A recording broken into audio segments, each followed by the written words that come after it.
Bernard Brooks' Adventures. By Junior Horatio Alger. Chapter 1. Bernard Brooks. Why owe you a bad lot, Bernard Brooks? I don't think I ever knew a wuss boy. Why?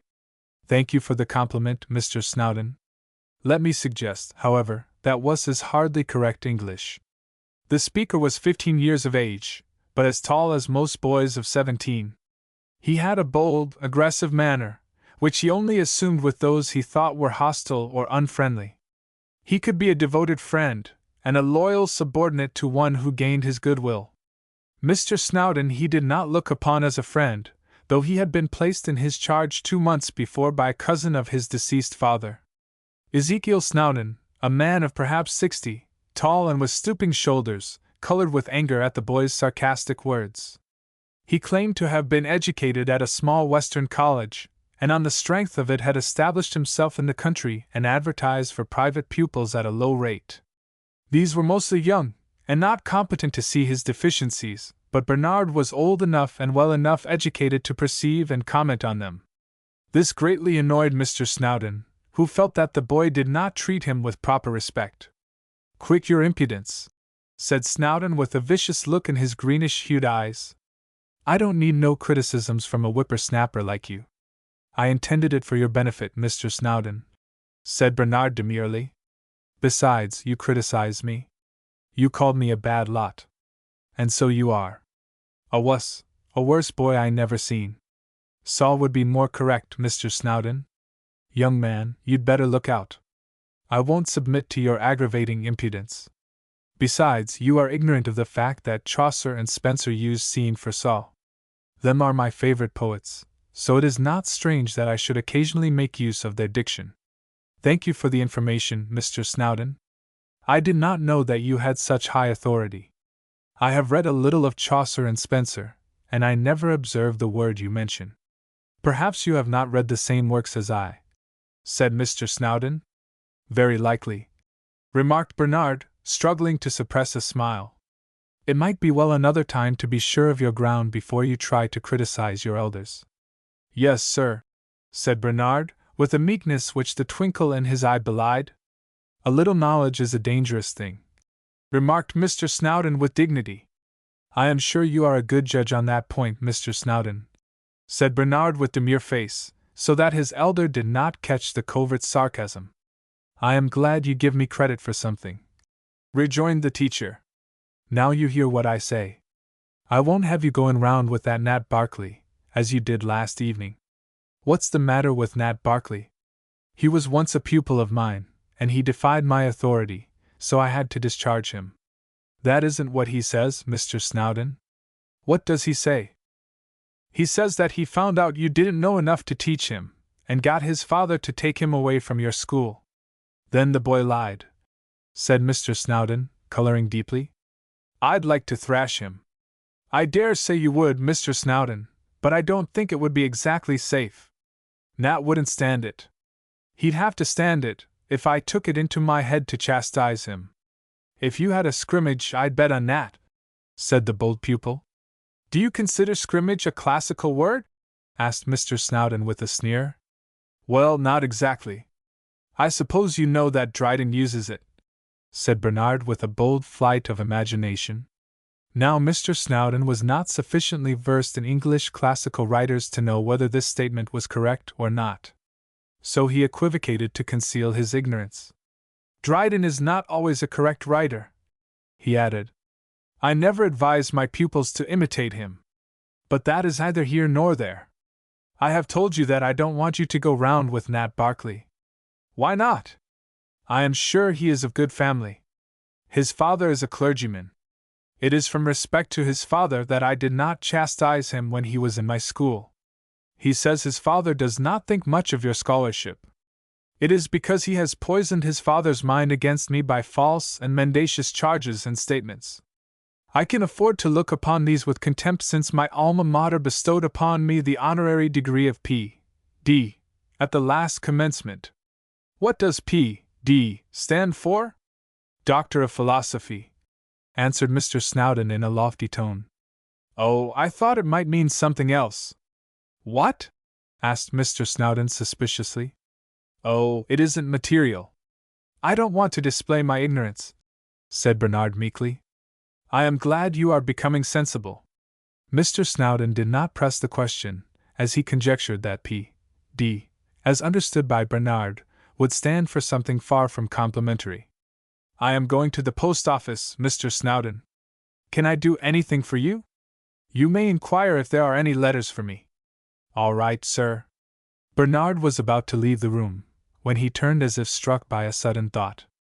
May I inquire, Mr. Snowdon, he asked, what authority you have for calling me a bad lot? I have the authority of Cornelius McCracken, your guardian. Does he say I am a bad lot? Asked Bernard, his brow contracting. Yes, he did. When did he say it? In a letter I received last week. May I see the letter, Mr. Snowdon? Yes, answered the teacher. If it will give you any satisfaction. It will give me satisfaction to know exactly how he expresses himself in speaking of me. Ezekiel Snowdon opened his desk and took out a letter postmarked New York. There is the letter, he said, handing it to Bernard with a malicious smile. Out of regard for your feelings I had not intended to show it to you, but since you desire it, I feel that I shall not be responsible for any wound your pride may receive. Bernard did not answer this speech, but taking the letter tendered him, opened and hastily read it. This was the letter. Ezekiel Snowdon Esq. Dear Sir, I am in receipt of your letter complaining of my ward Bernard Brooks. You say you find him disrespectful and insubordinate, and upon this ground you ask me to increase the price I pay for his education. I am quite aware that he is a bad lot. You will do me the justice to remember that in placing him under your charge I did not seek to extenuate the boy's faults. I told you that he was obstinate, independent, and headstrong. You told me that you had had great success in managing refractory boys, and were willing to undertake him. Under these circumstances I cannot feel that I am called upon to increase the remuneration agreed upon between us in the first place. Should you find him impudent, I shall not object to your inflicting upon him such punishment, even castigation, as in your opinion he may require. More money, however, I cannot pay you, as it draws heavily upon my resources to pay the amount already agreed upon. Yours respectfully, Cornelius McCracken. Now I hope you are satisfied, said Mr. Snowdon, as he received the letter back. I am satisfied that you have not misrepresented Mr. McCracken. You see he gives me complete authority over you. I see he does, returned Bernard in a peculiar tone. May I ask, Mr. Snowdon, he added, after a thoughtful pause, whether my guardian ever told you about how I was situated? In what way? As to money matters. Did he tell you whether or not I had any fortune? He said you had not. Did he tell you that I was wholly dependent upon his charity? He gave me that impression. You ought to feel very grateful to him for his great-hearted liberality in thus defraying the expenses of a destitute orphan. Probably I am as grateful as the occasion requires, rejoined Bernard gravely. I will inquire for letters for you. As the boy went out, Mr. Snowdon looked after him thoughtfully. I hate that boy, he murmured to himself. It would do me good to flog him. His guardian has given me leave, and I think that I will soon find an opportunity to avail myself of it. Chapter 2. Bernard's Boldness. On his way to the post office Bernard met Nat Barkley. Oh, where are you bound, Bernard? He asked. To the post office. How are you getting on with Ezekiel? There is no love lost between us. He says I am a bad lot. In fact, he says he never knew a wuss boy. Both boys laughed. What bad things do you do? Associate with you, for one thing. Has Ezekiel forbidden it? Yes. Then perhaps I had better leave you? By no means. I don't propose to obey Mr. Snowdon in that. Thank you, but I don't want you to get into trouble. What trouble can I get into? He may undertake to flog you. Let him try it, said Bernard in a significant tone. What do you think I would be doing? Did he ever undertake to chastise you? No, he knew my father would not permit it. If he would whip his own son, it might do him good. Septimus is a young imp. There he is now.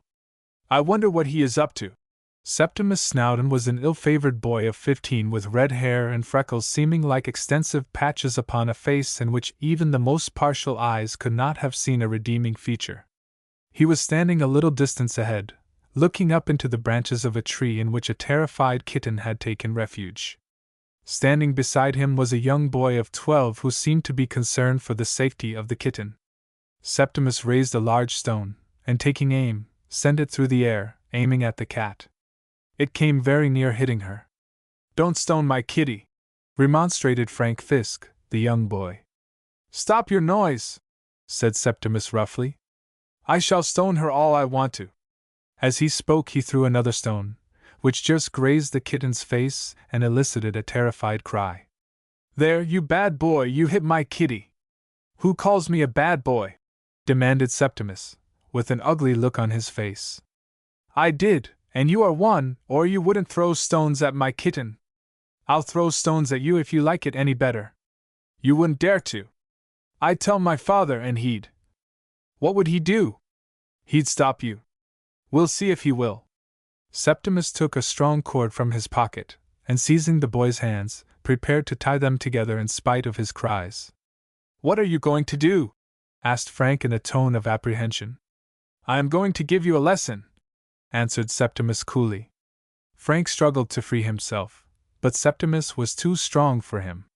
Nat Barkley turned to Bernard. "Shall we let him hurt little Frank?" he asked. "Not much." As Bernard spoke, he strode towards Septimus, who thus far had not observed him. "Stop that, you young brute!" he said in an imperious tone. "Do you hear me?" Septimus turned quickly, and his scowl became deeper when he saw who had spoken to him, for if there was any boy he hated it was Bernard, who had interfered with him more than once. "Yes," he said. "I hear and I won't do it." "You won't, eh?" "No, I won't, and you'd better be careful what you say or do, or I'll tell Pa, and then—" "And then what?" "You'll get a flogging." "That doesn't frighten me much." "Are you going to stop?" "No, I'm not." And Septimus gave an extra twist that made Frank cry out. Bernard concluded that the time for remonstrance was past. He sprang forward, and seizing Septimus in his powerful grasp, tore him from his young victim. "I'll pay you up for this!" shrieked Septimus, as he flung himself upon Bernard. Bernard laid him on his back in less than a minute. "Do you want any more?" he asked, rather contemptuously. Just at this moment the kitten saw a favorable opportunity to escape, and ran down the trunk of the tree. As she was running away, Septimus caught sight of her, and his cruel instincts were aroused. He seized a rock and flung it at her. Had it struck the kitten, she would have been seriously hurt. Bernard was fond of pets, and his soul revolted at cruelty in any form. "I see you can't be trusted, Septimus," he said composedly. "Nat, come here and help secure him." "What shall I do?" asked Nat. "Hold his hands." Nat Barkley complied with his request, and Bernard, taking the cord which Septimus had used on Frank, quickly and securely tied the hands of the young tyrant. Septimus struggled and threatened, but without effect. In less than a minute he was securely bound. "There," said Bernard. "You are safe for a short time." "Untie my hands, or I'll get my father to flog you!" screamed Septimus. "Perhaps you'd better," said Nat Barkley in a low voice. He was afraid his friend would get into trouble. "No, I won't. Septimus needs the lesson. You needn't worry about me. Now we'll go to the post office." The two boys kept on their way, and Septimus, his hands tied, with wrath in his heart, started for home. Mr. Snowdon was just coming out of the front door, when to his astonished gaze was revealed his son and heir walking towards the house, with his hands close together, like a prisoner in handcuffs. "What does all this mean?" he asked in surprise. "What have you been tying your hands for?" "I didn't tie my hands," said Septimus sullenly. "Do you think I am a fool?" "Septimus, you should not speak to your father like this. If you did not tie your hands, who did?" "Who did?" "That young loafer Bernard Brooks. I want you to flog him within an inch of his life." "Bernard Brooks tied your hands?" "Didn't I say so?" "But why did you let him do it?" "How could I help it, when he had Nab Barkley with him. So Nab Barkley was with him? Yes, he was. I forbade him to associate with that Barkley. Much he cares for your orders. When I told him you would flog him, he laughed. Oh, he laughed, did he? Said Mr. Snowdon, much incensed. Yes, he doesn't care for you, said Septimus, craftily fanning his father's wrath. I'll learn him, said Mr. Snowdon, shaking his head vigorously. He'll see that I am not to be trifled with. But what did he tie your hands for? Just cut the cord and I'll tell you. It hurts like all possessed. Mr. Snowdon drew a jackknife from his pocket and severed the cord. Septimus breathed a sigh of relief. See how very red my wrists are? He said. Pa, do me a favor. Well, what is it? Keep this cord, and let me tie Bernard's hands with it. A good idea, Septimus. Now tell me what he tied your hands for. For just nothing at all. There must have been something. Well, you see, Frank Fisk's kitten was up in a tree, and I was shying stones at it. Frank made such a fuss that I took out a cord and thought I would tie his hands just to give him a lesson. Just then those two loafers came along, and had the impudence to tell me to stop, just as if they had any authority over me. Of course I told them it was none of their business, and defied them. Very proper, Septimus. You are only responsible for your conduct to me. Then Bernard Brooks made a savage attack upon me, and getting Nab Barkley to hold my hands, he tied them. What do you say to that, Pa? What do I say? That it was a high-handed and outrageous proceeding. Bully for you, Pa. You express my sentiments. Now what are you going to do about it? I shall call the Brooks boy to account. He forgets that he is under my charge. He seems to think I am under his charge. Say, Pa, you won't allow your son to be insulted and trod upon, will you? No, I won't, Septimus. For some time I have been thinking that it would be necessary to flog Bernard Brooks, and now I have made up my mind to do it. Good, Pa.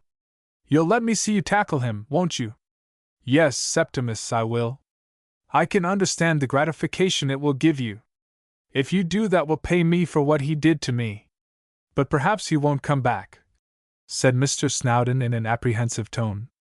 In that case I shall lose the quarterly sum his guardian pays me. You don't think he'll run away? Asked Septimus. Half an hour later this question was answered. Bernard was seen approaching the house, his manner cool and composed, while he looked neither troubled nor flurried. Chapter 3. Brought to bay. When Bernard saw Septimus Snowdon and his father standing in front of the house, he understood at once, from the expression of their faces, that trouble was in store for him. Well, sir, said Mr. Snowdon curtly, so you have come home at last? Yes, sir. There was no letter for you. Ahem. I shall have to write a letter to your guardian. Bernard shrugged his shoulders, but did not think it necessary to say anything, rather to the disappointment of Ezekiel, who wished to draw him out. I find, he said, that you have made an outrageous assault on my innocent boy. What have you to say in extenuation of your conduct?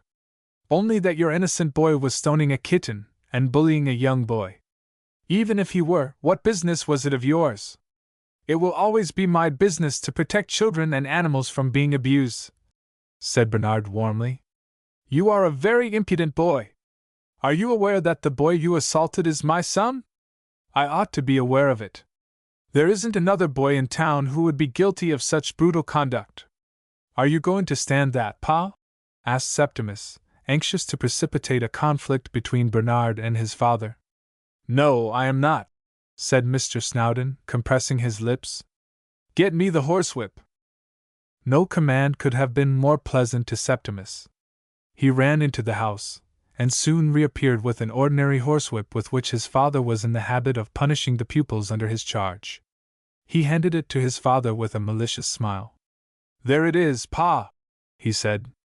Lay it on heavy. Mr. Snowdon did not immediately proceed to make use of the whip. Considering Bernard to be in his power, he was disposed to play with him as a cat plays with a mouse of whom it is preparing to make a victim. Do you know what I am going to do, Bernard Brooks? He demanded sternly.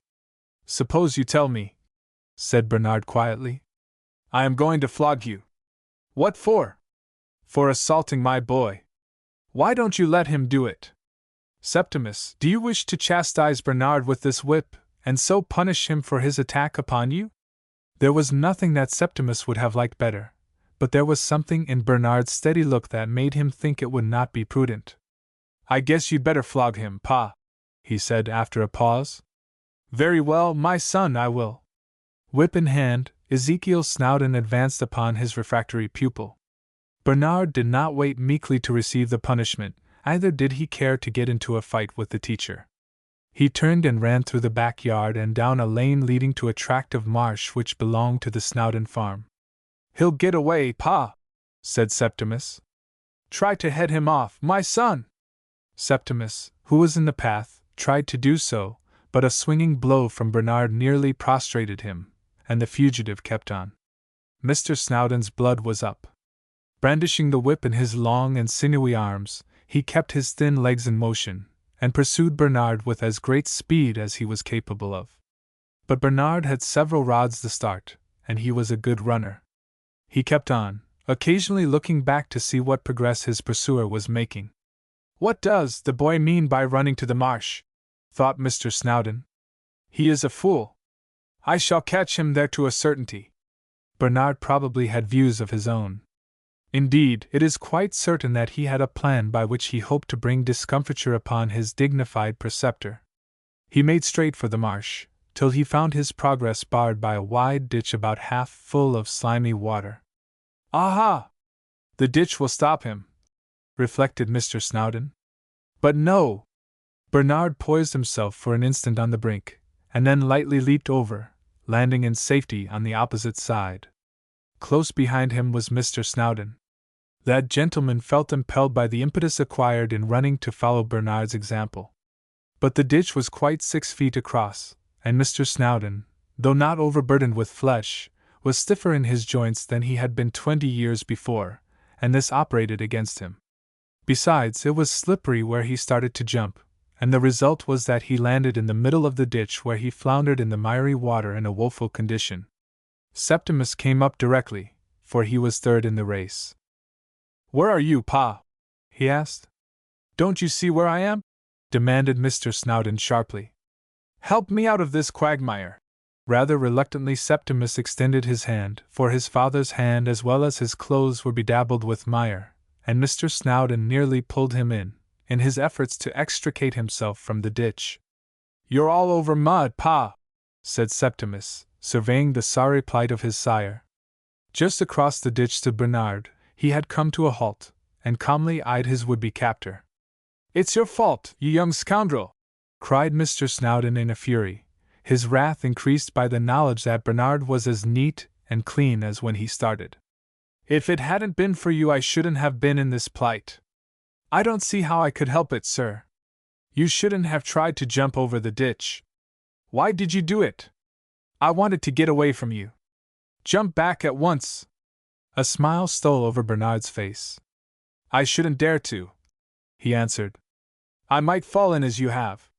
And serve you right. I order you to jump. Suppose I do, and get safe over? I will flog you within an inch of your life, said Mr. Snowdon rather imprudently. That isn't inducement enough, said Bernard.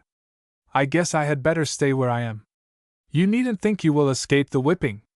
You may put it off, but you'll have to take it sooner or later. Evidently Mr. Snowdon thought it best to put off punishing Bernard for the present. He was so bespattered with mud that it was necessary to go home and change his clothing. Septimus was very sorry for this decision, as he had been looking forward with pleasant anticipation to seeing Bernard flogged. You ain't going to let him off, Pa, are you? He asked. No, answered Mr. Snowdon, with a vengeful look. The longer it's put off, the harder I'll lay it on when the time comes. Satisfied with this assurance, Septimus followed his father home. As from time to time he glanced at the figure of his parent, he could not help reflecting that Mr. Snowdon was not a father to be proud of. He never looked attractive, but under present circumstances he looked more unsavory than usual. Left alone, Bernard did not leap back across the ditch, but taking a course to the right emerged into the main road about half a mile from Mr. Snowdon's house. He took a short cut to the home of his friend Nat Barkley, whom he made acquainted with the catastrophe that had befallen Mr. Snowdon. Nat laughed. He could hardly help it, as he pictured to himself the miry and bedraggled condition of his old teacher. "I am afraid he'll try to get even with you, Bernard," he said apprehensively. "No doubt he would if he got a chance. But he can't help having plenty of chances as you live in his house." "But I am not going to live there any longer, Nat." "What do you mean?" "I shall run away." "You won't do that, will you, Bernard? What will your guardian say?" "You have no one else to depend upon." "I don't know. But this is serious, Bernard. I have myself." "But what can a boy of 15 do?" "He can support himself. At any rate, he can try. The fact is, Nat, I don't think Mr. McCracken a friend of mine. I may go to him, and ask if he will make any other arrangements for me. If he won't, I will make them for myself. What will you do tonight, Bernard?" "I will go back to Mr. Snowdon's, creep up to my room, if I have a chance, get out a bundle of clothes, and sleep in the barn. In the morning I can start early, and—" "Where will you go?" "I don't know yet." Mr. Snowdon was in the habit of retiring early, and so were his family. Generally at 9 o'clock they were in bed. When 9 o'clock came he told Septimus to lock the door. "But suppose Bernard comes back? He can sleep out of doors for one night. It will teach him a lesson."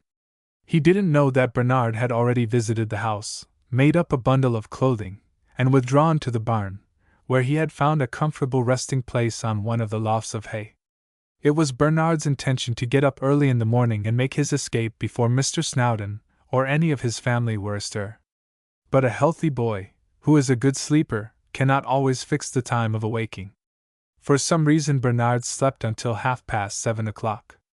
Septimus had occasion to go to the barn, and discovered him still asleep. He ran into the house in great excitement.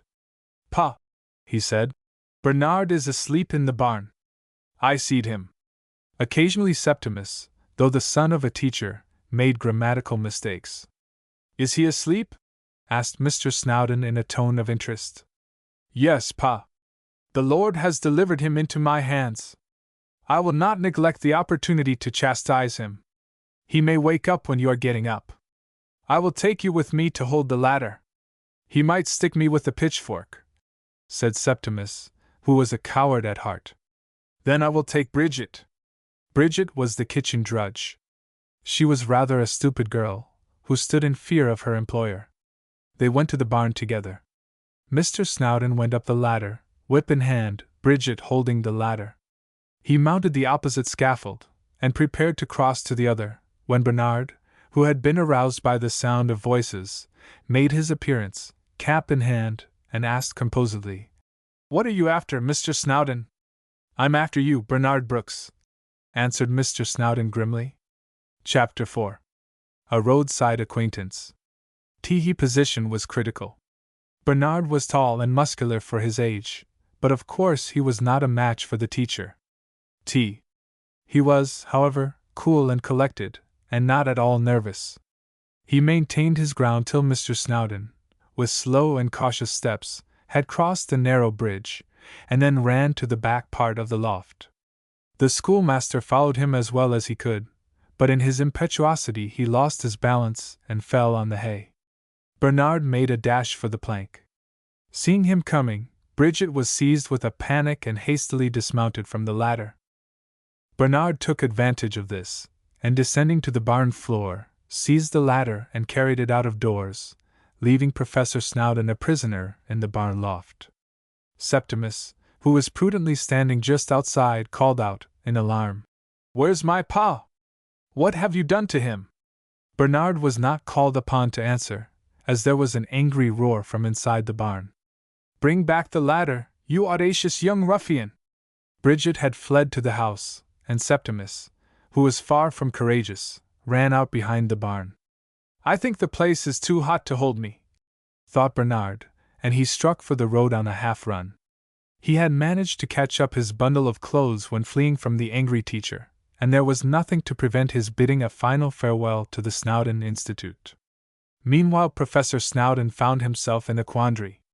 He was in the hay loft, unable to descend to the barn floor. He could indeed walk across the plank to the opposite scaffold, but that would not help him. It was certainly very aggravating. Bernard, he had no doubt, was in full flight, while he was unable to follow him. "Bridget!" he cried. "What has become of the ladder?" But Bridget had already returned to the house. "Drat that girl!" he muttered angrily. "Has she left me in the lurch?" Then he bethought himself of his son. "Septimus!" he cried, or rather roared. "What is it, Pa?" asked Septimus, who had gathered enough courage to return to the barn. "Where is Bernard Brooks?" "He's ran away." "Has he taken the ladder with him?" "He took it out of the barn." "He won't carry it far." "Go and bring it here." "I dasn't." "He'll come back and lick me." "Do as I tell you at once. If you don't, I will flog you." Septimus thought it prudent to heed his father's appeal, especially as it was evident that Bernard had got away. He lugged the ladder into the barn. "Now put it up against the scaffold so that I can get down." Septimus did so, but he did not see that the ladder had a secure footing, so that when his father was part way down it fell, and the learned pedagogue tumbled sprawling on the barn floor, receiving some painful contusions, which did not improve his temper. "It's your fault, you young booby!" he exclaimed furiously, and springing for Septimus he lashed him across the legs. "Ouch!" yelled Septimus. "Are you crazy, Pa? I ain't Bernard." "I'd like to flog that boy within an inch of his life!" exclaimed Ezekiel Snowdon, excited to fury by the sound of Bernard's name. "Then you'd better try to catch him instead of licking me." "Come into the house, Septimus," said his father more calmly. "Look down the road and see if you can see him." Septimus shaded his eyes and looked down the road, but no runaway boy was visible. "I can't see him, Pa. He may be hiding somewhere." "Go and ask Mr. Sweetland if he will lend me his horse." "I'll go after him." "There's Leslie Sweetland now." "I'll ask him." Leslie Sweetland, a boy of 16, well and strongly built, was walking by. "I say, Leslie," called out Septimus, "do you think your father will lend us his horse?" Leslie stopped short. He had very little friendship for Septimus, and disliked the elder Snowdon. "What do you want him for?" he asked. "Bernard Brooks has run away, and Pa and I want to catch him." "Has Bernard run away?" asked Leslie, immediately interested. "Yes." "What did he run away for?" "Pa went to the barn to horsewhip him for his audacious conduct. He carried off the ladder and left Pa in the hay loft, and now he's run away." Leslie burst into a fit of laughter. "Well, that's a good joke," he said. "I don't see where the joke comes in," growled Ezekiel. "I don't blame him for running away," said Leslie, with spirit. "I've a great mind to horsewhip you," cried the amiable Snowdon. "You'd find you tackled the wrong boy," retorted Leslie. "You can't have our horse." "That's for your father to say. He won't help you to catch Bernard." "I'll tell him not to." "The impudence of the boys in this village is positively terrible," said Mr. Snowdon. "Septimus, go over to Mr. Bacon, and see if he will lend us his horse." Septimus did as ordered, but he found Mr. Bacon's horse in use, and upon his return Mr. Snowdon felt that it was too late to make other arrangements. "I'll write to the boy's guardian," he said, "and probably he will send him back without expense to me. If he does, I'll make the boy howl." Meanwhile Bernard was making the best of his time. He ran half a mile without stopping. He passed a covered buggy, and as he did so turned back to look at it. It was occupied by a man of perhaps 40, who seemed to be in trouble. He held the reins loose in his hands, his eyes were partly closed, and his body swayed from side to side of the carriage. "He needs help," thought Bernard. He ran to the horse, seized him by the bridle, and stopped him. The driver did not seem to be aware of his interference. Bernard, after a moment's hesitation, climbed into the carriage, and seating himself beside the gentleman, took the reins from his unresisting fingers. "Are you sick, sir?" he said. The gentleman opened his eyes and looked at Bernard. Yes, he said. I came near fainting away. Shan't I drive for you? Yes, I wish you would. Who are you? My name is Bernard Brooks. All right. I don't know you, but you seem like a good boy. Where shall I drive you? To the next town. Poplar Plains? Yes. This suited Bernard very well. Poplar Plains was 5 miles away, and here there was a station on the nearest railroad. He drove on, while his companion leaned back in the carriage and closed his eyes. Bernard took a side glance and noted his appearance. He was a man with dark hair and eyes, and his complexion was also dark. He looked to be in good health but for the pallor occasioned by his present attack. He roused up when they came within a mile of Poplar Plains. Are you feeling better? Asked Bernard. Yes, a little. You haven't any hartshorn about you? No, sir, but there is a drug store at the Plains. I can get some for you. Do so. Shall I drive you to any particular place? Yes. Drive to the hotel. Do you know where it is? Yes, sir. In a very few minutes Bernard halted in front of the Poplar Plains Hotel. A servant came out to receive the expected guest. Is your father going to stop with us? He asked. He isn't my father, but he will stop. He is feeling unwell, and I will get you to help him out. Assisted by Bernard and the hotel porter, the gentleman descended from the buggy and went into the hotel. Sit down here a moment, sir, and I will get you the ammonia, Bernard said. The drug store is close by. Wait a moment. You will want some money. Here is $1. He drew a dollar bill from his vest pocket and handed it to Bernard, who returned in 5 minutes with a small bottle. The gentleman, removing the cork, applied the bottle to his nose. He sneezed, but seemed revived. I feel better, he said. Go and take a room for me and help me up to it. What name shall I put down on the register? William Penrose. Where from? Buffalo. Bernard did as requested. Mr. Penrose was assigned to a room on the 2nd floor. Then Bernard, taking out some silver, offered it to his companion. The hartshorn only cost 10 cents, he said. Here is the change. Keep it, said Mr. Penrose. Thank you, sir. It will be very acceptable. Now I will bid you goodbye. No, don't go. Stay with me, unless you have to go home. I may need you. I have no home, sir. I can stay as well as not. Then go down and put your name on the register. There is another bed in the room. You can sleep there. Chapter 5. Mr. Penrose's Secret. Bernard was by no means loath to accept the invitation he had received. His stock of ready money was very small, and would soon be exhausted. While he remained with Mr. Penrose he would be taken care of. I shall be glad to accept your invitation, Mr. Penrose, he said. I hope I am not interfering with any of your plans. No, sir. I have not formed any plans yet. That is singular, observed Mr. Penrose, with a mild curiosity. I haven't had time to form any plans yet, explained Bernard. I only started in for myself this morning. You excite my curiosity. Do you mind throwing light on the mystery? Not at all, sir. I ran away this morning from a boarding school in the next town. You ran away from school? That doesn't sound well. I dare say not, but if you knew Mr. Ezekiel Snowdon, you wouldn't be surprised at my running away. Ezekiel Snowdon? Why, I once went to school to a teacher of that name. Describe him. Bernard did so. It must be the same man. Where was he teaching? He came to Springfield, Illinois, and was engaged to teach. That was my native town, and I was a lad of 13 at the time.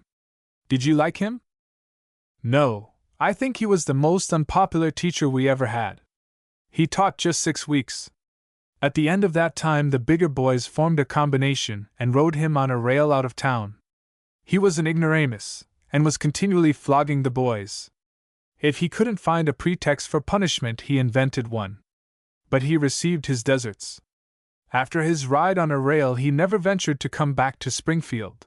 Bernard laughed. I think it must be the same man, he said. I have often wondered what the old fellow was doing, said Mr. Penrose. It seems he has stuck to the business of a pedagogue. Now tell me your experience with him. This Bernard did. He explained that Mr. Snowdon was now at the head of the Snowdon Institute in the neighboring town of Doncaster.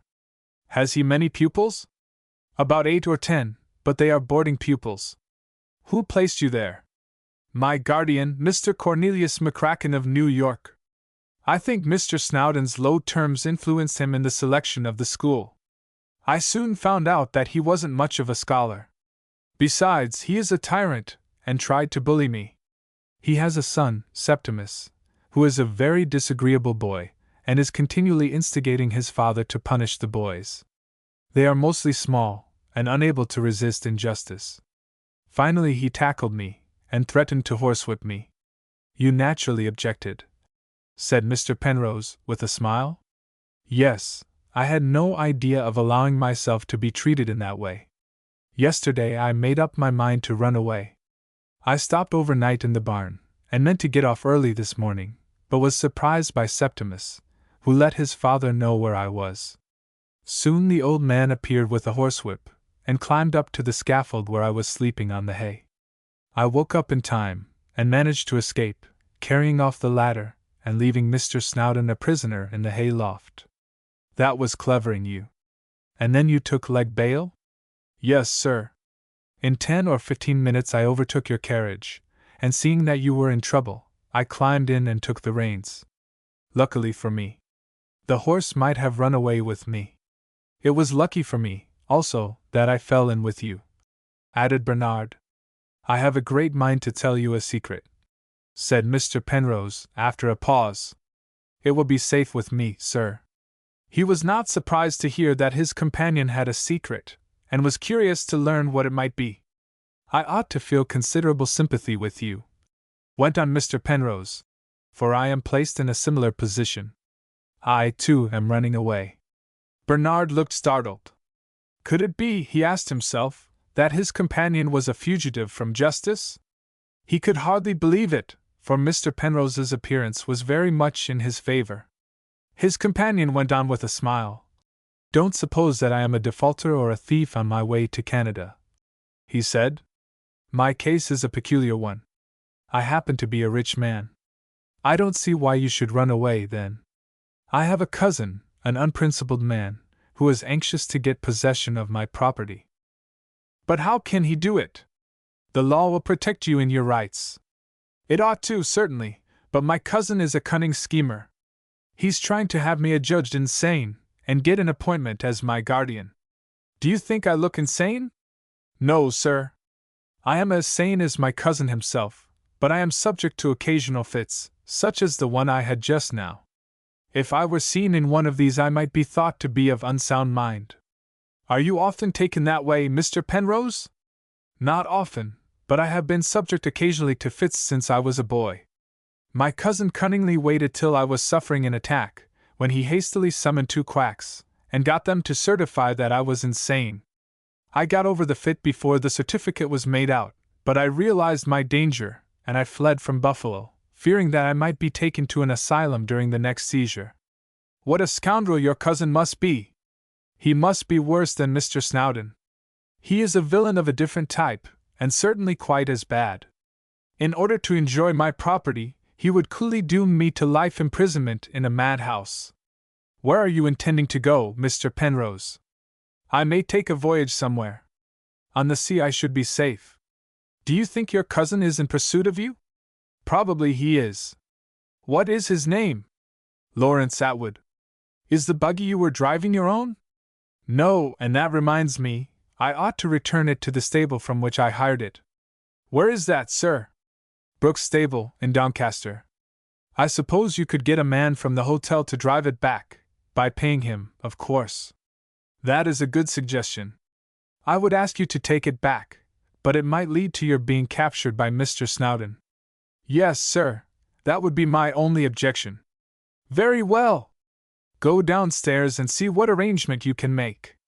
Going downstairs, Bernard had the good luck to find a young man from Doncaster, Freedom Wentworth, who was about to start back. "Hello, Bernard!" exclaimed the young man, in surprise. "When did you come here?"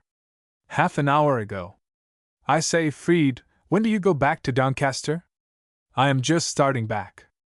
I wish I could meet somebody going that way, as I don't like the idea of walking." "I can fix you out.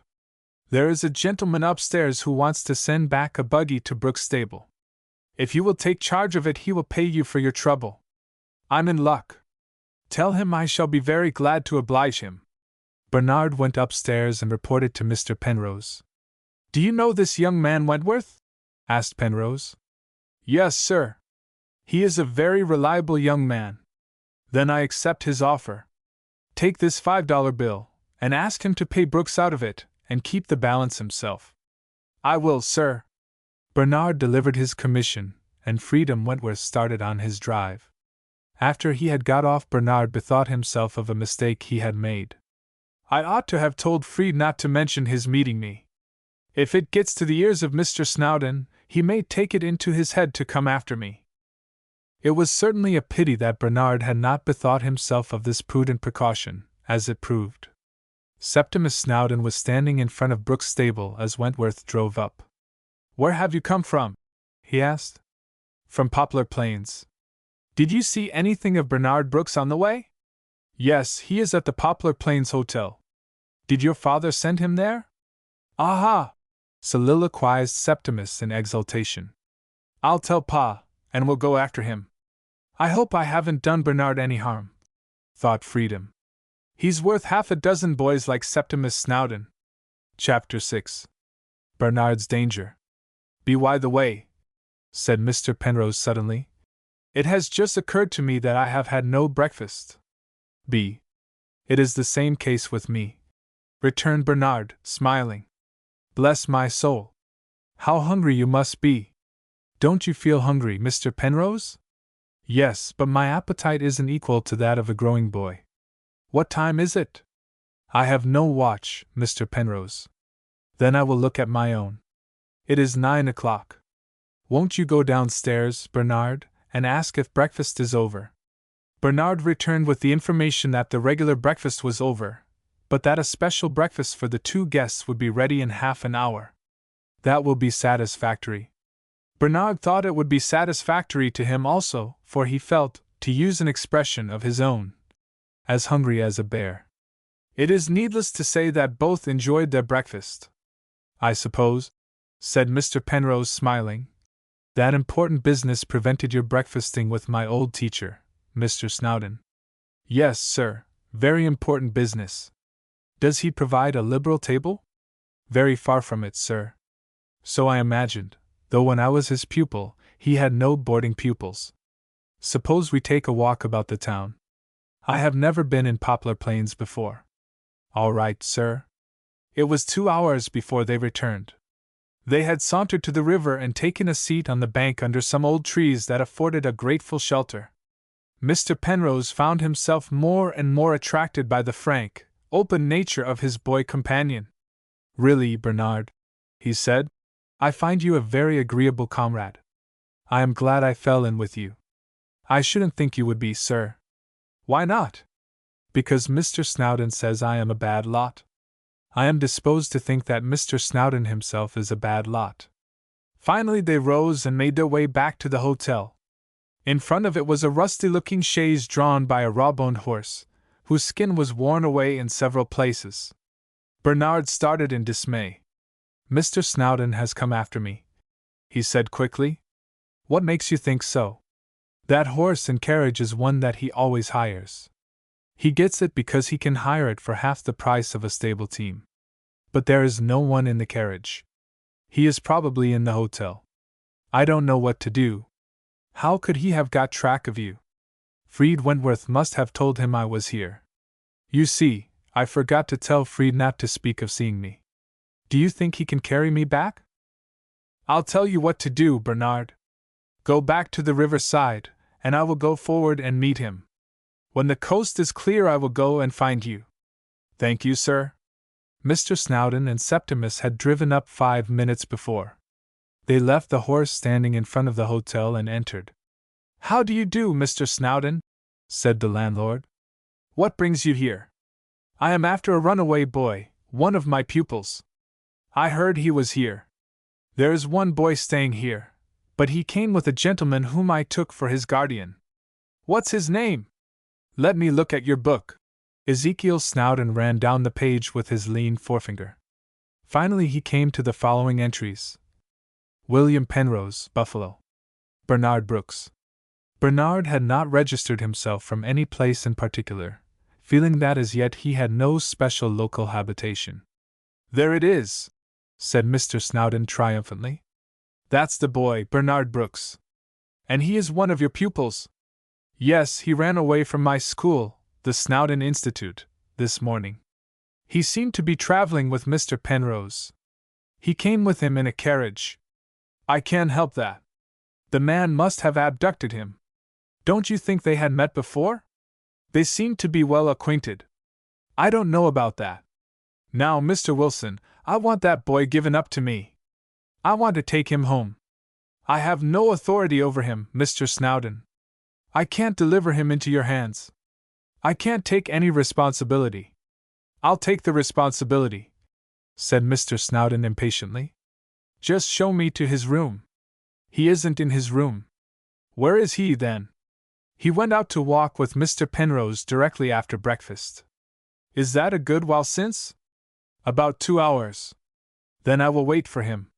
He can't be out much longer." "That's right, Pa," said Septimus. "You'd ought to take him back with you. If he makes any trouble, I'll help you." The landlord regarded Septimus with a glance by no means flattering. "Who is that boy, Mr. Snowdon?" he asked. "Is he one of your pupils?" "That is my son, Septimus Snowdon," answered Ezekiel, with an inflection of pride.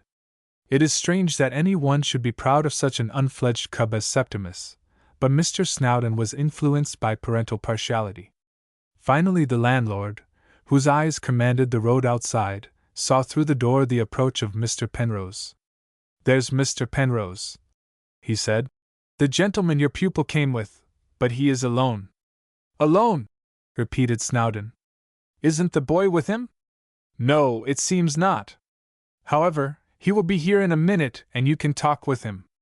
Mr. Snowdon advanced to the door, and met Mr. Penrose halfway.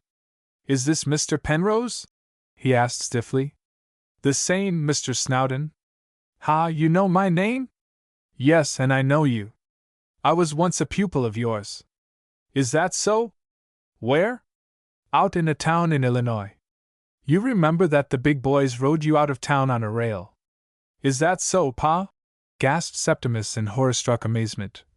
"I don't remember anything of the kind," said Mr. Snowdon, disconcerted. "You must have mistaken the person." "Not at all. No one who had once met you would be likely to forget you, Mr. Snowdon." "We will drop this subject, if you please," said Snowdon peevishly. "Where is the boy that went out with you this morning?" "I really cannot say." "That answer is not satisfactory. Do you know who that boy is?" "He says his name is Bernard Brooks." "That is true, and he is a pupil of mine." "Was a pupil of yours, like myself?" "He is still my pupil. He was placed with me by his guardian." "I charge you with abducting him, Mr. Penrose." "Really, this is amusing." "You won't find it an amusing matter." "I demand, where is the boy?" "He went out to walk, and he left me." "Is he coming back to the hotel soon?" "I can't say. I have no authority over him."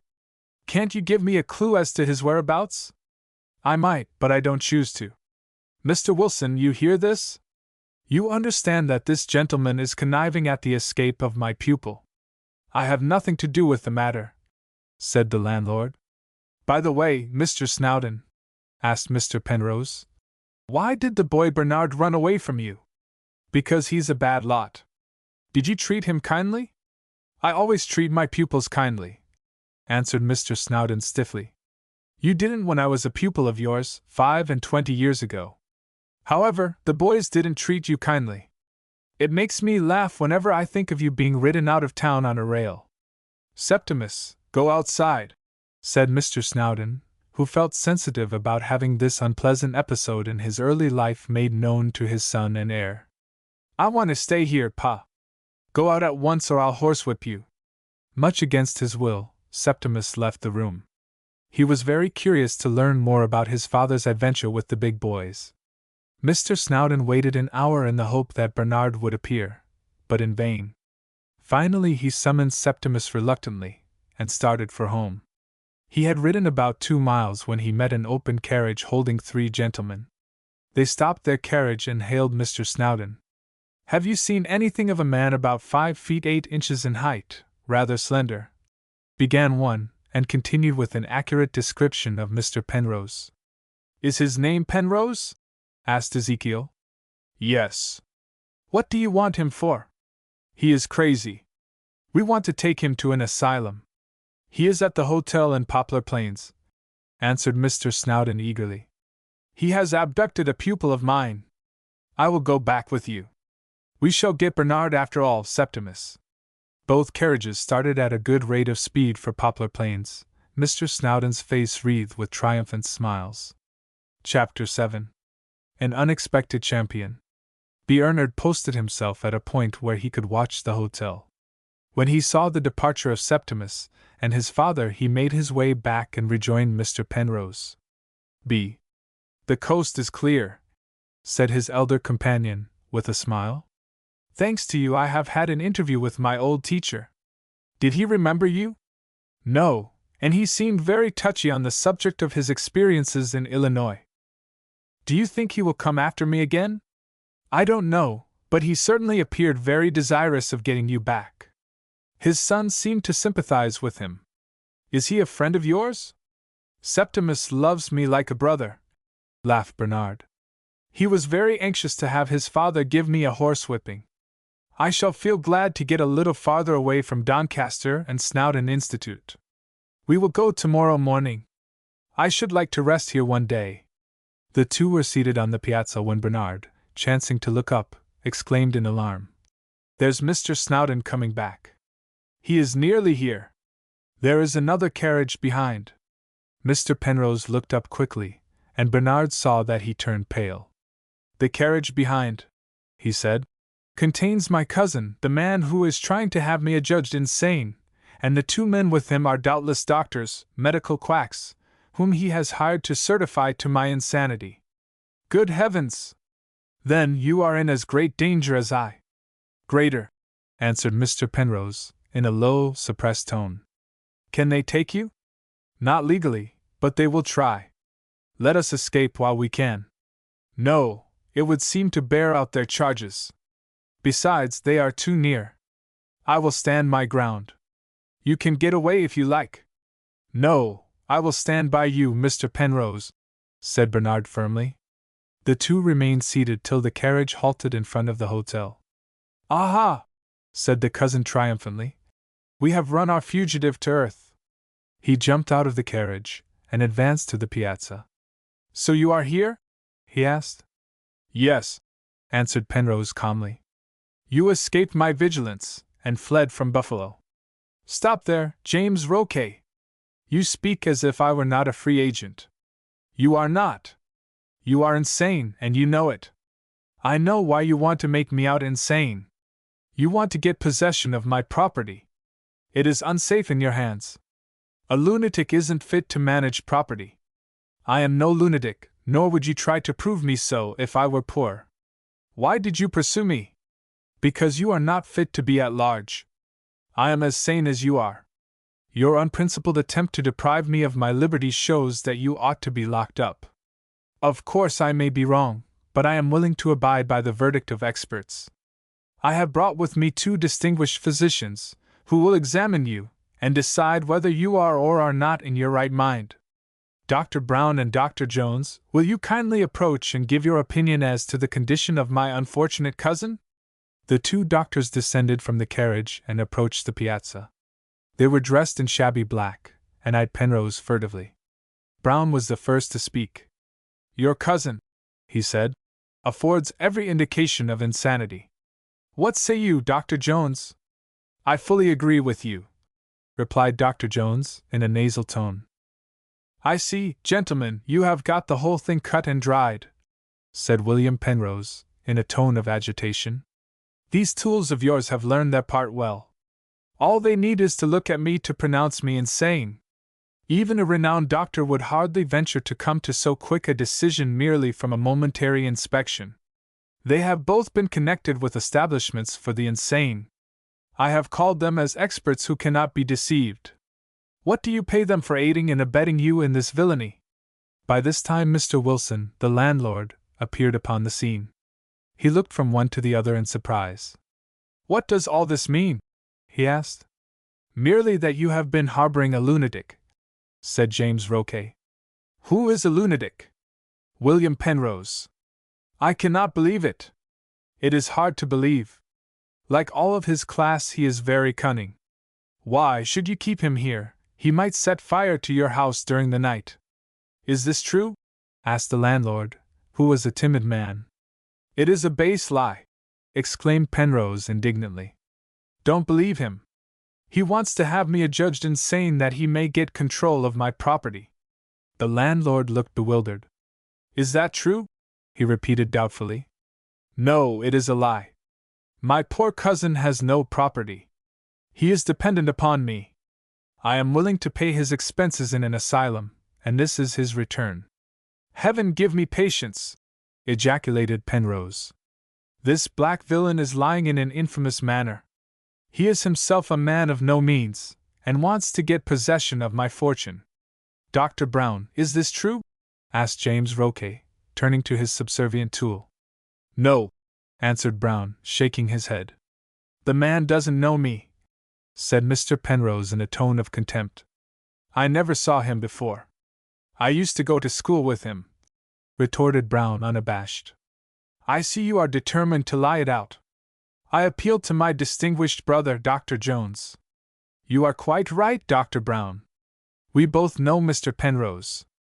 "You will bear me out in my statement," interposed Roquet, "that he escaped from the asylum in Buffalo where I recently placed him?" "Certainly." "I was never in an asylum," said William Penrose. "Really, gentlemen," put in the landlord. "My dear sir, I will see that your bill is paid," said James Roquet. "But I depend upon you not to interfere with me, now that I have succeeded in overtaking my unfortunate cousin. Of course, if what you say is true. Don't these eminent physicians substantiate my statement?" "To be sure," said the landlord, who was greatly influenced by the assurance that his bill would be paid. "I see you take a sensible view. William Penrose, you must go back with us." "Never!" exclaimed Penrose vehemently. "You see his excitement. Can there be any clearer indication of insanity? Dr. Brown and Dr. Jones, give me your assistance, and we will secure my unfortunate cousin. Bring the cord from the carriage." Dr. Brown produced a stout cord which the party had brought with them, and the precious trio approached their unfortunate victim. "Mr. Wilson," exclaimed Penrose, "will you stand by and allow such an outrage to be enacted under your own roof?" "I think you had better go with your cousin," said the landlord soothingly. "As you are crazy, it will be better for you." "But I am not crazy." "Undoubtedly the man is crazy," broke in Mr. Snowdon. "I have had an interview with him in which he claimed to be a former pupil of mine, and told an absurd story of my being ridden on a rail." "I see you are a sensible man," said James Roquet. "I might have known as much from your intelligent appearance. Moreover, he has aided and abetted a pupil of mine to escape from my rightful authority. The case seems to be pretty clear," said Roquet, with a malicious smile. "Cousin Penrose, you may as well resign yourself to circumstances. You must go back with us. I trust you will not compel us to use force. Come, gentlemen, whatever is to be done must be done quickly." "Stop a minute, gentlemen," said the landlord. "You promised to pay my bill. I will do it as soon as my cousin is secured. You don't want me to leave him here to burn down the house about your ears?" "No, no," said the landlord hastily. "Come along, gentlemen." The three closed in about William Penrose, and producing the cord were about to tie him, when he called out in desperation, "Will no one save me from these villains?" "I will help you," said Bernard, kicking Dr. Brown in the shins with such force that he dropped the cord, and yelled with pain. "And I too," added a new voice. All eyes were turned upon a long, wiry, loose-jointed man, an unmistakable Yankee, dressed as a Western miner, who had been sitting on the piazza, and had been an interested witness of what had been going on. Chapter 8. The conspirators are foiled. Our Oak and the doctors loosened their hold of William Penrose when they heard the new voice. Then Roque in a supercilious tone said, "You had better attend to your business if you have any." He clutched his cousin once more. "Let us lose no time," he whispered to the doctors. "Look here," said the miner, striding to the group. "You're trying to kidnap an inoffensive man, and are going clear against the law. This is a free country, and it can't be done." "Sir," said Roque, "this is an escaped lunatic, and I propose to carry him back to the asylum. I don't owe you any explanation, but I don't mind telling you that. Now, get out of the way. He's no more a lunatic than I am." "Thank you, sir," said Penrose, with reviving hope. "It is a cruel attempt at abduction. Save me from a fate worse than death." "I will," responded the Yankee miner resolutely. "No man is going to be abducted when Josh Stackpole is around." "Clear out," said James Roque, incensed. "Clear out, or what? I'll have you arrested. And I'd have you lynched if you were out in Colorado. You are officious and impertinent. Call me all the hard names you like, Squire. It won't do me any harm. I will do you harm. Landlord, are you going to permit this impertinent person to interfere with me?" "Really, gentlemen, I don't know what to say," answered the landlord, who was a weak and vacillating man. "If I knew the law—" "I'll tell you what the law is," said the miner. "Before I went out west I spent a year in a law office at Burlington, Vermont. These men haven't shown any papers. They haven't proved this gentleman to be out of his mind. It's just a high-handed violation of the law they are trying." "In that case, I guess you'd better stop," said the landlord. "This gentleman is probably right, and—" "He's a fool," interposed Roque angrily. "Haven't these eminent physicians declared my cousin to be a lunatic?" "They look more like tramps than eminent physicians," remarked Joshua Stackpole. "We have wasted time enough with this fool," said Roque. "Dr. Brown, take one arm, and you, Dr. Jones, take the other, and we will soon put an end to this foolery." "Do it at your peril!" exclaimed Joshua Stackpole sternly. The doctors looked somewhat apprehensive, but at a nod from James Roque, and confident in the realization that they were 3-1, they proceeded to obey orders. Then something unexpected happened. Joshua Stackpole sprang upon James Roque and pitched him headlong from the piazza. Then he started for Dr. Brown, and that luckless physician followed his principal. The miner was about to turn his attention to Dr. Jones when the latter threw up his hands and begged for mercy. "This is an outrage!" exclaimed Mr. Snowdon, much disconcerted. "Isn't there a constable at hand, landlord, to arrest this bold ruffian? Bernard Brooks, I want you." "Aha!" said Stackpole. "What do you want him for? Is he another lunatic?" "No, but he is my pupil, who has rebelled against my lawful authority, and run away from his happy home at Snowdon Institute." "How is that, sonny?" asked Joshua Stackpole. "He tried to horsewhip me," said Bernard. "And I will do it yet," cried Mr. Snowdon, with more anger than prudence. "Ha! It seems there is more work for me to do. You are an old man, and I don't want to hurt you, but if you don't get into your wagon and hurry home, I'll—" Joshua Stackpole looked so determined that Mr. Snowdon was alarmed.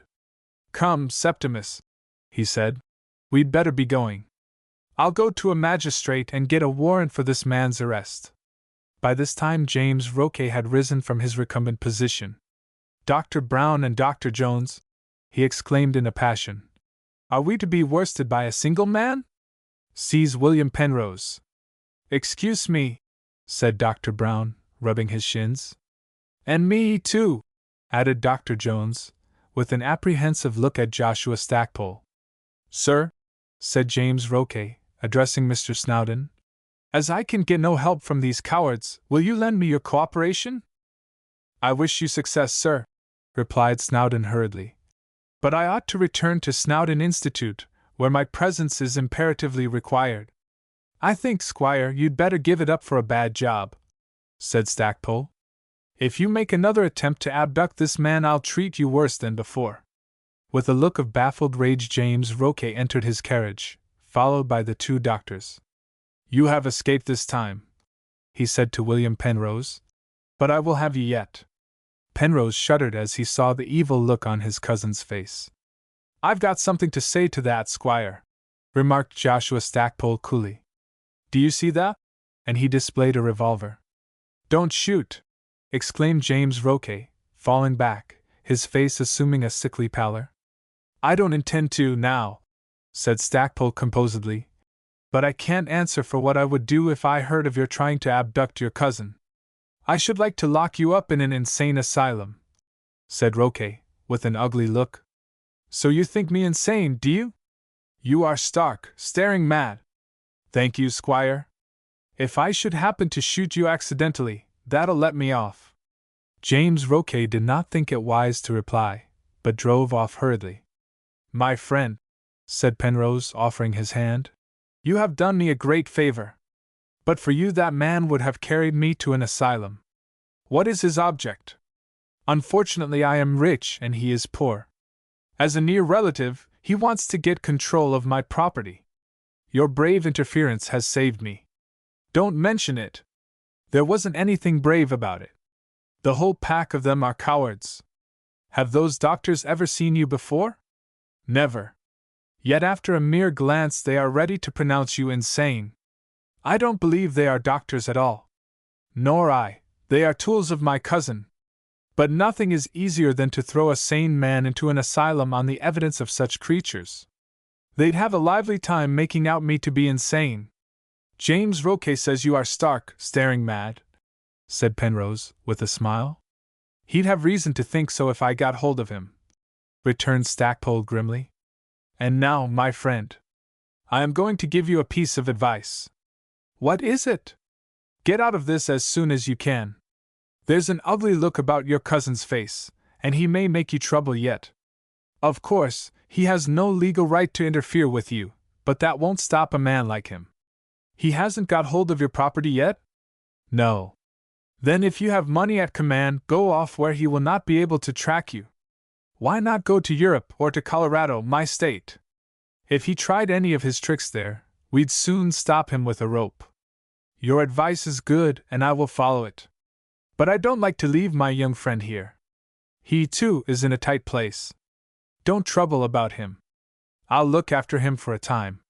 It will be better for you to part, as your cousin will probably describe you as traveling in his company. All right. I will make my way at once to New York and take passage for Europe. I have long intended to go there, and this is a favorable opportunity. But I must first show my goodwill to Bernard by offering him this. He drew a $10 bill from his pocketbook and handed it to Bernard. Ought I to take so much, Mr. Penrose? Asked Bernard, in a tone of hesitation. I am rich. I can spare it, said William Penrose. You need not hesitate. Then I will take it with thanks, for I have got to make my own way, and I have no one to depend upon. My guardian will be angry when he learns that I have run away from Mr. Snowdon. You can adopt me for your guardian for a short time, said Mr. Stackpole. And now I move that we get away from Poplar Plains as soon as possible. A carriage was secured, and within 15 minutes the three were on their way to the nearest railroad station. Chapter 9. On the Hudson River Boat. William Penrose kept on his way to New York, but Bernard and Mr. Stackpole stopped at Albany. I have a little business to attend to here, said Mr. Stackpole. So if you don't mind, we'll stay over here a day. All right, sir. I have no pressing business to hurry me on. I have never been in Albany, and shall be glad to go about and see the city. The next morning they took the day boat down the Hudson. The great steamer was a floating palace, and had every accommodation that could be desired. Just before going aboard, Bernard bought from a newsboy a copy of the Albany Argus. He glanced rapidly over the contents of the paper, and his attention was arrested by the account of the mysterious disappearance of a package of government bonds, $5,000, from the banking house of Murdoch & Co. The loss was not discovered till about the close of business, said the account. No one in the office could throw any light upon the matter. Whether it was an employee or an outside party is uncertain. Mr. Murdoch remembers seeing the package on a desk, but assuming that the clerk was preparing to put it in the safe, gave no more thought to it till it was found to be missing. Detectives have the matter in charge, and it is hoped that the thief will be captured within 24 hours. Bernard read the account with languid interest. He knew none of the parties, and had no special reason to dwell on the paragraph. "Will you allow me to look at your paper?" asked a young man of 25, dressed in showy style, and carrying a small satchel in his hand. "Certainly, sir," answered Bernard politely. "Anything interesting in it?" asked the young man languidly. "There's an account of the theft of some government bonds from Murdoch & Company." "Ah, that is a prominent house." "I don't know anything about Albany firms," said Bernard. "Then you don't live in Albany?" "I never saw the city till yesterday." The young man read the paragraph. "Rather a clever robbery," he said in a tone of indifference. "I think any robbery is foolish," responded Bernard. "Yes, of course, that is the proper view to take of it. I suppose you attend Sunday school?" There was a lurking sneer in the young man's tone, as Bernard thought. "I am not connected with a Sunday school at present," he said. "I don't think Sunday school boys are better than any other. They ought to be. True, but we have to consider facts. Won't you go downstairs and drink a glass of beer?" "No, thank you." "Oh, I forgot that you were a Sunday school boy. Well, ta-ta. I'll see you again." There was something peculiar about the young man. Though it was a warm day, he wore an ulster, which he never took off. Then he carried round his portmanteau with him all the time. During the next 2 or 3 hours Bernard saw him several times. There was something else also that drew his attention to the young man. He scanned his fellow passengers attentively, rather as if he was afraid of meeting some objectionable person. He seemed very restless also. He would seldom stay more than 15 minutes in one spot. Bernard had asked him his destination, but he evaded a straightforward reply. "I am going wherever the boat does," he said with a smile. "How is it with you?" "I suppose I shall land in New York." "Do you know anyone there?" "Yes, I know Mr. Cornelius McCracken." "Never heard of him." "Is he an uncle of yours?" "No, he is my guardian." "Your guardian?" repeated the young man, with interest. "Then you have property?" "I don't think so." "Mr. McCracken says I have none?" "Then what is the use of a guardian?" "Not much. Probably he will throw me off." "Why?" "Because I have run away from a school where he placed me." "Humph! Why did you do that?" "I was not well treated. The teacher wanted to whip me." "And you objected?" said the young man, laughing. "Yes." "I can't blame you. I should have acted in the same way probably. Who is that man I have seen with you? He looks like a Yankee." "He is an acquaintance I made yesterday." "Are you traveling with him?" "Yes." "He has a Western look. I think he has been a miner in Colorado." "So. Has he much money, do you think?" Bernard began to think his companion too inquisitive, and he answered shortly, "I don't know." "Hasn't told you, I suppose? Well, I shouldn't mind going out west myself and trying mining." "What business are you in?" asked Bernard, thinking he had a right to ask questions also. "I am a traveling man," answered the young man, after a slight hesitation. They passed Newburgh early in the afternoon. Shortly after reaching this place, as Bernard was sitting on a bench on the upper deck, his friend in the ulster came up to him hurriedly. "Please take charge of my portmanteau a few minutes," he said, "if it won't be too much trouble." "No trouble at all," replied Bernard politely. The portmanteau was a small one, and it was hard to conjecture from its appearance what it might contain. Upon this point, however, Bernard was not curious.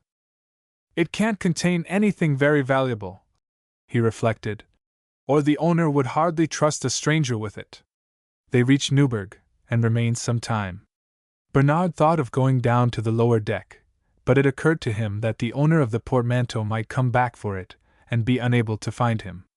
This was rather embarrassing, and he felt sorry that he had been so obliging as to assume charge of property not his own. As they left Newburgh, he went to the rear part of the boat, and took a look at the place. He knew from the history he studied in school that Washington had at one time had his headquarters here. If there had been time, he would have liked to have gone on shore. But even then he could hardly have done so with the portmanteau in charge. He fixed his eyes carelessly upon the historic town, not expecting to see anything of special interest. He was destined to a great surprise. There on the pier stood the young man in the ulster. He could not mistake him. Not alone the ulster, but the scanty yellowish mustache and pallid complexion betrayed him. He must have been left behind, thought Bernard. And I have his portmanteau. He took another look at the young man in the ulster.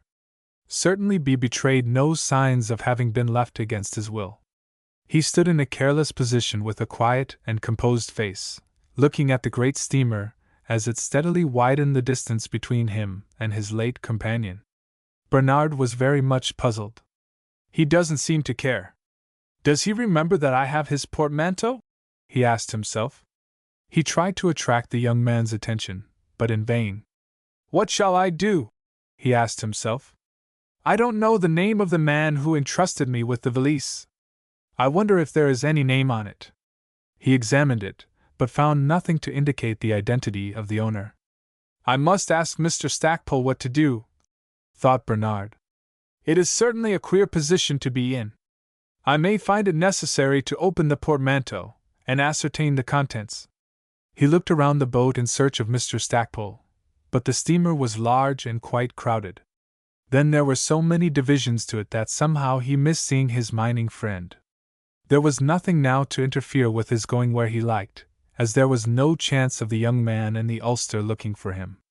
At length he sat down again, and became interested in a German family where there were 3 or 4 young children. He got on quite sociable terms with a roguish-looking young boy named Hermann.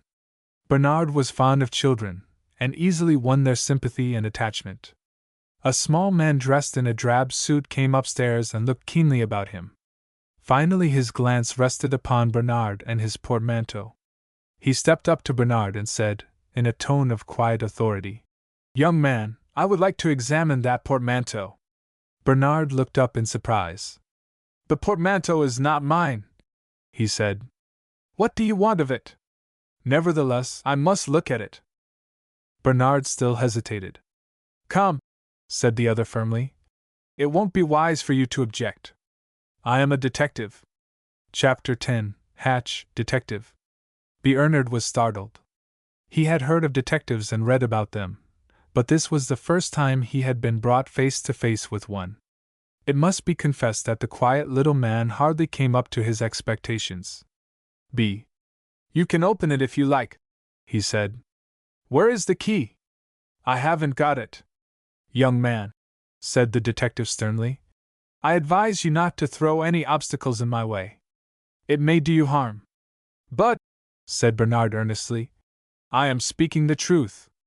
The owner of the portmanteau no doubt has the key, but he didn't give it to me." "The owner? Isn't it yours?" "No, sir." "Whose is it then?" "It belongs to a young man in an ulster, who handed it to me for safekeeping." "Where is the young man?" asked the detective searchingly. "He got off at Newburgh." "Leaving the portmanteau with you?" "Yes." "When is he going to get it back from you?" "I don't know." "And you don't know his name?" "No, sir." "That seems a very probable story. Young man, there seems to be a good deal that you don't know. How long have you known the young man you speak of?" "Only since I came on board the boat." "I will open the satchel and then will question you further." He drew from his pocket a bunch of keys, and finally found one that fitted the lock. Opening the portmanteau, he drew out some bonds. "Aha!" he said. "It is as I suspected. These are some of the bonds that were stolen from Murdoch and Company yesterday." "Is it possible?" asked Bernard in amazement. "That is the robbery I was reading about in the Argus." "Exactly," said the detective, with a sharp look. "Where are the rest?" "Where are the rest?" I am sure I don't know. Young man, there is no use in trying to deceive me. I am not deceiving you. It is as much a mystery to me as to you. Here are $1,500 in bonds. The amount taken was $5,000. That leaves a balance of $3,500. The young man must have taken them out and concealed them in his ulster. So he wore an ulster? Said the detective, who had not at first noted this item in Bernard's description. Yes. I told you so. You may be right. On such a warm day as this he would not have worn an ulster unless he had some object in it. You say he got off at Newburgh? Yes, sir. Did he tell you he was going to do so? No, he only told me to keep the portmanteau for him. Then how did you know he got off there? After the steamer had started I saw him on the wharf. Did he look as if he had got left? No, he looked as if he had decided to remain there. You positively know nothing of this man? No, sir. How do you account for his leaving the portmanteau in your charge? We had sat and talked together considerably. Perhaps he wanted to have it found on me, suggested Bernard, with a sudden thought. This may be, although it looks queer. I shall have to place you under arrest. Why? Asked Bernard in alarm. Because I have found a portion of the missing securities in your possession. But I told you how that happened. Very true, and your account may be correct, or it may not. You will find it is. What's your name? Bernard Brooks. Where are you going? To New York. What friends have you there? A guardian. His name? Cornelius McCracken. Are you alone on the boat? No, sir. I have a friend with me, Mr. Joshua Stackpole. There he comes now. Mr. Stackpole looked surprised as he saw Bernard and the detective together. What's all this? He asked. Mr. Stackpole, I have been under the painful necessity of arresting your young friend. Arresting Bernard? What on earth has he been doing? I have found some of the bonds taken from Murdoch and Company in his possession. Mr. Stackpole looked the picture of amazement. Well, that beats me, he exclaimed. Where did you get them, Bernard? A young man in an ulster gave me the portmanteau which contained them, and asked me to keep them for him. That's straight. I saw the young man myself, and I saw the portmanteau in his hand. He landed at Newburgh. I saw him on the wharf. Yes. Why did he land without them? I don't know. A part of the bonds were found in the portmanteau, a little less than 1/3, said the detective. The rest are probably in the young man's possession. I presume so. Very well. Of course, you know your business, but it seems to me you ought to have him arrested. I shall telegraph from the next landing to the chief of police at Newburgh to detain him. That is proper. And I shall want your young friend here to testify against him. I can guarantee that he will be ready. It's a queer thing that the boy should be mixed up in this affair. I think so myself, said the detective, not wholly without suspicion.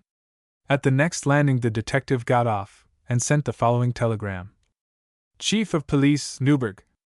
Look for a young man about average height, wearing a brown ulster. Suspected in connection with the Murdoch robbery in Albany. Search him. Hatch, Detective. Wire to me at Central Office, New York. In due time the boat reached New York. By special favor Bernard was allowed to go to the Grand Union Hotel with Mr. Stackpole on the guarantee of the latter that his young charge would be ready when wanted.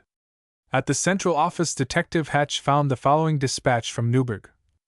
Party in Ulster under arrest. Bonds have been found in inside pockets of Ulster, $3,500. Smith, Chief of Newburgh Police. Detective Hatch rubbed his hands in glee. He telegraphed to Murdoch and Company. Bonds recovered and thief in custody. While upon this subject it may be stated that the thief was tried, convicted, and sentenced to a term of imprisonment. Bernard received the following letter from Murdoch and Company. Bernard Brooks. We are apprised by Detective Hatch that you have aided him in securing the bonds of which we were robbed. This has occasioned you some trouble and inconvenience, and we wish to make you some acknowledgment. We send you here with a Waltham gold watch, and hope it may please you. Murdoch and Company, bankers and brokers. The watch was a very handsome one, and proved to be a good timekeeper. It was what Bernard had long desired, but had had very little hope of securing. Mr. Stackpole bought him a chain to go with it. "This is my contribution," he said. Bernard had been a week in New York, and he thought it high time to call upon his guardian. He ascertained from the directory that Cornelius McCracken had an office in Pine Street, and he accordingly betook himself there one morning. He went upstairs to a room on the 3rd floor. On a door he saw the name Cornelius McCracken, agent. He ventured to open the door, and found himself in a room of moderate size, provided with the usual office furniture. At a desk in the right-hand corner, beside a window, sat a man of medium size, rather portly, with scanty locks that had once been red, but were now sprinkled plentifully with gray. Bernard paused in the doorway and finally said, "Is this Mr. McCracken?" "Yes," answered the agent. "Who wants me?" "I am your ward, Bernard Brooks." Mr. McCracken wheeled round in his chair quickly, and fixed a pair of sharp, ferret-like eyes on Bernard. "So you have found me at last," he said. "And now what have you to say in extenuation of your shameful conduct?" Chapter 11. Mr. Snowdon loses his pupil. B. Ernard colored, partly with indignation. "B. What shameful conduct do you refer to?"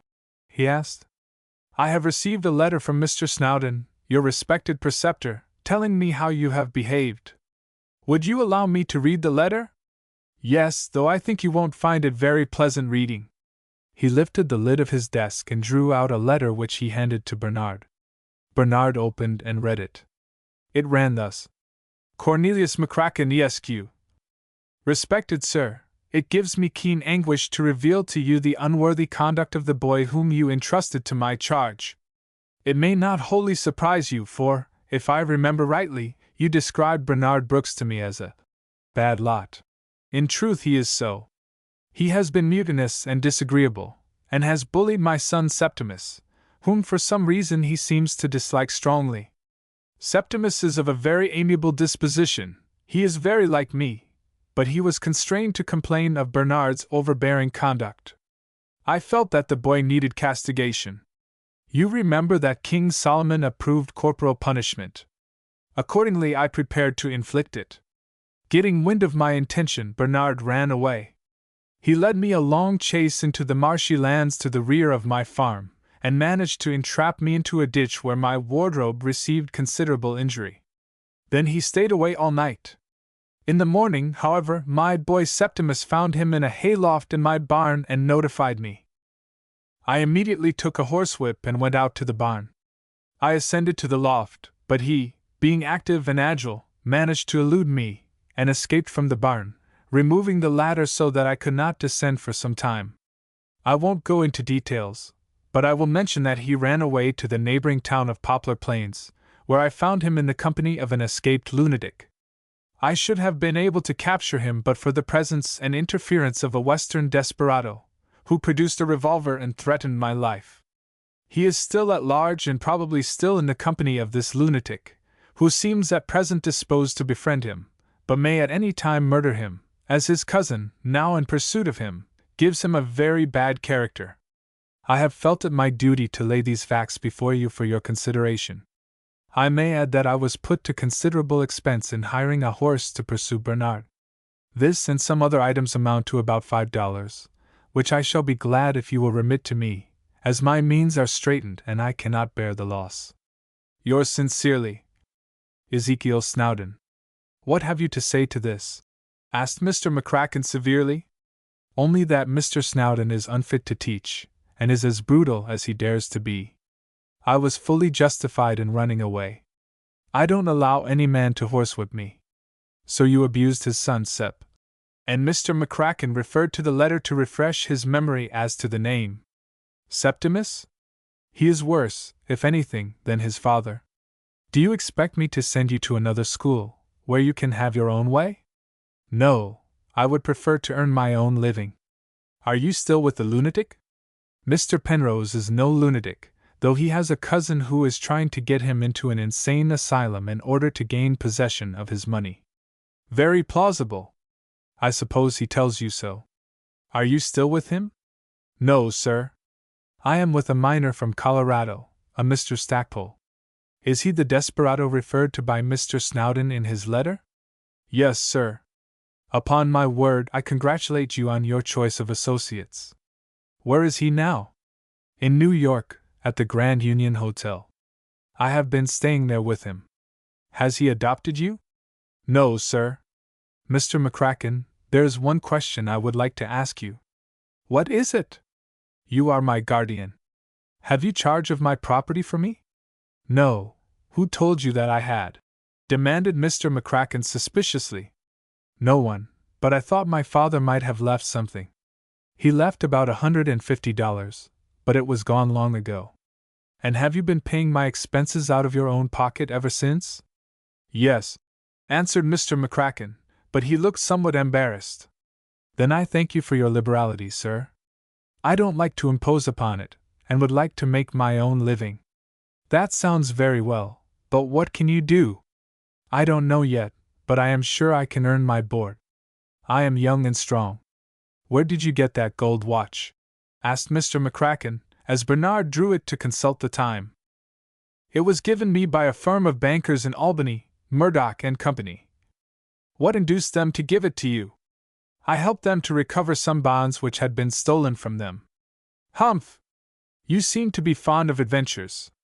The adventure was forced upon me. Let me know what you want. If you could help me to find a place where I can earn a living, I should feel deeply indebted to you, and it would save you from supporting me out of your own pocket. I will think of it. Where are you staying? At the Grand Union Hotel. Who is paying your bills? Mr. Joshua Stackpole. You can come to my house. In a few days I shall probably find you a place. Thank you, sir. Where do you live? Mr. McCracken gave an address on Lexington Avenue. I will go there this afternoon. I shall be home at 5. You may present yourself then. Bernard was about to leave the office when Mr. McCracken called him back. Wait a minute. Did you notice what Mr. Snowdon said about his expense in getting you back? Yes, sir, answered Bernard with a smile. Do you think he expended $5? No, sir. I know he did not.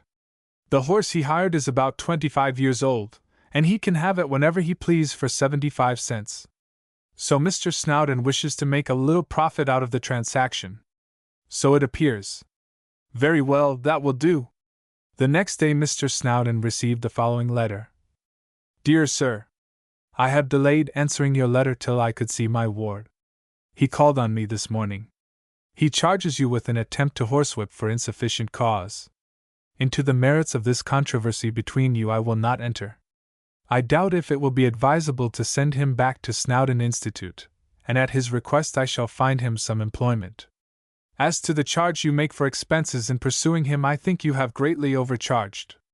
I enclose $2, which Bernard tells me is considerably more than your horse hire cost you.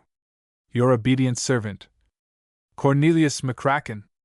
Ezekiel Snowdon read this letter with a perturbed brow. Such is gratitude, he exclaimed, raising his eyes to heaven in protest. The mental anguish that boy has cost me ought to count for something. Yet his guardian has sent me a paltry $2 bill. Truly the virtuous are persecuted in this world. They must seek their reward in a better sphere. Has the crazy man been caught, Pa? Not that I have heard. That good man, his cousin, has been foiled in his efforts probably. I shall miss the money I have been accustomed to receive from Bernard's guardian. Unless we can fill his place, I shall be obliged to cut down the rations of butter, and have it only every other day. I can't do without butter, Pa. You needn't give any at all to the boarders. True, the suggestion is a good one. Competent medical authorities say that butter is apt to bring humors to children. They will be better off without it. Bernard reported to Mr. Stackpole the interview he had had with his guardian, and asked his advice as to what he had better do. You had better try him for a while, Bernard, said Mr. Stackpole, and see whether he is ready to do the fair thing by you. If he doesn't, you will always find a friend in Joshua Stackpole. Thank you, Mr. Stackpole, I am sure of that. So this Mr. McCracken says your father left you no property. When did he die? When I was about 7 years old. What do you know about him? Very little. He used to travel. I think he was an agent of some kind. Mr. McCracken never would tell me much about him.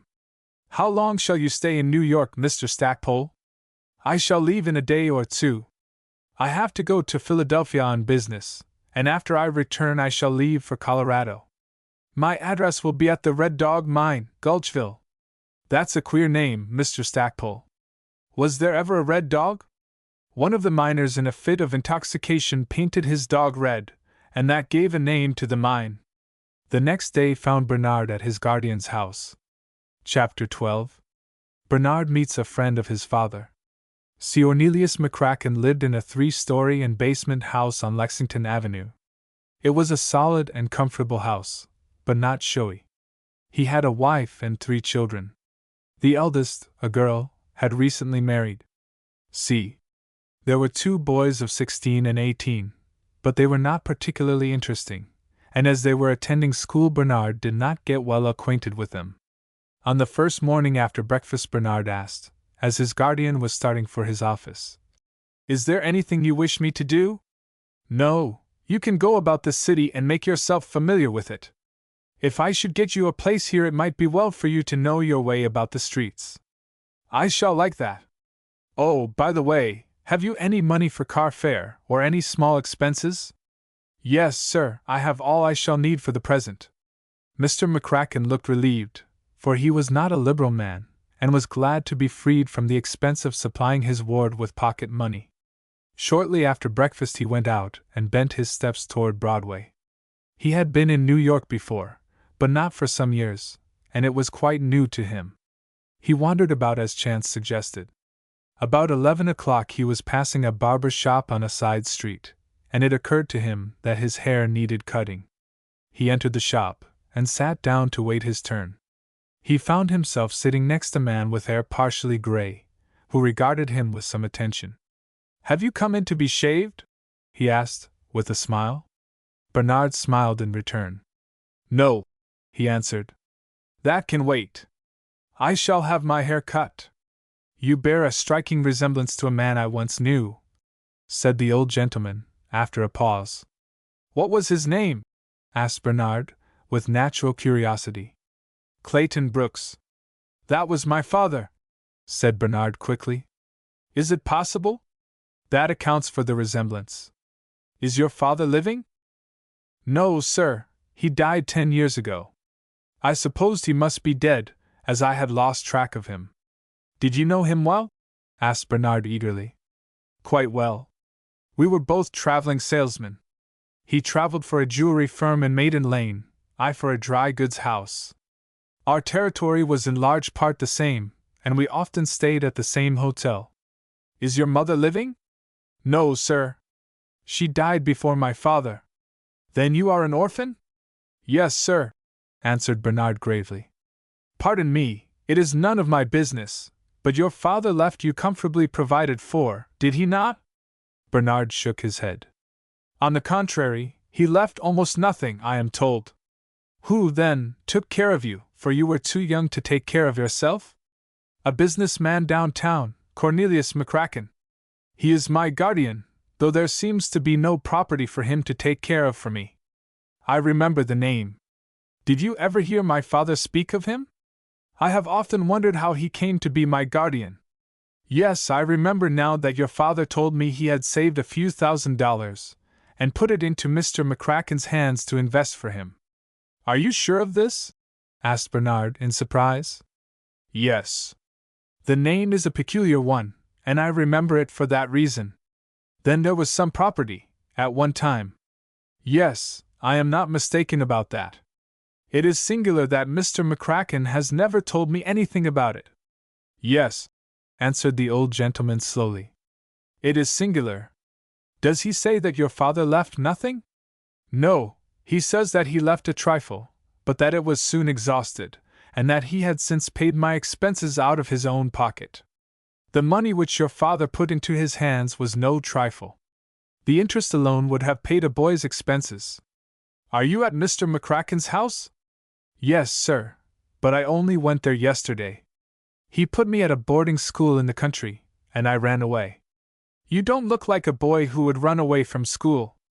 I shouldn't if I had not had good cause. Suppose you tell me why you did it." Bernard, upon this, told the story already familiar to the reader. "Do you blame me for leaving Mr. Snowdon?" he asked, at the conclusion of his tale. "No, I do not. By George, I would have done the same if I had been in your place. Does Mr. McCracken want you to go back?" "No, he is going to find a place for me. If I were in business, I would give you a position in a minute. I am sure that your father's son would suit me." "Thank you, sir. Are you still traveling?" "No, 4 years since an old uncle died and left me a good sum of money, so that I have since been able to live at ease without working. I am not an old man, still I am fully 10 years older than your father would have been, and it is pleasant to think I can do as I please. I don't care to retire just yet," said Bernard, smiling. "I should hope not. Even if you were able to live without work, I would not give much for a boy who would be willing to do so." "Next," announced one of the barbers.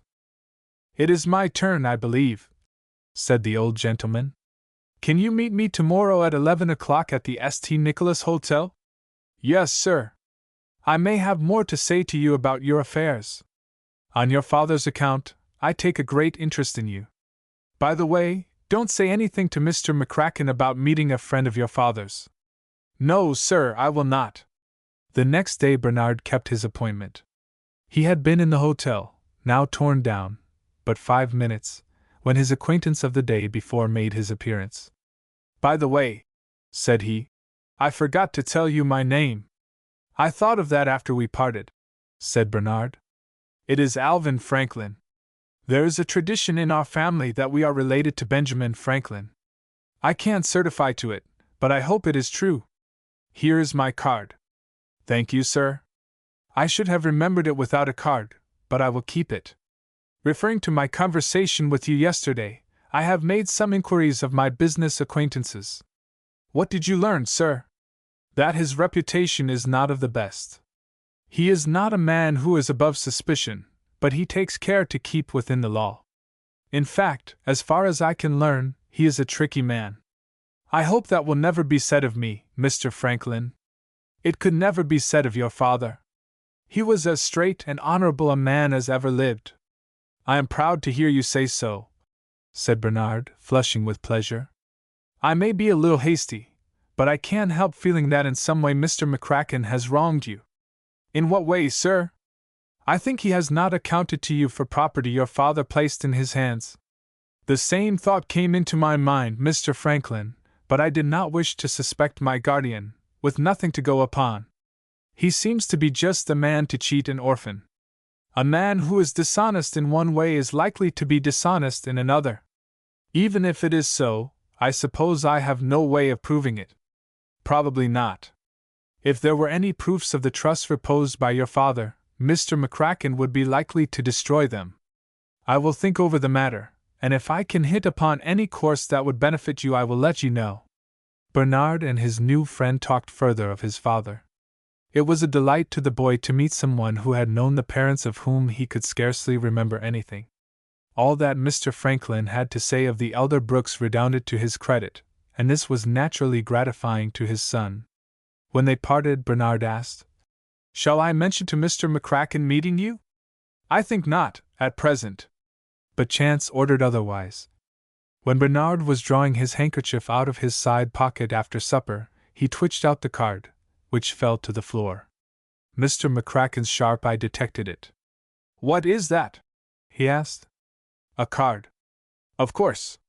What name is on it?" "Alvin Franklin." "Who is he?" "Is it a man you know?" "Yes, sir. It is an acquaintance of my father." "When did you see him?" "Today, at the St. Nicholas Hotel." "Did he talk to you about your father?" "Yes, sir." "What did he say, and how did he happen to know him?" Bernard answered this question, but did not think it necessary to speak of the money which his father was said to have left. Mr. McCracken made no comment, but did not seem pleased. When Bernard went up to bed, he said to himself, "I must get the boy out of the city. This man may tell him too much. Chapter 13. Professor Puffer. 3 days later, Mr. McCracken said to Bernard at the breakfast table, "Well, I have secured a position for you." "Indeed, sir, what is it?" inquired Bernard, with interest. "Is it in the city?" "No. Did you particularly wish to live in the city?" "No, sir. As long as the position is a good one, and is likely to lead to something, I am not particular." "You are a sensible boy." "Let me say, then, that my friend Professor Puffer, Ezra Puffer, perhaps you have heard of him, requires a boy of fair education as secretary and literary assistant. Though he has never seen you, he will take you on my recommendation." "But, sir," said Bernard, considerably amazed, "am I qualified to be literary assistant to a professor?" "As to that, I don't think anything will be required beyond the ability of a fair scholar." "You have a fair education, I take it." "Yes, sir." "You know a little Latin and French, eh?" "Yes, sir." "And write a good hand?" "Yes, sir." "Then I have no doubt you will suit my friend Puffer." "Of what is he professor?" "I can't tell you exactly, but I believe he is interested in antiquities. By the way, he is going to Europe. I suppose you won't object to going with him." "No, I shall like it," said Bernard, in a tone of satisfaction. "I thought you would. How soon can you be ready?" "Whenever you wish. Professor Puffer will sail tomorrow in a packet ship, and I have promised to take you on board. He is so busy making preparations that he cannot call here. I should like to make his acquaintance before I start." "Why?" asked Mr. McCracken sharply. "Can't you accept him on my recommendation? I hope he isn't like Mr. Snowdon. You will find him to be a gentleman. Is that satisfactory?" "Oh, yes, sir. Don't imagine I want to make trouble. Only I had a little curiosity in regard to him, that is all. Have you any idea how I shall be employed?" "Well, to tell the truth, I can't give you much idea. Your labors will be light, and you will have a chance to see the world. Upon my word, young man, you are very fortunate. If at your age I had such an opportunity, I should have been delighted. If, however, you would prefer to go back to the care of Mr. Snowdon, I won't object to gratifying you." "Oh, no, I am quite satisfied," said Bernard hastily. "I shall certainly prefer Professor Puffer. What is his appearance?" "I should say that he was about my age. He has but one eye, the other having been destroyed by an accident when he was a young man. I think the other eye is weak, and it is probably for this reason that he requires a secretary." "Very likely, sir." "You can pack your valise today, and tomorrow morning I will take you to the vessel." Mr. Stackpole had left the city, and Bernard did not have an opportunity of seeing his father's old friend Alvin Franklin, so that he was unable to inform either of his departure for Europe. He was sorry for this, as he looked upon both as friends, and would have liked to have had their good wishes. Somehow he never looked upon his guardian as a friend. The information he had received from Mr. Franklin, moreover, had excited in his mind a suspicion as to Mr. McCracken's honesty. However, he was to have an opportunity of supporting himself. Mr. McCracken had told him that Professor Puffer would pay him $25 a month, besides his board and traveling expenses, and this he rightly considered as an unusual salary for a boy of his age. About 9 o'clock the next morning he started with Mr. McCracken for the ship Vesta. It lay at a North River pier, and half an hour or less brought them to it. It was a ship of fair size, but as Bernard knew very little about ships of any kind, he had never been on one. He was not in a condition to judge on this point. They boarded the ship, and Mr. McCracken addressed the second mate, whom he knew slightly. "Is Professor Puffer on board?" he asked. "Yes, sir, he is in the cabin." "Thank you." They proceeded to the cabin, where they found the professor. He was a short, rather stout man, with a red face, scanty hair, and a green shade covering the lost eye. Mr. McCracken went up and shook his hand. "Professor Puffer," he said, "I have brought Bernard Brooks, your new secretary. I hope he will prove satisfactory." Professor Puffer turned his glance towards Bernard, whom he examined attentively. Then he said in a deep bass voice, I have taken him on your recommendation, Mr. McCracken. You know what I want. If you say he will suit me, I have no doubt he will. Young man, I hope we shall get on well together. I hope so, sir. Has your guardian acquainted you with the details of your engagement? He hasn't told me exactly what I will have to do. You will learn in good time, said the professor, with a wave of his hand. Whatever the duties are, I will try to give you satisfaction. All right. You can look about the vessel, Bernard, said Mr. McCracken, while the professor and I have a little conversation. All right, sir. I shall be glad to do so. So Bernard walked about the ship and watched with interest the preparations for departure. It was all new to him, and he could not help feeling elated when he reflected that he was about to see something of foreign countries, while at the same time earning his living. He was obliged to confess that Professor Puffer did not come up to his expectations. In fact, he looked like anything but a literary man or professor. Bernard had imagined a tall, slender man, with a high intellectual brow, a pale face, an air of refinement and cultivation, and a quiet manner. Professor Puffer was quite the reverse. He looked more like a sailor, and his red face seemed to indicate that he was not a member of a total abstinence society. I never in the world should think that he was a professor, reflected Bernard. However, appearances are not always to be trusted, and he may be very intellectual, though he certainly does not look so. I do hope we shall get along well together. He was interrupted in his reflections by the appearance of Mr. McCracken on deck. I shall have to say good-bye, Bernard, said his guardian, as the vessel is about ready to start. I hope you will be a good boy and give satisfaction to Professor Puffer. If you do not, you cannot expect me to do anything more for you. No, sir, I won't. I thank you for procuring me the situation. I will try to justify your recommendation. All right. Well, goodbye.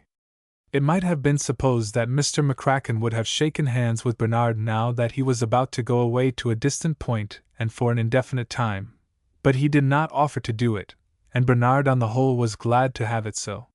He felt a physical repulsion for Mr. McCracken which he could not explain, and preferred to dispense with all signs of friendliness. He felt rather relieved, too, when Mr. McCracken had left the vessel, and he had seen the last of him, for a time at least. The preparations for departure continued. The sailors were busy, and soon the vessel left her wharf, and was towed out into the stream. Bernard watched the shipping in the harbor, the ferry boats darting here and there, the Jersey shore, and later the spires and warehouses of the great city on the other side of the river. He rather wondered why he did not see Professor Puffer, but that gentleman had gone below. At length Bernard thought it time to inquire the whereabouts of his employer. The steward led him below, and pointed to the door of a stateroom. He knocked at the door, and did not at first have a reply. A second knock elicited an indistinct sound which he interpreted as, "Come in."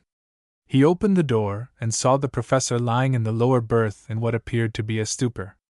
"Don't you feel well, Professor Puffer?" asked Bernard. "Who are you?" returned the professor, with a tipsy hiccup. This, with the undeniable smell of liquor, and a whiskey bottle on the floor, showed clearly enough what was the matter with the professor. Bernard was shocked. He had always had a horror of intemperance, and he regarded his corpulent employer with ill-concealed disgust.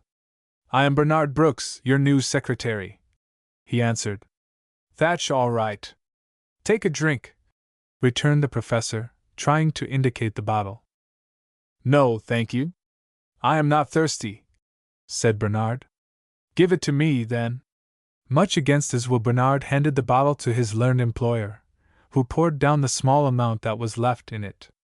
"That's good," he ejaculated. "Have I got to occupy the room with a man like that?" thought Bernard, with disgust. "I hope there are very few professors like Professor Puffer." Chapter 14. Some of the passengers. Bernard had always cherished high respect for literary men and professors, though it must be confessed that he did not venerate Professor Snowdon. To find Professor Puffer an inebriate was certainly a shock to him. Still, he remembered that Burns had been intemperate, and that Byron loved gin, and that in spite of his taste for whiskey Professor Puffer might be a learned man. The next day the professor was sober, partly, perhaps, because his supply of drink had given out. Bernard resolved to get better acquainted with him. "Professor Puffer," he said after breakfast, "I am ready to begin work whenever you please." "All right. Have you been seasick?" "No, sir. I thought perhaps for the first 3 or 4 days you might be affected." "I thought so too, as I am not used to the sea, but I haven't had any trouble yet, so that I can go to work any time you desire." "I shan't undertake to do any work on the ship, Mr. What is your name?" "Brooks, Bernard Brooks." "Just so. I shall remember after a while. I am very much obliged to you for giving me a situation when you don't know any more of me." "Oh, Mr. McCracken spoke for you. A sharp man is Mr. McCracken." "I dare say he is, but I don't know much about him." "Don't you?" asked the professor, showing some interest. "Isn't he your guardian?" "Yes, sir, but I have never spent much time with him."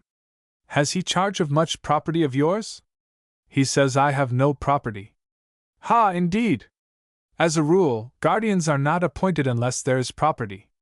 He was a friend, that is, an acquaintance of my father." "How long has your father been dead?" "Ever since I was 5 years old." Now it occurred to Bernard to ask some questions. "Mr. McCracken told me you were interested in antiquities." "Yes, antiquities." "Have you written any works on the subject?" "Yes, several," answered the professor, with some hesitation. "Have you any of them with you?" "No." "I thought I should like to look them over if you had, and it might help qualify me for my duties." "I have no doubt you will answer my purpose," said the professor, yawning, as if he did not feel much interest in the subject. Bernard was rather disappointed.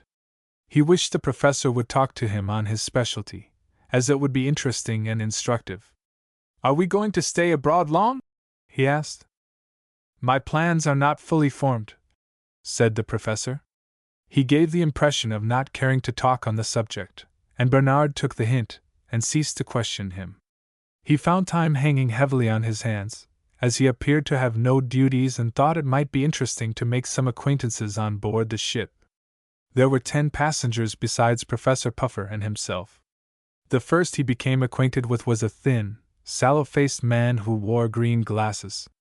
What he was Bernard could not conjecture, but soon learned. He was standing forward looking out at the white-capped waves when a voice accosted him. "Young man, are you bilious?" Opening his eyes in surprise, Bernard recognized the sallow-faced passenger. "I don't think I am," he answered. "I am Dr. Felix Hampton," said his new acquaintance. "I have discovered a medicine which will effectually cure biliousness." "Indeed, sir? You will be a public benefactor, in that case." "True, young man. I feel that my work is a great one. Thousands will bless my name. I am going abroad to introduce my medicine in Europe. There must be thousands of bilious cases in London alone." "I presume you are right. Shall you establish yourself in London?" "I cannot give myself to any one country. I shall endeavor to sell an interest in my medicine to some responsible party who will push it in Great Britain." "Who is the red-faced man you are traveling with?" "Professor Ezra Puffer." "What is he professor of?" "I don't know, sir. I believe he is interested in antiquities." "Is he bilious?" "I haven't known him long enough to tell." "Would you mind recommending my medicine to him?" "I think you had better do so yourself. I don't know anything about the medicine, you know." "Is he your father?" "No, sir." The idea of being the son of Professor Puffer was quite repugnant to Bernard, and he answered promptly. "You may be bilious without knowing it. If you will, come to my stateroom. I will give you a teaspoonful of the medicine without charge." "Thank you, sir. I don't care for it. If I were sick I would make up my mind to buy medicine, but I feel perfectly healthy." "Do you use it yourself?" "I did, but now I am entirely cured of the insidious disease." It struck Bernard that Dr. Hampton was singularly unhealthy in appearance, but this he kept to himself. As he walked to another part of the deck he was accosted by a bright, healthy-looking man of perhaps 35, with a rosy face and a quick, alert manner. "I see you have been talking with Dr. Hampton," he said. "I didn't know that was his name. Did he ask you if you were bilious?" Yes, and offered me a dose of his medicine without charge. The other laughed. He made me the same liberal offer. Neither you nor I look like bilious cases. I should think not. The doctor himself looks like a victim of liver complaint. Are you traveling alone? No, sir. I am traveling with Professor Puffer. A short man with a red face? Yes. A friend of your family? I never saw him until I met him on the ship. You called him Professor Puffer. What is he professor of? I believe he is interested in antiquities. He seems to me more interested in liquor. But I must apologize. I should not speak so of your friend. Bernard laughed. I am not sensitive on the subject of my friend, or rather my employer, he said. Your employer? Yes, I am his secretary, and I believe I am to assist him in his literary labors. Then I suppose you will become a professor of antiquities also. Perhaps so, assented Bernard, with a smile. For my part, I don't care much for antiquities. I am more interested in the present than in the past. I am buyer for a Boston house, and my name is Nelson Sturgis. How may I call you? Bernard Brooks. Professor Brooks? Asked Sturgis. Not yet, laughed Bernard. Suppose we take a little promenade. I make a practice of walking 2 hours daily on shipboard in order to get my customary exercise. I shall be glad to join you, Mr. Sturgis. As they were walking, they had an opportunity to witness an amusing meeting between Professor Puffer and Dr. Hampton. As Professor Puffer emerged from the cabin, the sallow-faced man approached him with the stereotyped question. Pardon me, sir, but are you bilious? What the dickens do you mean? Demanded Professor Puffer, glaring at the doctor. No offense, sir, but I think most persons are bilious. You look a good deal more bilious than I. No, sir, you are mistaken. I have cured myself of liver complaint by Dr. Hampton's celebrated liver tonic. I am Dr. Hampton. Are you? Well, your appearance doesn't speak very well for your remedy. My liver is perfectly regular. I am glad to hear it, sir. I was speaking to your secretary a short time since, but he doesn't think he is bilious. A boy of his age wouldn't be apt to know. I will make you the same offer that I did him. I will give you a dose of the tonic free gratis, and you may find that it will benefit you. Is there any whiskey or brandy in the tonic? Asked Professor Puffer, with sudden interest. No, sir, not a drop. You may rest assured that it is a strict temperance medicine. Then I don't want any of it, sir. Temperance is a humbug. Are you a temperance man? Yes, sir. I am not. Good morning. Dr. Hampton's next interview was more satisfactory. Among the passengers was a thin maiden lady of uncertain age. She was beginning to suffer seasickness when Dr. Hampton approached her. Pardon me, he said, but you look bilious. I fear I am, she answered in a hollow tone. I feel dreadfully. I thought I could not be mistaken. Shall I relieve you? Oh, sir, if you only could. I can. A bottle of my celebrated liver tonic will make a new man, I mean woman, of you.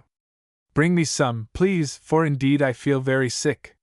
Dr. Hampton produced a small bottle from his pocket. This is it, he said. $1, please. The maiden lady drew $1 bill from her pocket, and the doctor, producing a spoon, administered a dose. The result was magical. The lady rushed hastily to the side of the vessel, and was relieved of her breakfast. I feel better, she gasped.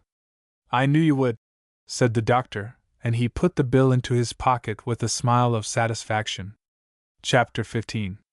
Jack Staples. Professor Puffer had a grievance.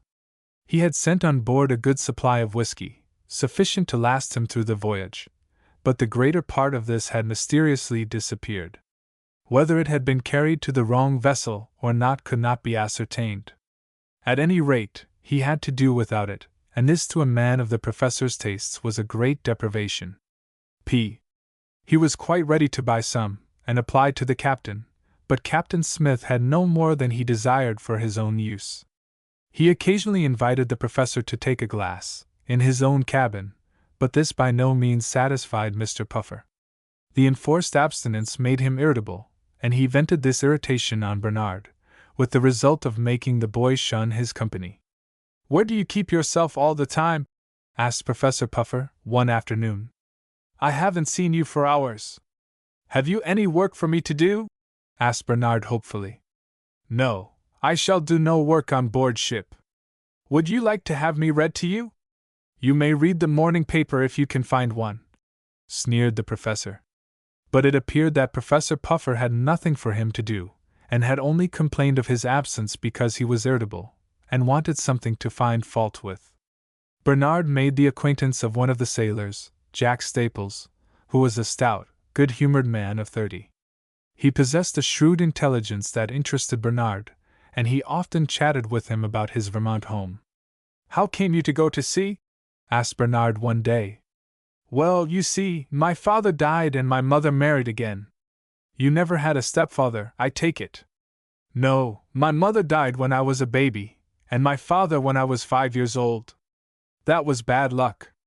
"Yes," answered Bernard gravely. "I think," said Jack, shifting his quid of tobacco from one cheek to the other, "that I was about 15 when my mother told me that she had decided to marry Mr. Stubbs. Stubbs kept a grocery store in the village, and passed for a man well-to-do. My mother had about $2,000 left by my father, and she did some dressmaking, while I did chores for the neighbors, and sometimes worked on a farm, so that between us we made a comfortable living, and always had enough to eat. When Mother told me that, I felt very much upset, for I didn't like Mr. Stubbs, who was a mean, grasping man, and I tried to get her off the notion of marrying him. But it was of no use. She said she had given her word. Besides," she added, "we haven't got much money, Jack, and Mr. Stubbs says he will support us both in comfort." "Are you going to give him your money, Mother?" I asked. "Well, yes, Jack. Mr. Stubbs says he can use it in his business, and he will allow me interest on it at the rate of 6%. You know I only get 5% in the savings bank." "It is safe in the savings bank," I said. "And so it will be with Mr. Stubbs. He is a good, honorable man." "I don't know about that. All the boys in town dislike him. He says they tease him, and steal apples and other things from the store," she replied. "I don't like the idea of having such a man as that for my father." "He is going to put you into his store, and teach you business, and make a man of you," she said. I made a wry face, for I knew of 1 or 2 boys who had worked for Stubbs, and complained that he had treated them like niggers. However, I soon found that it was no use talking to Mother, for she had made up her mind and I couldn't alter it. In a month she changed her name to Stubbs, and we went to live at the house of my stepfather. I soon found that he lived very meanly. We didn't live half so well as Mother and I had before she married, although our means were small. I went into the store, and I never worked so hard in my life. I went to bed tired, and I got up at 5 o'clock in the morning, feeling more tired than when I went to bed. Presently I needed some new clothes, so I went to Mother and asked for some. She applied to Stubbs, but he refused to get them for me. "The boy is proud," he said. "He wants to look like a dude. I won't encourage him in such foolishness." "He really needs some new clothes," pleaded Mother. "Then he can buy them himself," he returned. "I will buy some out of my interest money," said Mother. "Your interest isn't due," he said shortly. "You might advance me a little," she returned, "say, $10. But he wouldn't do it, and while I am on the subject I may as well say that he never did pay her the interest he promised. Of course he had to give her a few dollars now and then, but I don't think it amounted to more than $30 or $40 a year, while she was entitled to $120. "He must have been a mean man," said Bernard, in a tone of sympathy. Mean was no name for it. I tried to get him to pay me wages, no matter how small, so that I could have something to spend for myself, but it was of no use. He wouldn't agree to it. Finally I told Mother I couldn't stand it any longer. I must run away and earn my own living. She felt bad about having me go, but she saw how I was treated, and she cried a little, but didn't say much. So I ran away, and when I reached Boston I tried to get a place. This I couldn't do, as I had no friends and no one to recommend me, and finally, not knowing what else to do, I shipped as a sailor. Have you ever been home since? Yes, I went 2 or 3 times, and I always carried some money to Mother, who needed it enough, poor woman. Finally, I went home 2 years since, and I found that my mother was dead. And Jack wiped away a tear from his eye. I don't think I shall ever go there again. And did Mr. Stubbs keep your mother's money? Asked Bernard. You may be sure he did. But it didn't do him much good. How is that? His store burned down.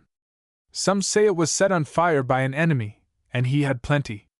It wasn't insured, for the insurance company had increased its rates, and Mr. Stubbs was too mean to pay them. Then, in trying to put out the fire, it was a cold winter night, he caught a bad cold which brought on consumption, and finally made him helpless. Would you like to know where he is now? Yes. He is in the poorhouse, for all his means had melted away. The man in charge is about as amiable as Stubbs himself, and I have no doubt he has a pretty hard time of it. I don't pity him, for my part, for he made my mother unhappy, and drove me to sea. I am sorry for you, Jack. Your luck has been worse than mine. My father and mother are both dead, but as long as they lived they fared well. No one ever tried to rob them of money, as my mother was robbed of her small fortune. I don't feel sure of that, said Bernard thoughtfully. What do you mean? Then Bernard told Jack what he had heard from Alvin Franklin about his father's having had money, and of his suspicion that Mr. McCracken had appropriated it. The story made an impression on Jack Staples. I shouldn't wonder if you were right, Bernard, he said. He seems to have treated you in a queer way. What sort of a man is this Professor Puffer? I don't know much about him. Do you like him? No. I'll tell you what, he looks to me like my stepfather. I am puzzled about him, said Bernard. He doesn't look in the least like a literary man, or a professor. That's so. Then I find he is intemperate. I haven't been able to learn anything about his business, or studies, but he is fond of whiskey. Do you know, Jack, I don't believe I shall be content to stay with him very long. Is he a friend of your guardian? I suppose so. Are you to get any pay? $25 a month and my expenses. That is good, if you get it. Don't you think I will? I don't think you'll get it any more than my mother got her interest. Then I certainly shall not stay with him. But what can you do? You will be in Europe. I don't know, Jack, but I think I shall get along somehow. To my mind your guardian had some object in putting you with such a man. Perhaps so, but I may be doing Mr. McCracken an injustice. If ever you get into trouble, Bernard, don't forget that Jack Staples is your friend. I have got a few dollars stowed away in a bank at home, and they are yours if you need them. I will remember it, Jack, and thank you, whether I need them or not. A day or two later something happened that made Bernard still more suspicious of his guardian and Professor Puffer. Chapter 16. A Scrap of Paper. Bernard was in the stateroom one day during the absence of Professor Puffer, when he noticed on the floor a fragment of paper, looking like a portion of a letter with writing upon it. He picked it up and mechanically read the words which it contained. B. The paper had been torn irregularly across, so that it contained no complete sentence. The words it did contain arrested his attention. This is a transcript of them. Bernard could not doubt that the reference was to him, and that the letter of which this was a fragment had been written by his guardian, as a document of instruction to Professor Puffer. It was clear that the professor was an agent of Mr. McCracken, and that the latter was anxious to get him out of the way. But how? How much danger was involved in this unfriendly disposition of his guardian? Again, why did he want to get rid of him? These were questions which Bernard found himself unable to answer. It was clear, however, that his engagement as private secretary was only a subterfuge in order to get him under the charge of Puffer, who was evidently no professor at all. It seemed an elaborate and clumsy device on the part of Mr. McCracken, but Bernard must take things as he found them, and form his own plans accordingly. He wished he could have seen the whole letter, as the additional information it contained might help him to a decision. One thing, however, seemed evident, that it would be wise to part company with Professor Puffer as soon as practicable after he reached Europe. On the ship it was policy for him to continue the companionship, and leave the professor ignorant of the discovery he had made. Bernard considered whether he had better communicate the contents of the scrap of paper to any one on board. On the whole, it seemed wise, in case anything should happen. There was not one of the passengers whom he felt like taking into his confidence. Dr. Felix Hampton had no thought except for his bilious tonic, and Bernard doubted if he was a man of discretion. Nelson Sturgis was probably reliable, and seemed friendly, but, upon the whole, Bernard preferred to entrust the secret to Jack Staples. He was an humble friend, but a man to be trusted. He therefore took the earliest opportunity of speaking to Jack. "I've got something to show you, Jack," he said, when he found the sailor alone. "All right, lad." "What is it?" "This scrap of paper." "Do you want me to give you my opinion of your handwriting?" "It isn't my handwriting." "Whose then?" "To the best of my knowledge, it is the handwriting of my guardian, Cornelius McCracken." Jack studied the paper, and then asked quietly, "Where did you find this, lad?" "In my stateroom." "It was dropped, no doubt, by Professor Puffer." "So I surmised." "You think it was written to him by your guardian?" "Yes, I think there can be no doubt of that." "Now, what do you think it means, Jack?" "It means mischief," said Jack sententiously. "It was written by one rascal to another." "Of course, by the boy he means you." "Yes." "And he wants to get rid of you?" Bernard nodded. "If we had the whole letter we could see into this thing better." "How did he expect that professor fellow to get rid of you?" "That's the question I've been asking myself, but I can't answer it." "What do you think of doing, lad?" "I shall leave the professor as soon as I get a chance." "Yes, that's sensible." "But I can't leave him while we are on shipboard. I must wait till we get to the other side." "I suppose he wouldn't try to do you any harm on board the Vesta?" said the sailor thoughtfully. "I don't think so. Still, it's best to watch." "I was going to ask you to do that, Jack."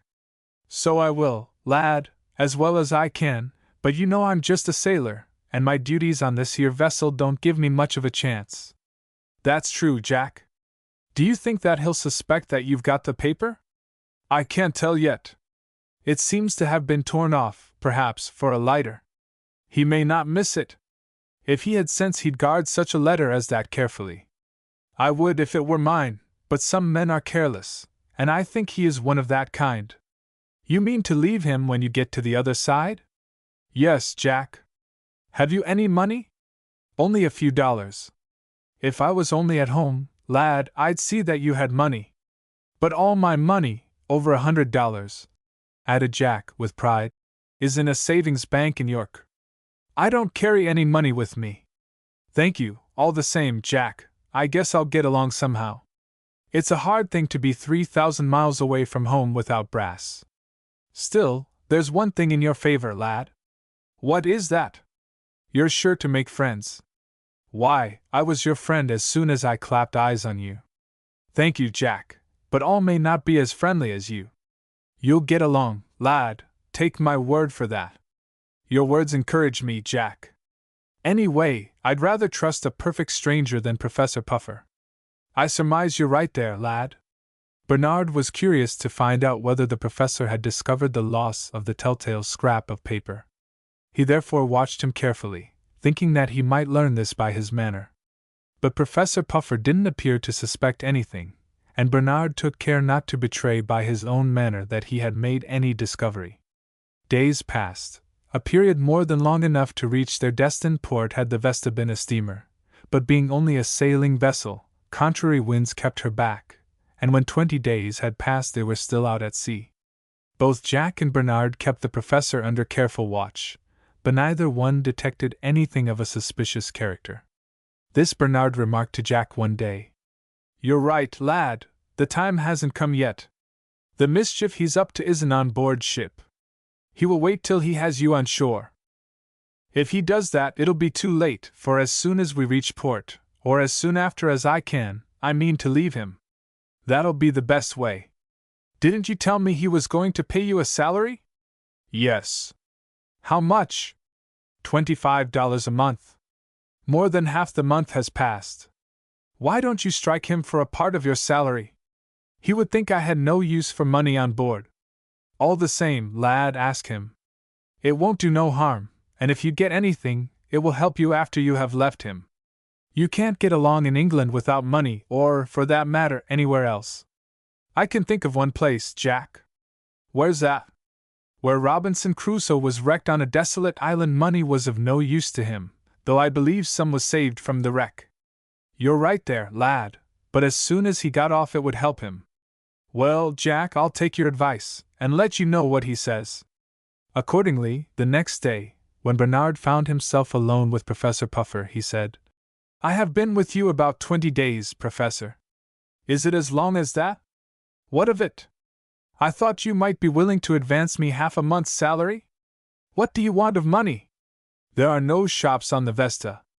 That's true, but I should feel a bit more comfortable with a little money in my pocket. Do you want to play for money? No, sir. You can't use any money till you get to Liverpool. I know it, sir, but when you get there I will give you some. Till then you have no occasion for any. Besides, you have done no work. I have been ready for work if you had any for me. That's all right. You shall have a chance to work in due time. We couldn't do any work on the ship. Bernard had to be content with this. He reflected that if the professor carried out his promise, and gave him half a month's salary on reaching Liverpool, that would be as soon as he would have any use for it. As the voyage drew nearer and nearer the end, Bernard grew excited. A new life lay before him. What would be the result of his efforts to make his own living, after he had left the professor? Chapter 17. Bernard's Peril. Oh, any evening Bernard was standing at the side of the vessel, looking out over the waste of waters, and wondering what was to be his future.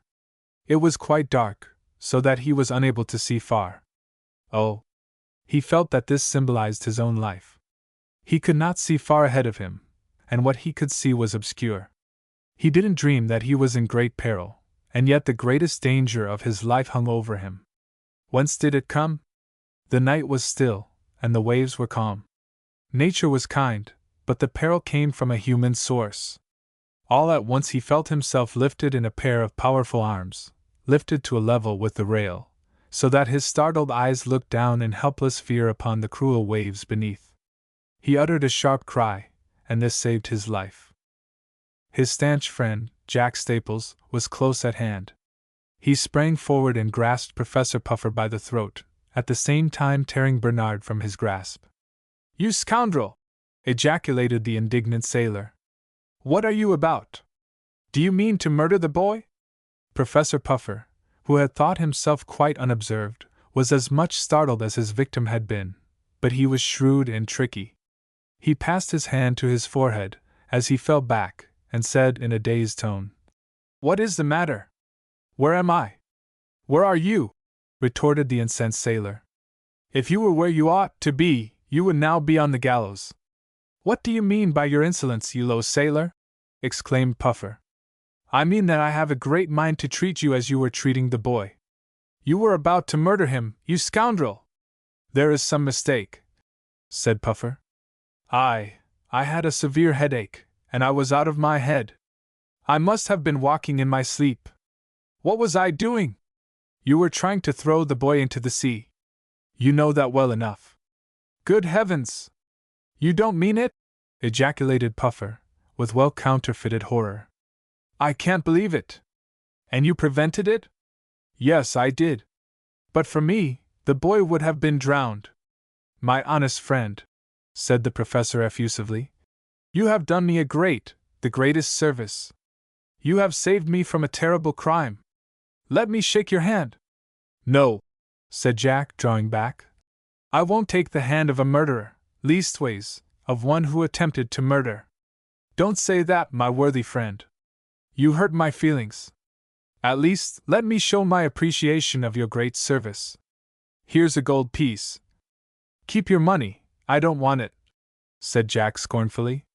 At any rate, went on the professor, crestfallen, let me hope that you will keep this unfortunate affair to yourself. It would do no good to reveal it, and it would put me in a false position.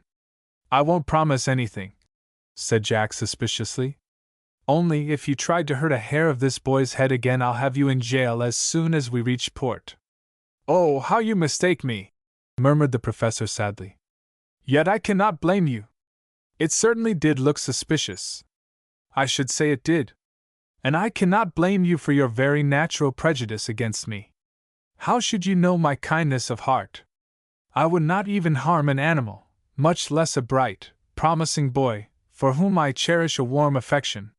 Bernard was not deceived by the professor's protestations. He had never noticed any affection on the part of his companion, and felt sure that the action was premeditated. He realized that Puffer was only carrying out the instructions of his guardian, and that it was in this way he had decided to get rid of him. "Stow that," said Jack contemptuously. "You don't deceive me with your smooth talk. I must submit to your injustice, my worthy fellow, for I know that you are a true friend to the boy, and therefore, I freely forgive you. But you, Bernard, I trust you acquit me of the terrible crime which this honest sailor thinks I premeditated?" "I won't express any opinion, Professor Puffer," replied Bernard coldly. "I can only say that but for him you would have taken my life." "This is indeed hard," whined the professor, "to feel that you hate and distrust me. But I will prove to you that I am a better friend than you think me. You asked me the other day for some money on account?" "Yes, sir. I said I would wait till we landed. Now I will voluntarily anticipate payment. Here are $15. You can convert them into English money when you reach Liverpool. I will take the money, Professor Puffer, because it is rightfully mine, but I cannot forget the terrible fate to which you attempted to consign me. You will think better of me in time, Bernard. I can bring you a medical certificate to prove to you that I am subject to fits of sleep-walking. Have you ever attempted to kill anyone in these fits before?" "No, thank heaven! I can't account for my action tonight. But it is getting late, we had better go to bed." "I will never occupy the stateroom with you again," said Bernard hastily. "Don't be foolish," returned the professor testily. "You surely don't suppose you are in any further peril?" "I don't know about that. According to your own statement, you are subject to fits of sleep-walking, when you are not responsible for what you do. They occur only at rare intervals. The last one was 2 months since. Come to the stateroom. Your omission to do so will only create scandal." "Let it," said Bernard resolutely. "It won't be my fault. There is nothing that I am afraid to have revealed. But can't you see what a position it will put me in? I can't help that, Professor Puffer. But you can't go without sleep." "No, I shall not like to, but I would rather lie down on deck than occupy the stateroom with you." "You are making a fool of yourself," said the professor, biting his lip. "The lad is right," said Jack. "He won't have to sit up all night. There is a vacant bunk near mine, and if he isn't too proud to sleep with rough sailors, he can pass the night there." "I will do it, Jack," said Bernard. "I haven't any foolish pride. If the forecastle is fit for you to sleep in, it's fit for me." He walked off with Jack, and Professor Puffer was left gnawing his lip. "What a scrape I have got into," he said to himself. "But for that rascally sailor the boy would have dropped into the water, and that would have been the last of him. Then I would have got $1,000 from Mr. McCracken, and had a hold on him that would have amounted to a great deal more. As it is, unless the sailor and the boy keep silent, I shall be in the worst scrape of my life." A little reflection, however, allayed the fears of Professor Puffer. In a short time the boy and Jack would part company, and if Bernard ever brought up this subject again, and charged him with attempted murder, his testimony would be unsupported, and would carry very little weight with it, especially as Mr. McCracken would side with him against the boy. Bernard slept that night in the forecastle, and enjoyed as good a night's rest as usual. The next day he was transferred, at Mr. Puffer's request, to a vacant stateroom, on the ground that he could not sleep as well with another person in the same room. The purser asked why he had waited so long before suggesting the change. "I didn't want to make trouble," replied the professor carelessly. As Professor Puffer agreed to pay extra for the additional stateroom, no objections were made, and henceforth, though it was only for 3 nights, Bernard had a room to himself. Nothing more happened worth noting till the Vesta reached Liverpool. Bernard was exercised in mind. He had fully determined to leave the professor, but it was not necessary to do so immediately. He was afraid also that Puffer, claiming guardianship, would have him pursued if he fled from him. He would easily be able to establish the fact that Bernard was under his charge, and this might embarrass him. "Come, Bernard," said Professor Puffer. "I want you to get your luggage ready. We shall go ashore as soon as the custom officers have examined it." "Where are you going, sir?" "To the Albion Hotel." "If I go with you, you must have a separate room for me. Haven't you got over that old folly? That will make an extra expense." "I can't help that, sir. You have made it necessary." Professor Puffer was very angry, but he reflected that it would not be wise to make a fuss, as it would lead to a revelation from Bernard that would embarrass him, at the least, especially as Jack Staples was at hand ready to confirm any allegation that his ward might make. "Very well," he said shortly. They were conveyed to the Albion Hotel, and a small room was assigned to Bernard, adjoining the larger one occupied by Professor Puffer. "Goodbye, Jack," said Bernard, grasping the honest sailor's hand warmly. "You have been a good friend to me. But for you I wouldn't have lived to reach Liverpool." "How long are you going to stay with the professor?" asked Jack. "Not long." "That's right, lad. You can't trust him. He's a snake in the grass." "I have the same opinion of him that you have, Jack. I won't trust him, and I shall leave him very soon. But I want a little time to think about my plans." "God bless you, lad! If you ever get into trouble, think of Jack Staples." "I will, Jack." And so the two friends parted. Chapter 18. The Events of a Night. Tee chamber at the Albion Hotel occupied by Bernard was a small one, connecting by a side door with the larger one which had been taken by Professor Puffer.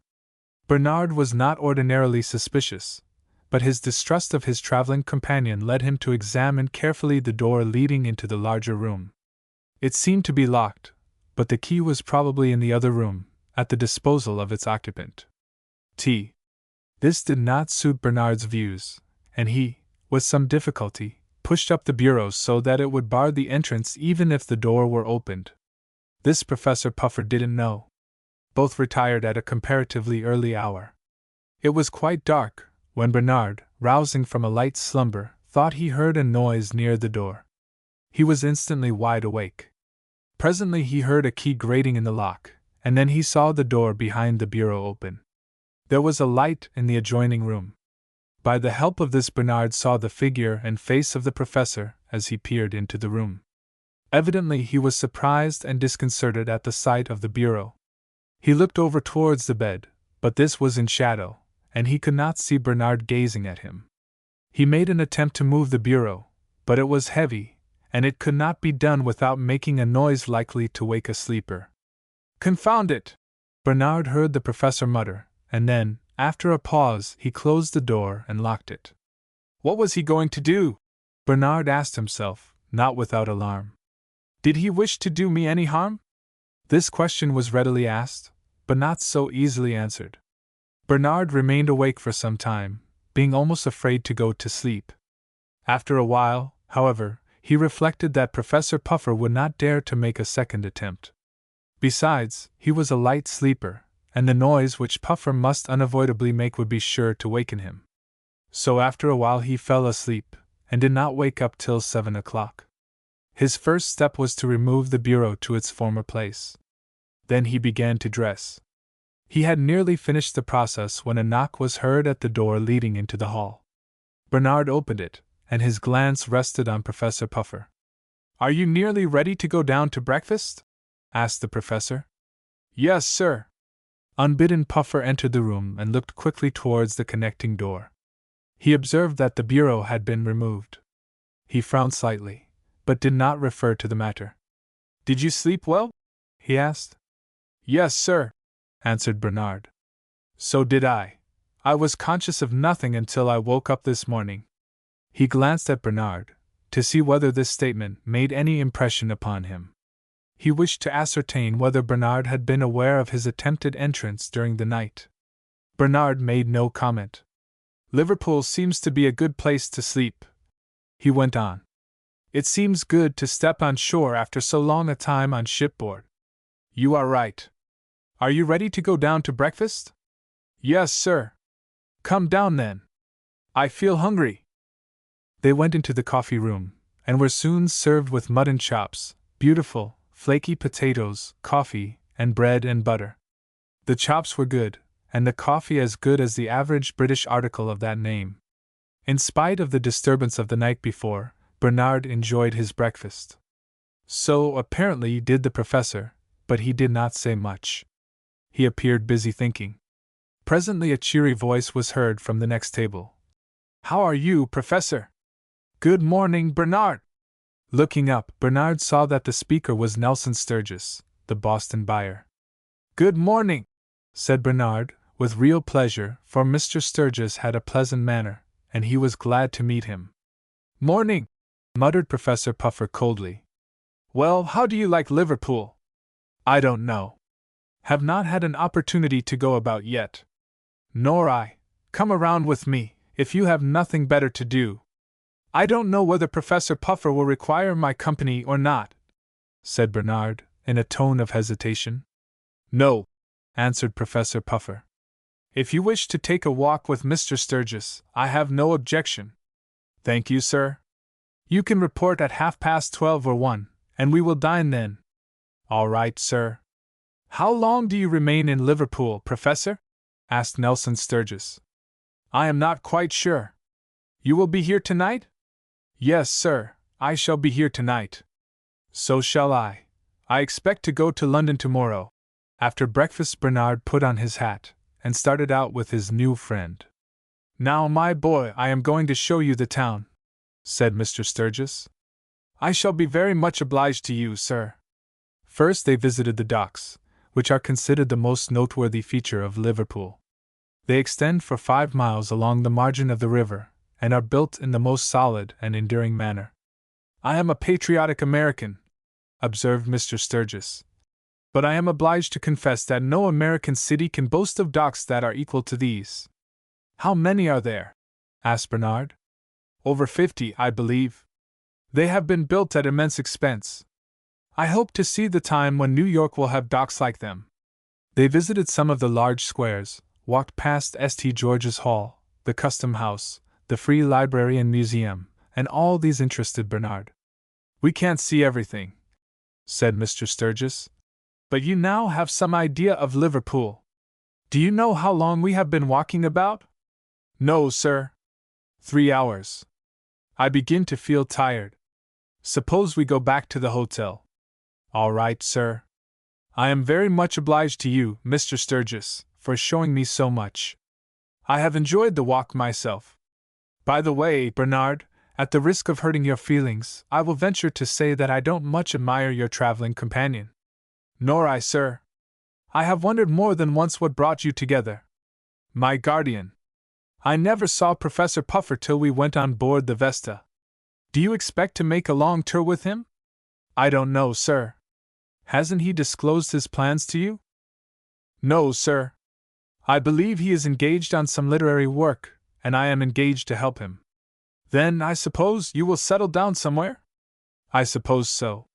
Mr. Sturgis, said Bernard, after a short pause, I find myself in a difficult, not to say dangerous, position, and I would like to ask your advice. Nelson Sturgis looked a little surprised, but he answered cordially. Speak freely, Bernard. I will give you the best advice I can. First, I must tell you how I am situated. Then Bernard gave an account of Professor Puffer's attempt to throw him over the rail during the voyage. Mr. Sturgis listened in amazement. I can hardly believe this, he said. Do you think the professor knew what he was talking about? Yes, sir, I fully believe it. What excuse did he make? He said that he was walking in his sleep. But what motive could he possibly have? It looks unaccountable. I can't understand it myself, but I think he was acting under instructions from my guardian. What reason have you for thinking so? In reply, Bernard produced the fragment of a letter which he had picked up in the stateroom. This certainly does look suspicious. Have you any idea why it is that your guardian wishes to get rid of you? Yes, sir. I met a gentleman before I left New York who knew my father. He tells me that he is certain that my father left property, and he thinks that Mr. McCracken has it in his possession and is resolved to keep it. It is not unlikely. Does your guardian know that you have any suspicion of this? He knows that I met an old friend of my father's, and he may suspect that Mr. Franklin has told me this. You certainly are in a difficult position, said Nelson Sturgis thoughtfully. Has anything happened since you arrived in Liverpool? In reply, Bernard told the incident of the night before. I can't understand why he wished to enter my room, he concluded. He would not dare attempt my life. Do you think so? It is hard to tell what to think. If you have any fear as to sleeping in your own room tonight, you will be welcome to share mine. I occupy number 15. I will remember it, sir.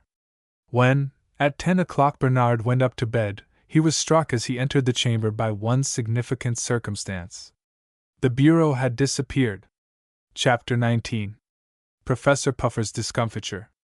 When Bernard noticed the disappearance of the bureau, he understood at once the alarming significance of the step which Professor Puffer had taken, for he felt sure that it was at his instigation that this article of furniture had been removed.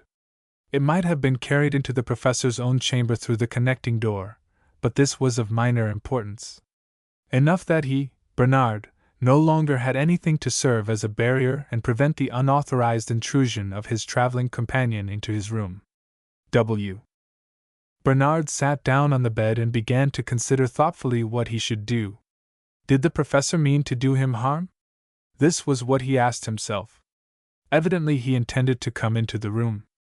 Bernard did not care to run the risk of his presence. He decided to sleep elsewhere. He opened the door into the hall noiselessly, and proceeding to the room of the Boston drummer, he knocked. The door was opened by Mr. Sturgis in person. Well? He said inquiringly. Bernard told him of the discovery he had made. I don't dare to sleep in the room tonight, he concluded, for I am sure the professor would make me a visit. You are no doubt right. The case seems very mysterious. I don't see on what pretext he could have induced the landlord to remove the bureau. English people, and landlords are no exception, are very averse to changes, even of trifling character. At any rate, the change has been made, said Bernard. Perhaps he has not consulted the landlord at all, but simply removed the bureau into his own chamber. Perhaps so, but we must take things as they are. It is clear that it won't do to sleep in the room. I am glad to be able to offer you a bed. There are two in this room, as you see. Thank you, Mr. Sturgis. I will accept your kind offer. Then, as it is late, we had better go to bed at once, so as to get a good night's rest. I should like to see the face of the professor when he opens the door and finds that the bird has flown. Bernard laughed. I should like to see it myself, he said. We will now go back to Mr. Puffer. He retired rather earlier than Bernard, and as he lay down he said to himself, with a peculiar smile, the boy won't be able to keep me out tonight. He may think himself smart, but he is not smart enough to baffle the plans of Ezra Puffer. Professor Puffer had the faculty of sleeping for as short or long a time as he chose. He set himself for a 2 hours nap, and in 5 minutes he was sound asleep. About 12 o'clock he awoke. He was at first bewildered, but quickly recalled to mind what he had arranged to do. He rose and lit the candle which stood upon a small table in the center of the room. Then, in his stocking feet, he noiselessly approached the door. He turned the key in the lock and opened the door leading into Bernard's room. Raising the candle, he drew near the bed and looked to see the recumbent figure of his young traveling companion. To his intense surprise, the bed was unoccupied. What does it mean? He asked himself in bewilderment. Where can the boy be? His expression of perplexity was fast succeeded by one of rage as he came to the conclusion that Bernard, on discovering the absence of the bureau, had deliberately resolved to abandon the room. He is the most impudent and audacious boy I ever met, reflected the professor. I don't wonder Mr. McCracken calls him a bad lot. Of course there was nothing to do but return to his own chamber.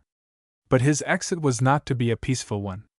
He had scarcely started for the door when there was a rushing sound, and a huge dog sprang forward and fastened his teeth in the professor's leg. Such an attack under the circumstances would have startled even a brave man, and Professor Puffer was not a brave man. In the indistinct light he could not at once distinguish the figure of his assailant, and what it was that had attacked him. He had a suspicion that it was some contrivance of Bernard. "Let go, or I will kill you!" he yelled. But his threat produced no effect upon the huge, shaggy dog who had been lying under the bed, and had been aroused by the entrance of Professor Puffer, whom he evidently felt to be an unauthorized intruder and a suspicious character. As the reader may be as much puzzled as was the professor himself, I will explain that when Bernard opened the door to leave his chamber, the dog, who had been walking through the entry, made his way into it without the notice of the boy. He had stretched himself out under the four-poster, and was sleeping the sleep of a thoroughly tired dog when he was aroused by the stealthy entrance of the professor. With a dog's instinct he fastened his teeth in the unprotected calf of the intruder, and inflicted a wound decidedly painful. When Professor Puffer, lowering the candle, saw his foe, he was frightened more than ever. "This is a trick of that rascally boy," he concluded. "Get out, you brute!" With this exclamation he drew his leg away from the dog's grip, and gave him a vicious kick. But the dog's fighting spirit was aroused. He took a new hold, and growled in a manner that sent terror to the heart of the unhappy professor. Drops of perspiration came out upon his forehead, and his heart was sick with fear. He felt helpless in the powerful jaws of the dog. "What shall I do? What can I do?" he moaned. "If I only had a revolver." The more he struggled, the more the dog felt that he had done right in attacking him. The professor could stand it no longer. He gave utterance to a succession of piercing shrieks, which aroused the house. He did not succeed in terrifying the dog, however, who hung on with remorseless tenacity. The cries of the professor roused the house. The guests poured out of their rooms, among them Nelson Sturgis and Bernard.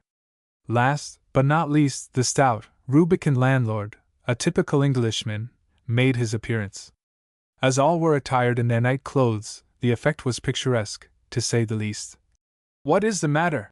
asked the landlord. "Call off the dog." "Don't you see he is tearing me to pieces?" roared Puffer. "Bless my soul!" ejaculated the landlord, in bewilderment.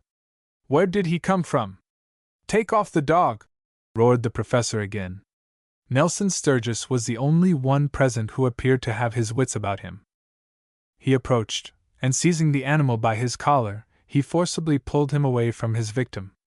The professor, whose leg had been badly torn, bent over and clasped his hands about the wounded place. "Where did the dog come from, and how did he happen to attack you?" asked Sturgis. "He was lying in wait here," said the professor. "Won't somebody kill him?" "But how did you happen to be here?" asked Sturgis pointedly. "Is this your room?" "No, it is the boy's room." "Then how did you happen to be here?" persisted Sturgis. "I heard a noise," answered Puffer with some hesitation, "and thought the boy might be sick. I suppose it must have been the dog." Then he turned to Bernard. "Why didn't you sleep in the room?" he asked severely. "Mr. Sturgis asked me to occupy his room. He has 2 beds. Why didn't you mention the matter to me, and ask my permission? Don't you know that I am your guardian for the time being? I had my reasons for not caring to sleep in this room," said Bernard significantly. "Do you want to know what they are?" "No," answered Puffer, who feared that those reasons might compromise him. "Why did you admit the dog into the room?" "I had no idea he was here. He must have slipped into the room when I left it."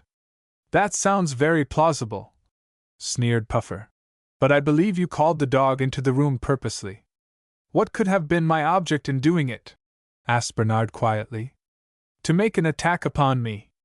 "But how could I know that you intended to enter the room?" This was a question which Puffer found it difficult to answer. The landlord had entered the room, and for the first time noticed the disappearance of the bureau. "Young man, where is the bureau?" he inquired, addressing his inquiry to Bernard. "I don't know, sir." "Do you know, sir?" asked Boniface, turning to Puffer. "I moved it into my room," answered the professor in some confusion. "Then, sir, you took a great liberty," said the innkeeper in an irate tone. "It must be moved back. I will attend to it tomorrow." The company prepared to disperse. "Bernard," said the professor, "I expect you to finish the night in your own room." "Excuse me, Professor Puffer," replied Bernard firmly, "but I would rather not." Professor Puffer muttered something, but did not dare to press the demand.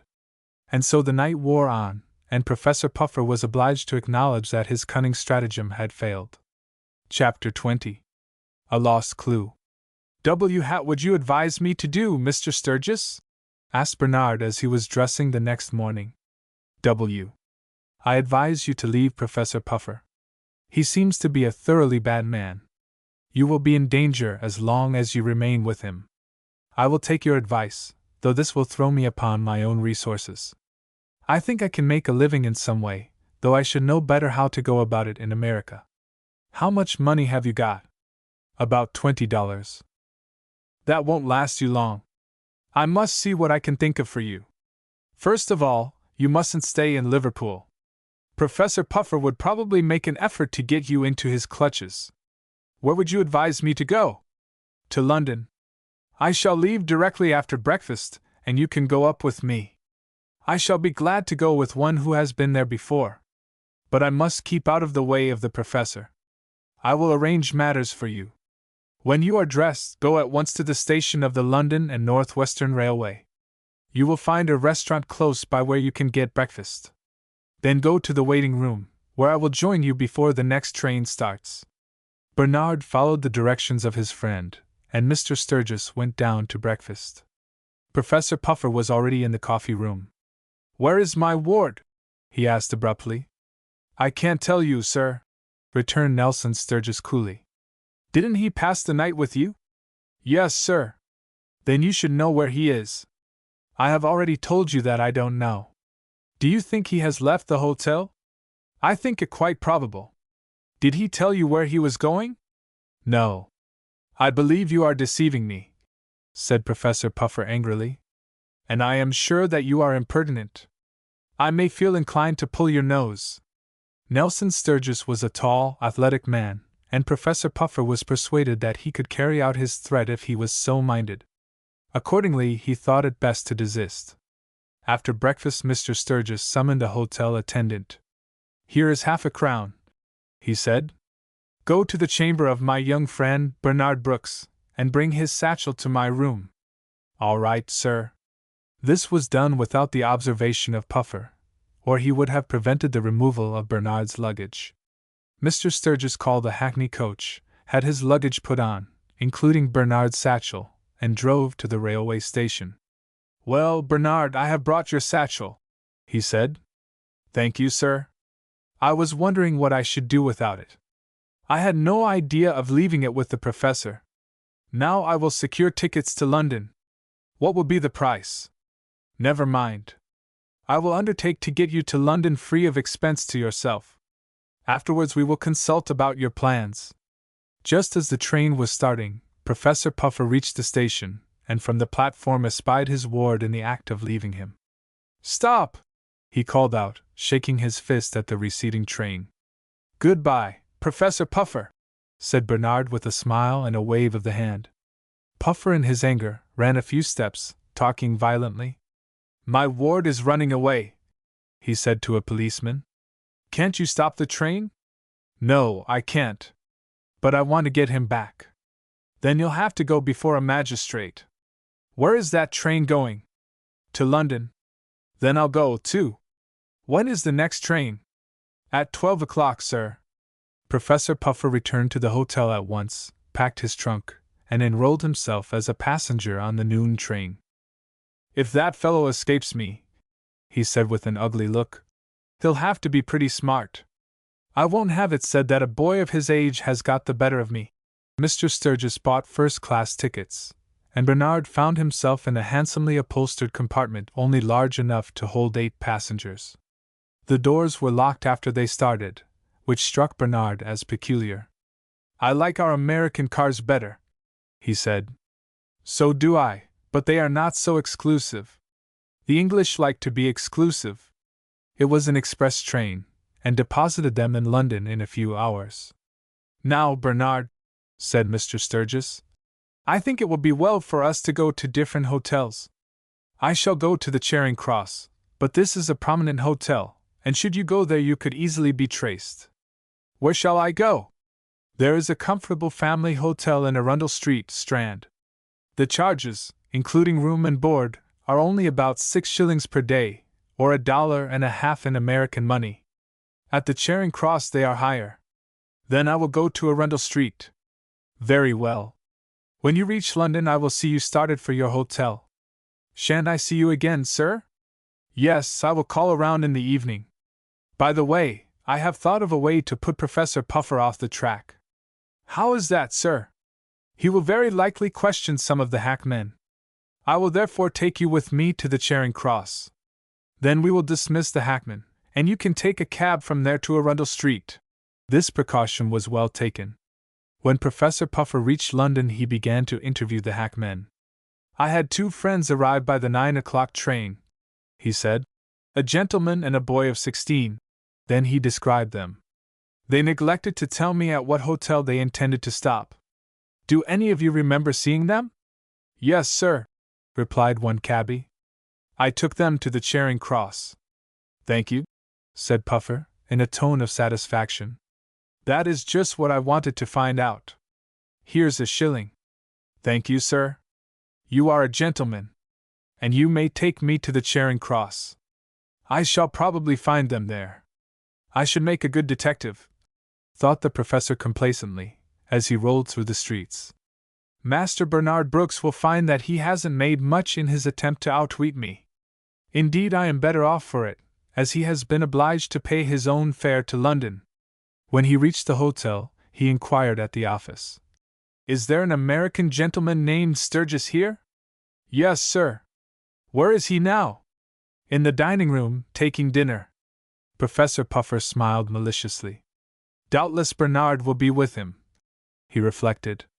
They will be rather surprised to see me. He walked into the dining room and looked around. His search was partially rewarded. At a table near the window sat Nelson Sturgis with a substantial dinner before him, but Bernard was not with him. He is somewhere in the hotel, thought the professor. Meanwhile I will pay my respects to Mr. Sturgis. I hope I see you well, Mr. Sturgis, said the professor, with an ironical smile. Thank you, I am quite well, answered Sturgis composedly. You see, I have reached London not far behind you. So I see. Did you and my ward have a pleasant journey? Very pleasant. I am indebted to you for paying his traveling expenses. You can reimburse me if you like. You must excuse me. I only pay the boy's bills when he is traveling with me. Just as you like. I will now relieve you of the charge which, without my permission, you have undertaken. Will you be kind enough to notify Bernard that I have come for him? Why do you give me that commission? Asked Sturgis, arching his brows. Are you under the impression that Bernard is with me? Certainly. Isn't he? No. Isn't he stopping at this hotel? He is not. Where, then, is he? I have positive information that he came here with you. From whom did you obtain the information? From the hackman who drove you here, answered Professor Puffer triumphantly. Then I can't deny it, said Sturgis, with affected chagrin. Of course you can't. It wasn't much trouble to get on your track. I am sharper than you probably anticipated. Very true, Professor Puffer. Now I will thank you to tell me where Bernard is. Of course you know? I can guess. So I supposed. But I don't propose to tell. That is of very little importance. He is in this hotel. I have traced him here. He is not here now, however. He is in a different part of London. Is this true? Asked Professor Puffer, his jaw dropping. Quite true, I assure you. By the way, Professor Puffer, you may be sharp, but I think I am a match for you. And now, if you kindly leave me, I will resume my dinner. Chapter 21. A Day in London. Bernard found the Arundel Hotel, to which he had been directed, neat and quiet. It was more like a large boarding house than a hotel. The terms were very reasonable, and that with him was an important consideration. There were several Americans among the guests, including 2 ministers and a schoolma'am of uncertain age, who was taking a well-earned rest after 15 years of service in the public schools of Massachusetts. It was next to her that Bernard had a seat at the table. Being, from her profession, attracted by young people, she was led to feel an interest in the bright and attractive boy with whom the exigencies of hotel life had brought her in contact. "You are an American boy, I take it?" she said. "Yes, Miss Smith," she suggested, smiling. "It is a little more convenient to know the name of the person to whom you are speaking." "Miss Smith, then." "My name is Bernard Brooks." "Ah, indeed. I think there is a Brooks family in Somerville, Massachusetts, where I am teaching. Are they related to you?" "I don't think so.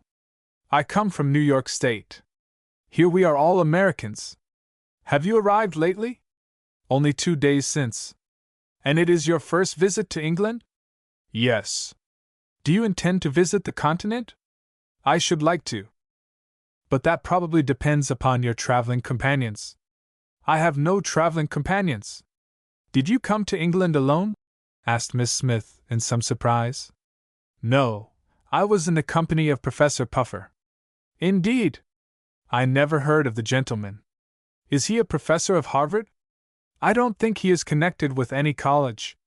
I am told that he is interested in antiquities, and has written upon the subject." "I should like to meet him," said the schoolmistress. "Perhaps you will introduce me." "I am afraid I cannot. The professor and I have parted." "Why, if it isn't taking too great a liberty to ask?" "I didn't like him. He didn't treat me well. Once, in a fit of sleepwalking, he tried to throw me into the sea." "That seems strange." "Certainly you were justified in leaving him." "Where is he now?" "I left him in Liverpool."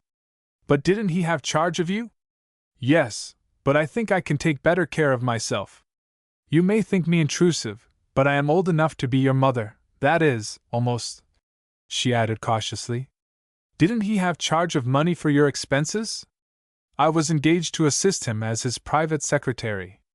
I was to have $25 a month and my expenses paid." "That was very good pay. I see that you are in a difficult position. Do you really think it would be unsafe for you to stay with him?" "I am sure of it." "Then, of course, that settles it. Have you taken the advice of any older person?" "I took the advice of Mr. Nelson Sturgis, from Boston." "That is a very good Boston name. Is Mr. Sturgis in this hotel?" "No, he went to the Charing Cross." "If you don't think me impertinent, how do you expect to defray your expenses? Is there anyone in America who will provide you with the necessary fund?"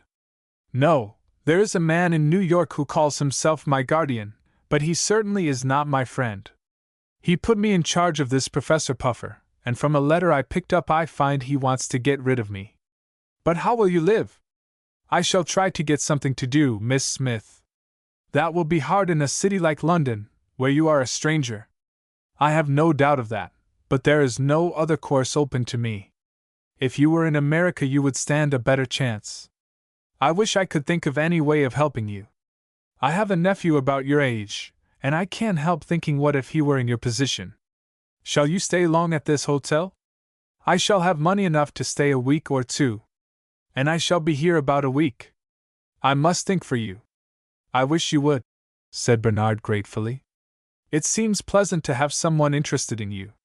Won't this Mr. Sturgis do something for you?" "He has already. It is he who paid my expenses from Liverpool. He seems a very nice gentleman, and I am sure he is friendly to me. You had better look over the daily papers, and if you see any place advertised which you think you can fill, apply for it." "Thank you. I will take your advice." During the afternoon Bernard walked through the Strand and Fleet Street. He found plenty to attract his attention. Though the signs were English, he found a great difference between English and American shops. Near the Bank of England he met Nelson Sturgis. "Glad to meet you, Bernard," said the Boston drummer. "I have some news for you." "What is it, Mr. Sturgis?" "Your friend, the professor, has called upon me at the Charing Cross." Bernard was startled. "How do you think he guessed we were there?" "In the easiest way in the world. He found the cabby who had driven us to the hotel. Was he looking for me? Yes. When he saw me, his face brightened. He demanded you, thinking that you were somewhere in the hotel. It is lucky I didn't stay there. Is he there now? No, finding that he was mistaken, he went away disappointed. Suppose we meet him in the street? Bluff him. Refuse to go with him. He would have to prove a right to control you, and that would be difficult. How do you like your hotel? Very much. It is comfortable and cheap. Have you made any acquaintances? Yes, a schoolma'am from Massachusetts. Is she young and pretty? Asked Mr. Sturgis with a smile. No, she is plain, and as to age, I think she must be near 40. She might do for you, suggested Bernard with a roguish look. Thank you. Your description doesn't seem attractive. She is a very nice lady, however, and has given me some good advice about getting a position. I am glad of that. I wish I could do something for you, but my stay in London is very limited. I am sorry for that. I shall feel very lonely when you are gone. And unfortunately I go tomorrow. Where? To some of the manufacturing districts. You know my trip is a business one. How are you off for money? I can get along for the present, and I hope before long to get a place. I hope so, but I fear your being an American will interfere with you. The English have an idea that American boys have too much license, and they would hesitate to take one into their employment. It seems queer to see boys even younger than I am with silk hats on. Yes, but it is the English style. You can't pass for an English boy, of the better class, without following their example. I wouldn't do that. They look like guys. Just let one of them appear in New York rigged out in that way.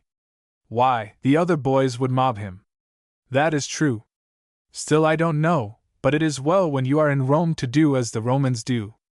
Does that mean that you recommend me to put on one of those tiles? Well, not at present, said Mr. Sturgis. If it would procure you a position, I should advise you to do so. Presently the two separated, and Bernard strolled on alone, his companion having a business call to make near the bank. Have a shine?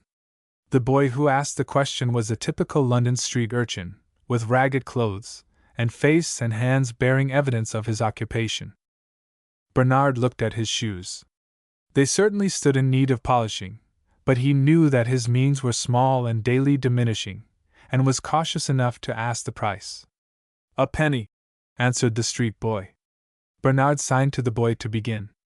The boy understood his business, and went to work like an expert. "Do you earn much?" asked Bernard. "That's as it happens. When I'm lucky I make 1 and 8 pence or 2 shillings. Yesterday a gent, he was an American, give me 6 pence for a shine. Americans are rich. Not all of them. I am an American. Have you got a bowie knife?" "No," answered Bernard, with a laugh. "What makes you ask?" "I was reading a story in a paper that said all the American boys carried bowie knives." "That's a mistake." Bernard was feeling for a penny to pay the young bootblack when he heard a snort of triumph, and looking up, he saw Professor Puffer bearing down upon him. Chapter 22. Dick the Bootblack. "What's the matter?" asked the bootblack, noting the swift change in Bernard's face. "That man, he is after me," ejaculated Bernard, preparing to move on. He knew that it would be disagreeable to have an encounter with Professor Puffer, and he thought it better to get out of his way. Whether he could do so was doubtful, as the professor was close at hand. "I'll help you," said the bootblack, "if you'll give me a shilling. You be here in an hour." "All right," said Bernard, and he started to run. But by this time Professor Puffer was only 10 feet away. He felt that Bernard was within his grasp. But he did not reckon for the bootblack. The latter advanced to meet the professor, and managed to stumble in front of him so that Puffer, whose legs were short, fell over him, striking forcibly on his face. Meanwhile Bernard was hurrying away. Professor Puffer got up in a furious rage. "What are you running over me for?" he demanded, shaking his fist at the bootblack. The latter began to rub his knees vigorously. "What are you running over me for?" he demanded in an injured tone. Professor Puffer eyed him suspiciously. He hardly knew whether the encounter was premeditated or not. Did you see a boy rather taller than you dressed in a dark suit? I think you have been blacking his shoes. Yes, I did, and he run away without payin' me. Is he your boy? Yes. Where did he go? I dunno. You ran over me so that I couldn't see. Will you pay for the shine? No, he must pay for it himself. But I'll give you a sixpence if you'll find him for me. All right. Give me the money. Not now. I'll wait till you find him for me. I don't do business in that way, mister. I believe you're in league with him, said the professor suspiciously. I dunno what that means, returned the boy innocently. Don't you try your long words on me. If he was your boy, what made him run away from you? Because he is a bad lot. He won't obey me. Ain't he bad, though? Said the bootblack virtuously. And you look like such a kind old man, too. He'd ought to be flogged, that he had. I am not so very old, said the professor quickly, for, like a good many others, he didn't care to be considered aged. That's so. You don't look more'n 60. I am not near that, said Puffer. But that is of no importance. If you'll help me, you will find it for your advantage. I'll try. Suppose I do find him, where will I find you? The professor took out a card and wrote his address on it. I'll tell you what to do, he said. If you find Bernard. Is that his name? Yes. Bernard Brooks. If you see him, find out where he lives and come and tell me. What will you do to him if you catch him? Asked the bootblack, with curiosity. Never you mind. I will take him back into my charge. I may send him to a boarding school. I wish some kind gentleman would send me to a boarding school, said the bootblack, with an angelic expression. Say, mister, won't you adopt me? I cannot afford it. Besides, I have trouble enough with the boy I have, but I can't stand waiting here. You are sure you didn't see where the boy went? No, I didn't. Somehow that boy continually eludes me, muttered Puffer, as he walked disappointed away. I begin to hate him. Meanwhile, Bernard had not gone very far. He had darted into a narrow street, and himself screened from observation, watched the interview between the professor and the bootblack. Though he could not hear what was said, he judged that his street friend was not betraying him. He has an honest face, though a dirty one, he reflected. He has earned the money I promised him. When Professor Puffer had disappeared from the scene, he crossed to where the bootblack was standing. Well, he said, so he's gone? Yes. You had quite a talk with him? Yes. I fooled the old man. He's going to give me sixpence for letting him know where you live. Bernard laughed.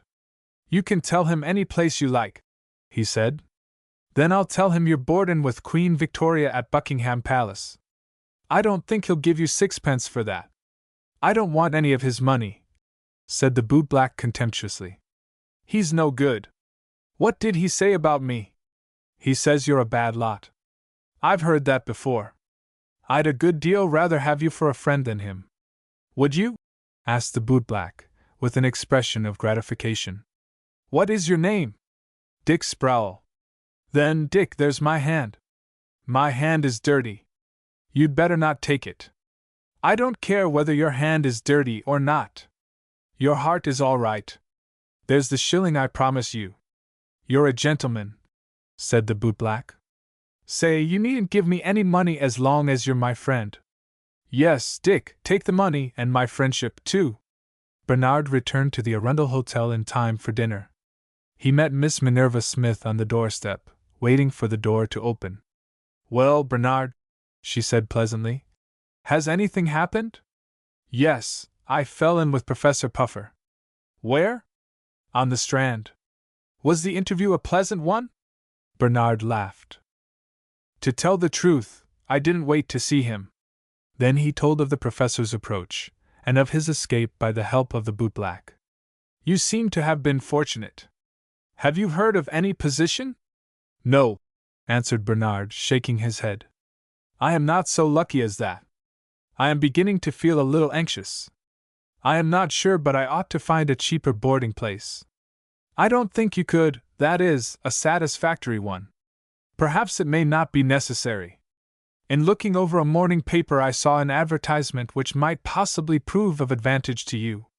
Let me see it, said Bernard eagerly. I will show it to you after dinner. That may be too late. No, the applicant was to call between 3 and 4 this afternoon. After dinner, Miss Smith produced the paper and called Bernard's attention to this advertisement. Wanted, by a young man about to make a voyage for his health, a pleasant traveling companion. Apply, between 3 and 4 o'clock this afternoon at Morley's Hotel, Trafalgar Square. Walter Cunningham. How would that suit you, Bernard? Asked Miss Smith. Very well indeed. Then you are not afraid of seasickness? No, in my voyage across the Atlantic I had no trouble in that way. Do you think I shall have any chance of success?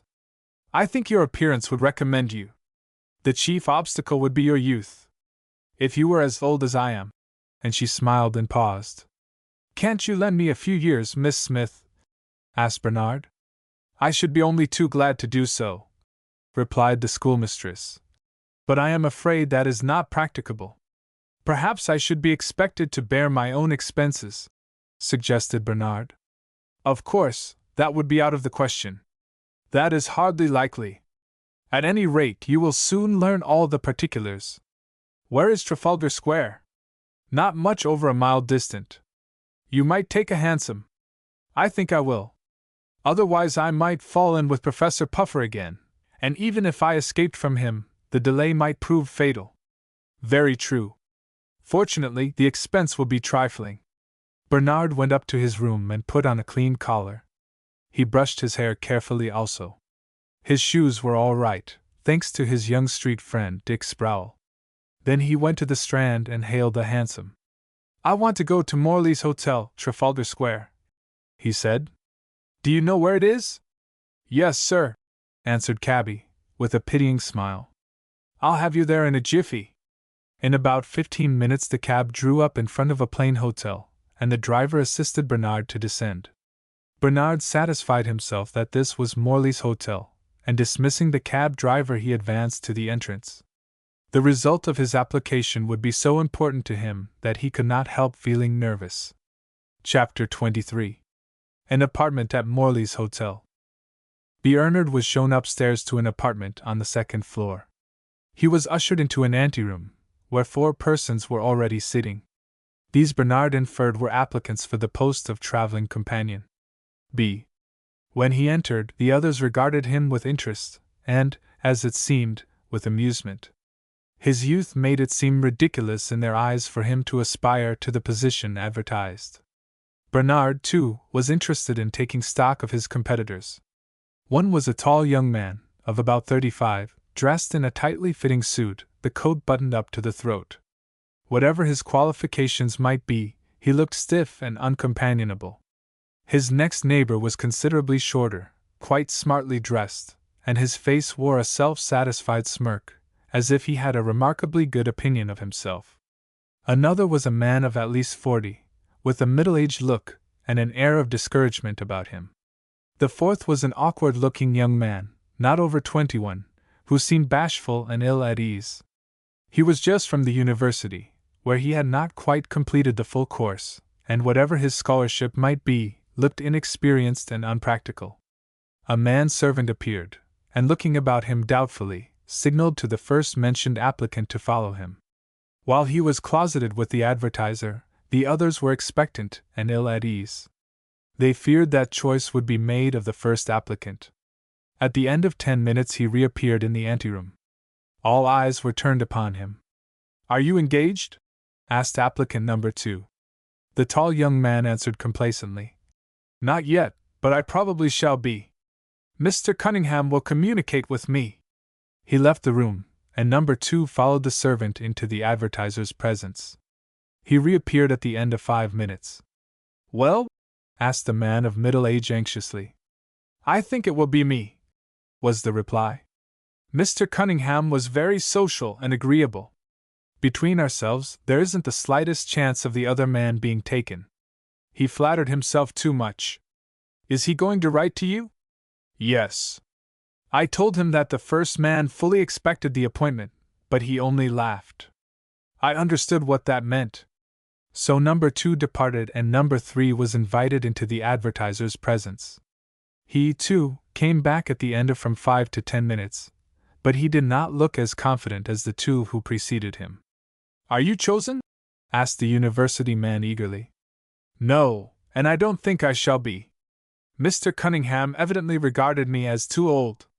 He is himself a young man. I don't think he is over 23 or 24. The college man brightened up. This seemed favorable to his chances. As he argued, Cunningham would naturally prefer a person somewhere near his own age. At a signal from the servant, he entered the presence of Walter Cunningham, his face flushing with nervous embarrassment. Soon he, too, came out, and there was but one applicant left, Bernard, to greet him. He, too, had been of opinion that the college man would be accepted. Am I to congratulate you? He asked. I don't know, answered the university man. Mr. Cunningham was very kind and friendly. He has reserved his decision, and tells me that if I am selected I will hear from him in 2 days. Follow me, young man, said the servant, signaling to Bernard. Bernard found himself almost immediately in the presence of Walter Cunningham. The advertiser was a pleasant-looking young man, whose appearance attracted Bernard. He looked rather surprised at Bernard's youth. Have you come in answer to my advertisement? He asked. I have, replied Bernard. I can see that you think me very young. Well, certainly you are not very old, returned Cunningham, smiling pleasantly. How old are you? 16. And I am 23. It is rather presumptuous in me to answer your advertisement, but there was no limitation of age. True. You were quite justified in applying. You are not English? No, I am an American. So I judged. I know something of America. 2 years since I spent 6 months in the States. I have seen most of your large cities, from New York to San Francisco. I am sorry to say that my traveling has been very limited. And you really have no special qualifications for the position of a traveling companion? No, sir. Are you acquainted with any of the modern languages? I can read French pretty easily. Mr. Cunningham looked pleased. That will be a help, he said. Do you speak it at all? Just a little. I wrote French exercises, and had a few lessons in French conversation. Of course, I have very small claim to the place, but it is quite important for me to find employment, and an American lady, a teacher, suggested to me to apply. Then your means are limited? Have you parents? No, sir, I am quite alone in the world. How did you chance to come to England? It might take me some time to answer that question. Never mind. I have plenty of time at my command. Thus invited, Bernard made a full statement of his position, and the circumstances which led to his leaving America. He also explained why he had left Professor Puffer.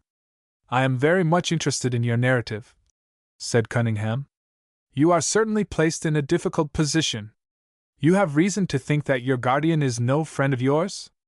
I am certain of that, sir. This Professor Puffer, though it is doubtful if he has any rightful claim to the title, appears to be a bad lot. That's what he calls me, said Bernard, laughing. He already felt on very cordial terms with Mr. Cunningham. I may be foolish, went on Cunningham, after a pause. I don't know what my friends will say, but I feel very much inclined to engage you. I hope you will. It is not only that I need employment. I am sure I should enjoy being with you. That settles it, said Cunningham. I already like you, and if you like me I am sure it will be pleasant for us to be associated. To be sure, you don't know much about traveling. I do, and can supply your deficiencies. Now I will tell you why I seek a companion. Partly because it is agreeable, but partly also because I am not robust and am likely, that is, there is a chance of being sick, and in that case I should need a friend with me. I think I want a friend more than a companion. That was one reason why I didn't feel favorably inclined to the other applicants. No doubt they were better qualified than I am. Yes, they were. The first one has considerable experience in traveling and speaks 2 or 3 of the continental languages, but I never could make a friend of him. He seemed very stiff and unsocial. That was my judgment of him. As to the second, he was entirely too well satisfied with himself. I have no doubt he would try to make himself agreeable, and he has traveled some. He seemed to think there was every chance of his obtaining the position. No one thought I had any chance. You wouldn't have with most persons, but I happen to like you, said Walter Cunningham frankly. I am glad of that. I thought the young man who went in last might be successful. The middle-aged man didn't have strong hopes. No, he is too old, and seems to have had such a rough time in life that he would be far from a cheerful companion. He seems very hard up. When I write him my refusal, I shall send him a £5 note to relieve his feeling of disappointment. That will be very kind in you. I would do the same in your place. I think we are alike in being considerate of others. As to the young man, he doesn't seem to be practical. I am afraid that I should be a companion to him rather than he to me. It may be so with me, but I shall try to make myself useful. You look bright, and would, I think, learn rapidly to do all I expect of you. At this moment the manservant came in and handed a card to Mr. Cunningham, who uttered an exclamation of surprise. Whose card do you think this is? He asked. I couldn't guess. It bears the name of Professor Ezra Puffer, your friend. Don't call him my friend. What can bring him here? He wants to be my traveling companion. Chapter 24. Professor Puffer from his own point of view. S. Hall, you see him, Mr. Cunningham? Asked Bernard. S. Yes, I have engaged you, to be sure, but after what you have told me of the professor, I am curious to interview him. I shouldn't like to have him see me. He might try to get me into his power. Wouldn't you like to be present and hear what he has to say?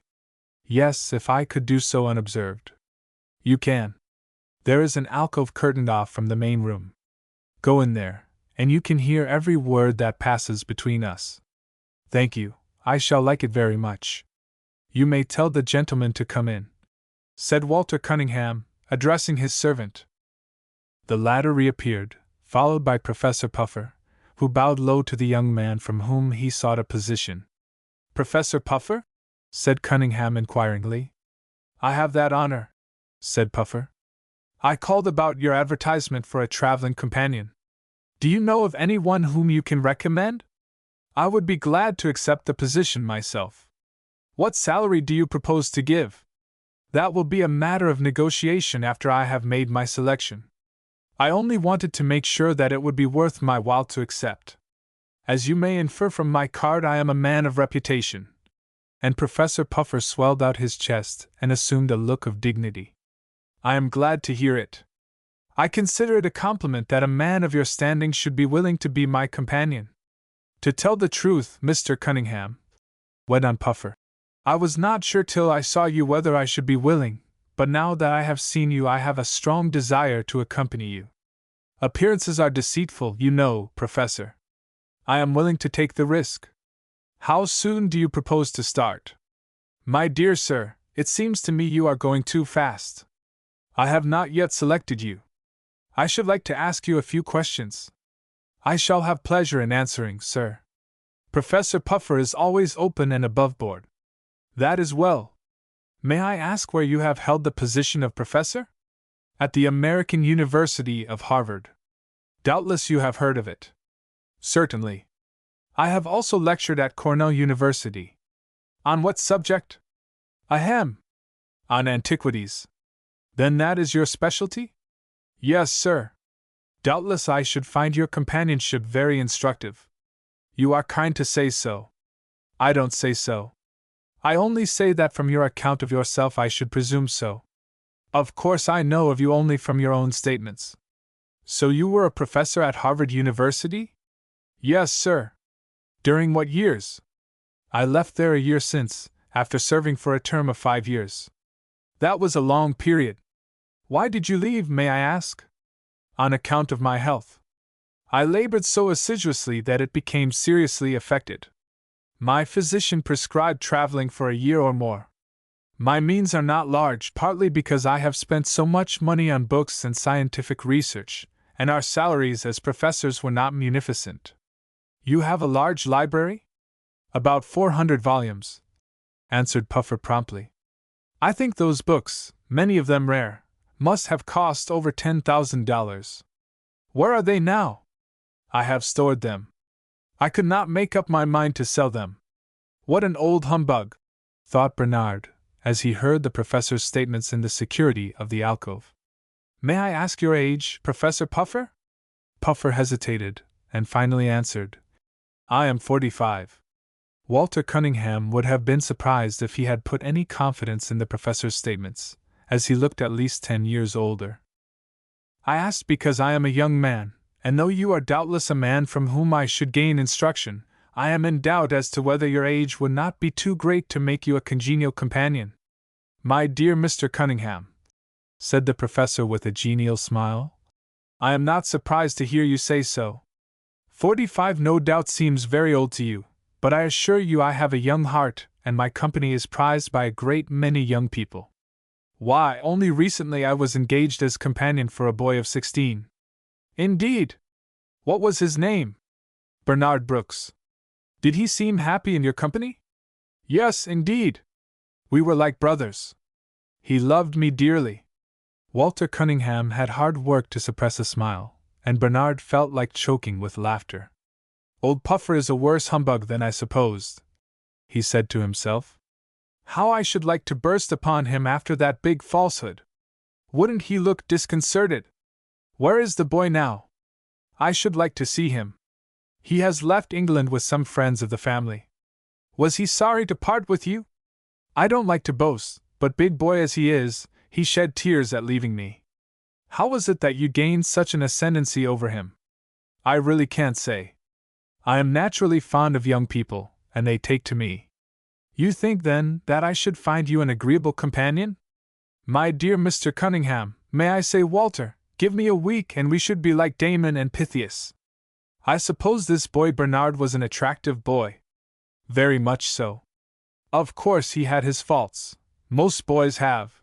But as long as he gave me his affection I was willing to overlook them. That was very kind in you. I am afraid I have faults too. Very few, I am sure, Walter. Excuse me, Mr. Cunningham. Can you give me an idea of what you would regard as a satisfactory salary in case I engaged you? The professor brightened up. This looked encouraging. At Harvard I was paid $3,000 a year, he said. But then my duties were arduous. I instructed a large junior class, and gave lectures weekly to the seniors. I hope you wouldn't feel inclined to lecture me, Professor. Ha ha! Very good, said Puffer, laughing heartily. You will have your joke. However, I only mentioned this to explain why my salary was so large. Of course I shouldn't expect nearly as much with you. If you paid my traveling expenses and $100 a month it would satisfy me. I am not expecting to save much in this my year of recreation. I will consider your proposal. By the way, can you show me a catalogue of Harvard University with your name enrolled as professor? I am really sorry, but I don't happen to have a catalogue with me. One of Cornell, where I understand you gave a course of lectures, will do. I regret to say that I haven't that either. Of course I don't doubt you, but it would be pleasant to have some confirmation of your statements. My dear Mr. Cunningham, I hope you don't doubt my word.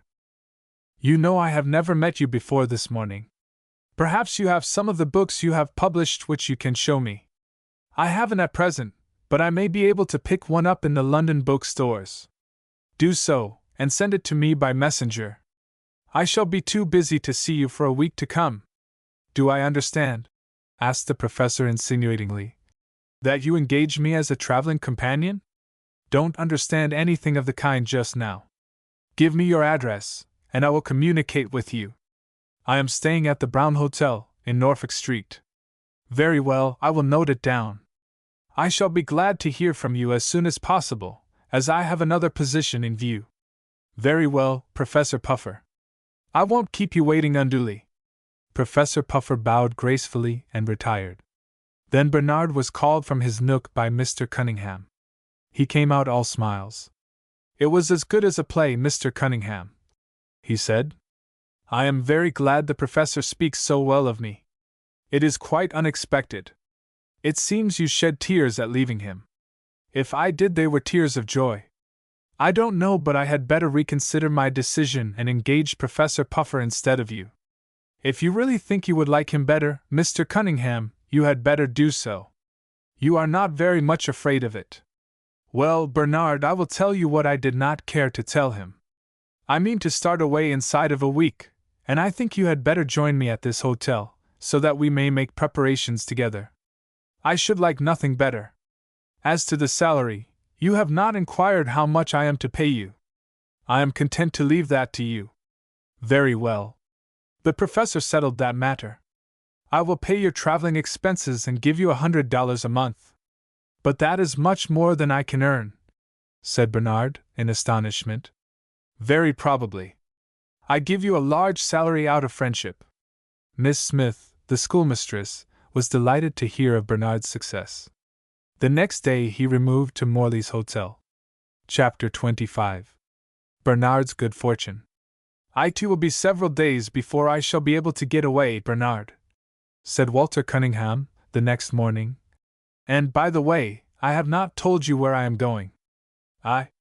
"No, sir, I should like very much to know." "I propose to visit Italy and perhaps Sicily.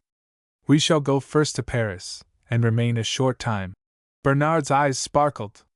He had always wished to visit the continent, and had expected to do so in the company of Professor Puffer, but he felt that he should enjoy himself much more in the companionship of Walter Cunningham. Even had Puffer proved a reliable man, there was nothing about him to win the goodwill and attachment of a boy of his age. "I shall enjoy it very much, Mr. Cunningham," said Bernard. "So I hope. I have not told you much about myself," continued the young man, "but as we are to be companions and friends, it is proper that I should do so." Bernard did not speak, but his face expressed unmistakable interest. "I am alone in the world. My father and mother are dead, and I never had a brother or sister. My father was a wealthy man of business and a man of note, having reached, this was 2 years before he died, the position of Lord Mayor of London. He contracted a fever at his country house, where, it appeared, the drainage was bad. 2 years since, just after I had attained my majority, he died, my mother having preceded him, and I was left in possession of £100,000.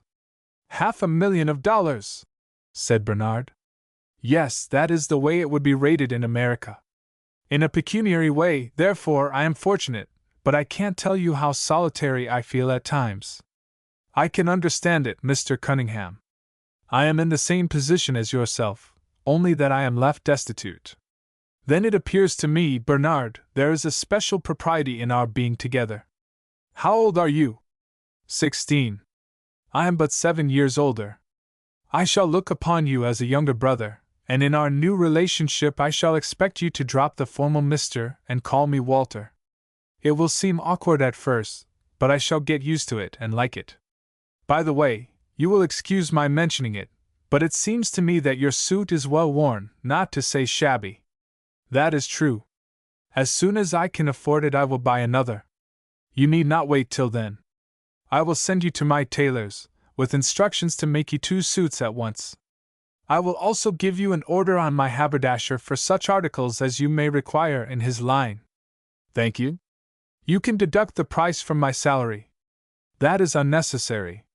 These articles will be my first gift to you. How kind you are, Walter.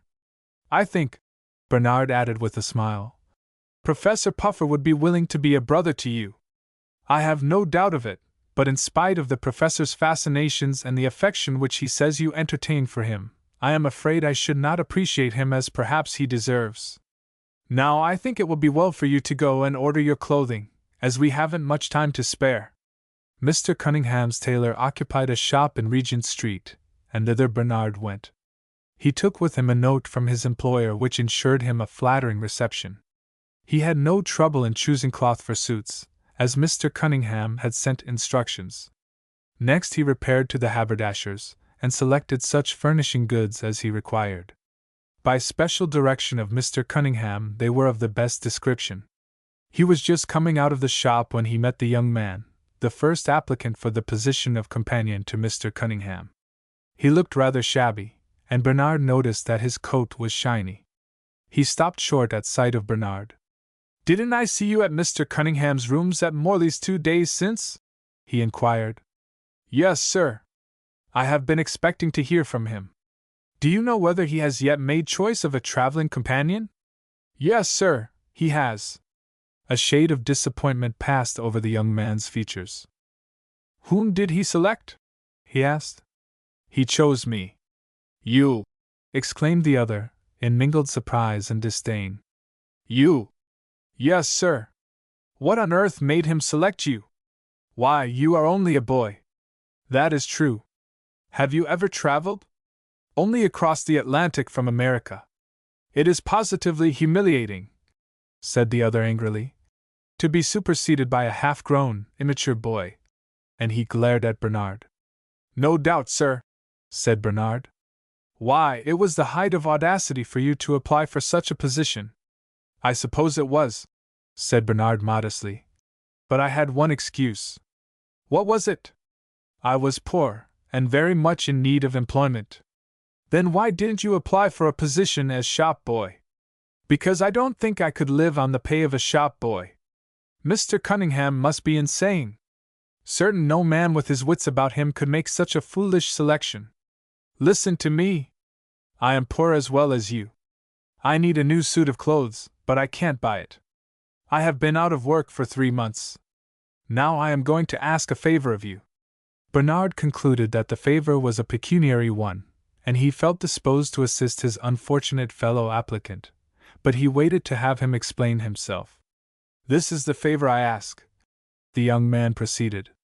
"You will not long retain your position. Mr. Cunningham will discover your incompetency. When you are about to be discharged, will you mention my name as your successor? I am sure to suit Mr. Cunningham. There is my card." Considerably astonished at the coolness of the request, Bernard glanced at the card. It bore the name and address of Stephen Brayton. "I will remember your request, Mr. Brayton," he said, "but I hope I shall not be discharged." "Of course you hope so, but you are certain to lose your place. You seem to be good-natured. Since you have been successful, perhaps you will do me another favor." "I will if I can." "It is a small one. I am very short of money. Could you lend me half a crown?" "I will do better than that. Here's half a sovereign." The young man's eyes sparkled with pleasure. "You have a good heart," he said. "As I did not get the place, I am glad you did." "Thank you. I wish you good luck." "He is right," thought Bernard. "It was certainly a singular selection for Mr. Cunningham to make. He did not think of my qualifications. He evidently took a liking to me." The next morning, as Bernard was sitting in Mr. Cunningham's rooms at Morley's assorting his papers, the servant brought in a short note which Bernard read. It ran thus: "My dear Mr. Cunningham, not yet having heard from you, and being uncertain as to your decision in reference to a traveling companion, I have ventured to call to inquire as to your intentions. It is desirable that I should know speedily, as I have a proposal from another party which I shall otherwise accept. I should, however, prefer to go with you, as in the brief interview which you kindly accorded me I was very favorably impressed by your engaging personal traits. I am, very respectfully, Ezra Puffer." Bernard read over this note with amusement and a little apprehension. "What had I better do?" he thought. "Will it be safe for me to see the professor?" Mr. Cunningham had assured him that Professor Puffer could have no possible hold upon him, and he therefore decided to take the risk. "You can tell the gentleman to come in," he said. Professor Puffer was in the anteroom. When he presented himself, with the note already written, he asked the servant, "Is Mr. Cunningham in?" "No, sir," said the servant, "but Mr. Brooks is in." "Is Mr. Brooks a friend of Mr. Cunningham's?" "Yes, sir." "Then be kind enough to hand him this note. It is addressed to Mr. Cunningham, but he can read it." "Yes, sir." "All right, sir." Quite unprepared for a meeting with his old ward, Professor Puffer entered the room with a jaunty step. When he recognized Bernard, he stepped back with an expression of intense astonishment on his face. "Bernard Brooks!" he ejaculated. "Yes, Professor Puffer. What can I do for you?" Chapter 26. Professor Puffer once more. "What brings you here, Bernard Brooks?" demanded Professor Puffer sternly. "You have no business in Mr. Cunningham's room." "I am in the employ of Mr. Cunningham," said Bernard. "How can that be? You are too young to be his valet. I have been engaged by him as his traveling companion." To say that Professor Puffer was surprised would be too mild. He was absolutely overwhelmed with astonishment. He could not believe it. This must be a falsehood. He returned after a pause. "You can stay here and inquire of Mr. Cunningham if you like." "I will," said Puffer sternly. "I will let him know in that case that you are under my guardianship, and that I will not permit you to accept the preposterous engagement. You, a traveling companion!" Bernard was not quite withered by the professor's disdainful tone. Secure in the attachment of Walter Cunningham, all fear of his quondam guardian had disappeared.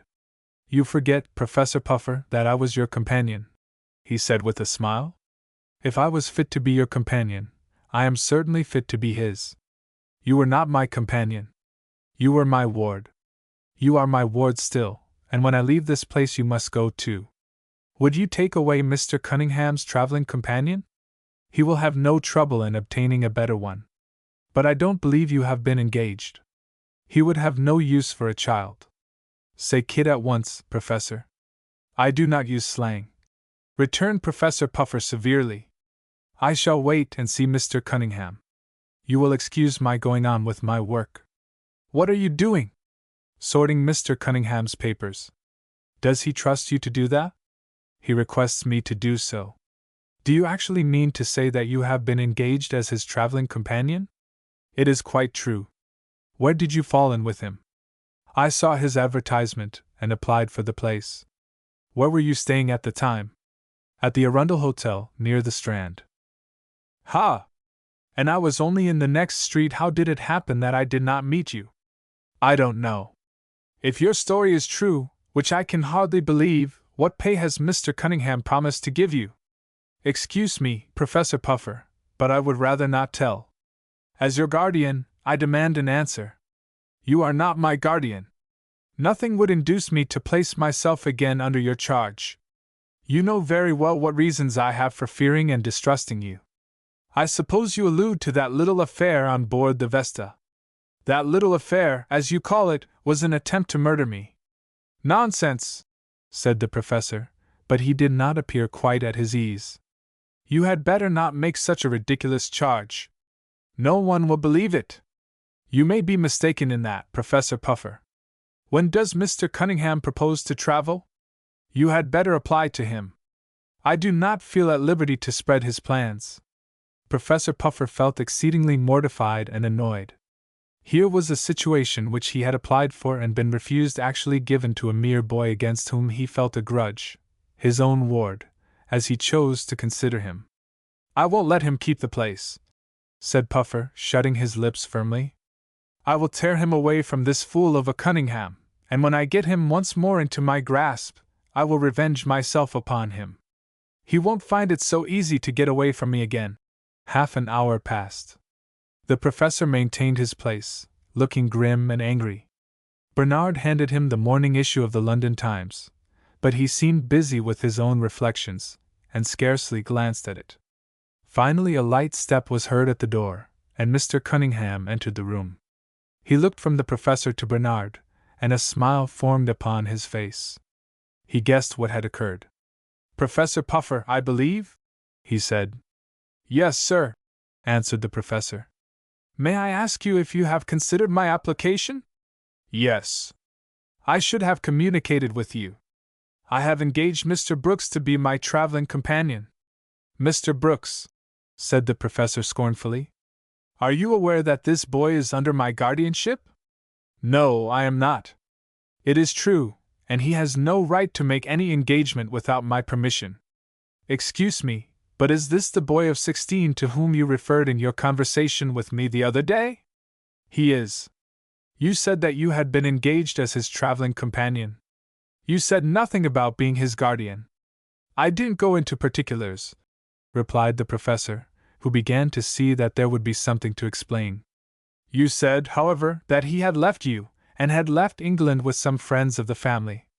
Ahem! I was mistaken. I have been requested to resume the charge of him.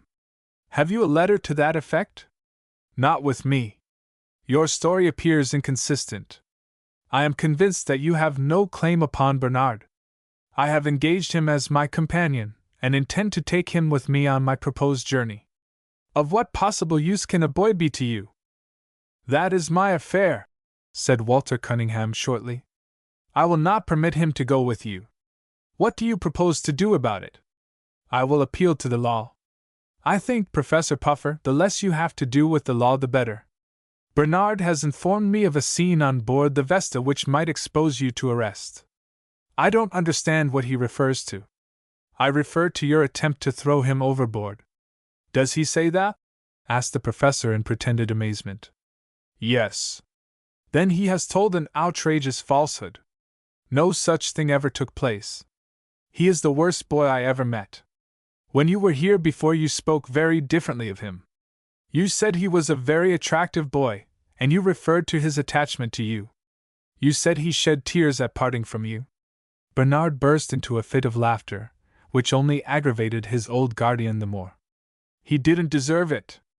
I spoke of him as well as I could, because I did not want to hurt his reputation.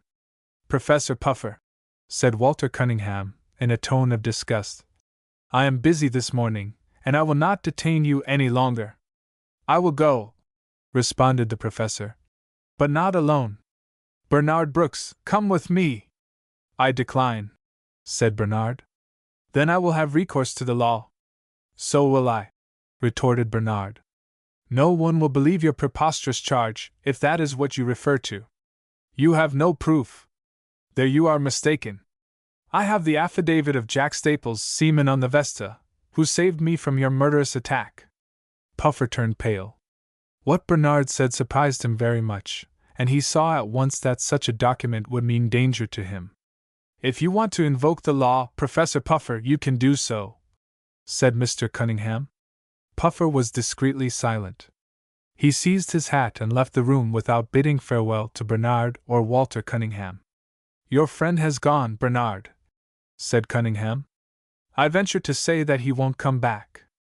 It is certainly a droll circumstance that you and he should have applied for the same situation and that he was refused. You may repent of your choice, Walter. When I do, I will tell you. And now, Bernard, I have brought you something. As he spoke, he drew from his pocket a handsome gold watch and chain. I observed that you had no watch, he said, and I resolved to supply the deficiency. How can I thank you, Walter? Exclaimed Bernard in joyful excitement. Of all things, it is the one I most desired. You will find it a good one. In such an article as a watch, a cheap one is not desirable. Here is one which you can keep all your life. Before leaving London, Bernard wrote the following letter to his friend Barclay. Dear Nat, you may be desirous of hearing from me. I have not time to go into details. I will say, however, that my New York guardian is no friend of mine, but as well as I can make out, a dangerous enemy. He sent me to England in charge of a man named Puffer. He calls himself Professor Puffer, who tried to throw me overboard one dark night. I escaped from him after reaching London and secured a very advantageous situation as traveling companion to a wealthy young man named Walter Cunningham.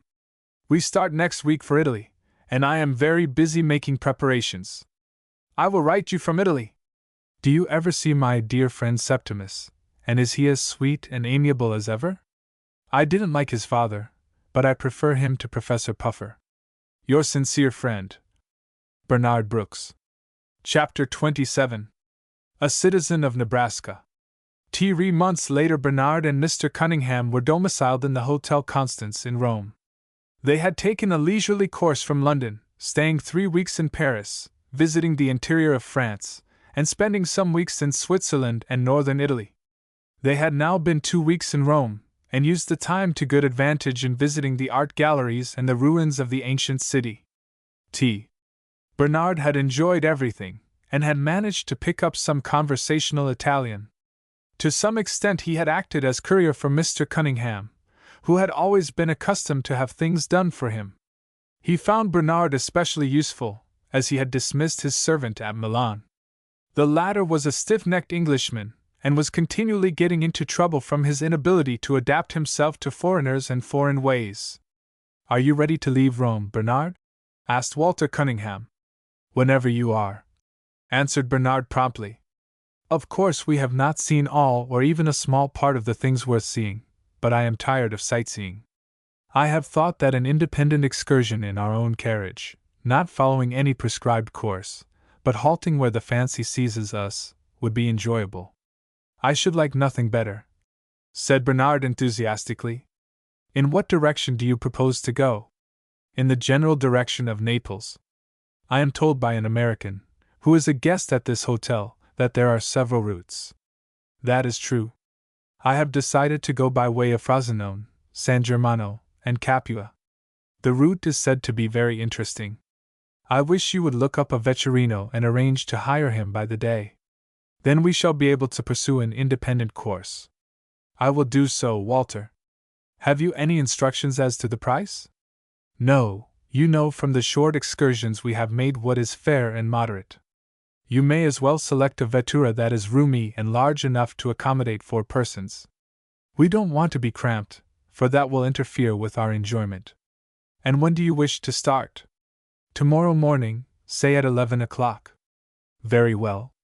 I will attend to it." "It is a great comfort to have you with me, Bernard. You take a great deal of trouble off my hands. I am glad to hear you say that. Think how I would be situated if you had not taken me up. I have been well repaid for doing so." Bernard engaged a vettura, a traveling carriage, designed for 4 persons, and in an hour it made its appearance. The vetturino, as the driver is called, was a lithe, slender, dark-complexioned man who answered to the name of Pasquale. What his last name was Bernard did not inquire, as it was sufficient to have a single name to call him by. "How long will the senior want the vettura?" asked the driver. "I do not know. We will hire it by the day." "And where will the senior wish to go?" "To Naples, by way of Valmontone and Frosinone." "Do you know the route?" "Si, signor, most assuredly." Bernard and Mr. Cunningham seated themselves in the carriage, and they started. They left Rome by the Porta Maggiore, their course being through the Campagna, the dreary and unwholesome tract in the immediate neighborhood of Rome. There was very little to see in the first day's journey except a ruined aqueduct, which detained them but a short time, and they pushed on to Valmontone, where they arranged to stop overnight. The inn was far from satisfactory, and they were not tempted to prolong their stay. In the evening, as they sat on a bench outside the inn, a man of about 50, wearing a tall white hat, with an unmistakable American look, walked up to them and removing his hat said, "Gentlemen, I'm glad to see you. Allow me to introduce myself. My name is Amos Sanderson, and I live about 10 miles from Omaha when I'm at home." "I am glad to make your acquaintance, Mr. Sanderson," said Cunningham politely. "I am Walter Cunningham, from London." "You don't mean to say you're an Englishman?" said Sanderson, in surprise. "You look like an American." "Doubtless that is meant as a compliment," said Cunningham, smiling. "Well, I never heard any one take offense at being taken for an American." "True. I have been in America, and I understand why it is that you Americans are proud of your country. However, if I am not an American, my young friend here, Bernard Brooks, is an American boy." "I am glad to meet a fellow countryman, Mr. Sanderson," remarked Bernard, smiling. Well, it does seem real good to meet an American boy," said Mr. Sanderson, his face lighting up. "Shake, Bernard, my boy!" And he extended a muscular hand, which Bernard shook cordially. "Are you staying at this hotel, Mr. Sanderson?" asked Walter Cunningham. "Don't call it a hotel. It doesn't deserve the name. Call it a tavern. It's a regular one-horse place." "Then I am glad we are only going to stop one night. I have been here a day and a half, and it's the longest day and a half I ever passed. Why did you stay if you didn't like it? I'll tell you why. I came here in a small vettura, and I had a quarrel with the vetturino, who tried to cheat.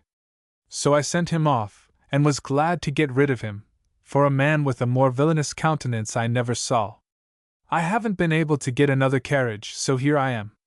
How did you come? By a vettura. We are making the journey in a leisurely way, going as far or as short a distance daily as we choose. Where are you going? To Naples. So am I. Is your vettura a large one? Large enough to hold 4 persons. We like plenty of room. Then I'll make you a proposition. Here I am alone, shipwrecked, as it were, on land. If you will let me join your party, I'll pay my share of the expense. In fact, I don't mind paying more, for I ain't mean, though I do hate to be imposed upon. Come now, what do you say? Walter Cunningham was rather startled by this unexpected proposal from an utter stranger. It jarred somewhat against his British exclusiveness. Still, there was something attractive in the American, rough and unpolished as he was in his manners, and Cunningham felt that he would amuse and interest them. As far as honesty went, it would be impossible to suspect Mr. Sanderson. Besides, he looked like a man of substance, and not like an adventurer. Walter Cunningham glanced towards Bernard, and thought he read in the boy's face a desire that the American's proposal should be accepted. I hardly know what to say, he replied after a pause. We do not in general care for the companionship of others, and I can hardly be said to have much knowledge of you, our acquaintance being of the briefest. About 10 minutes, said Mr. Sanderson.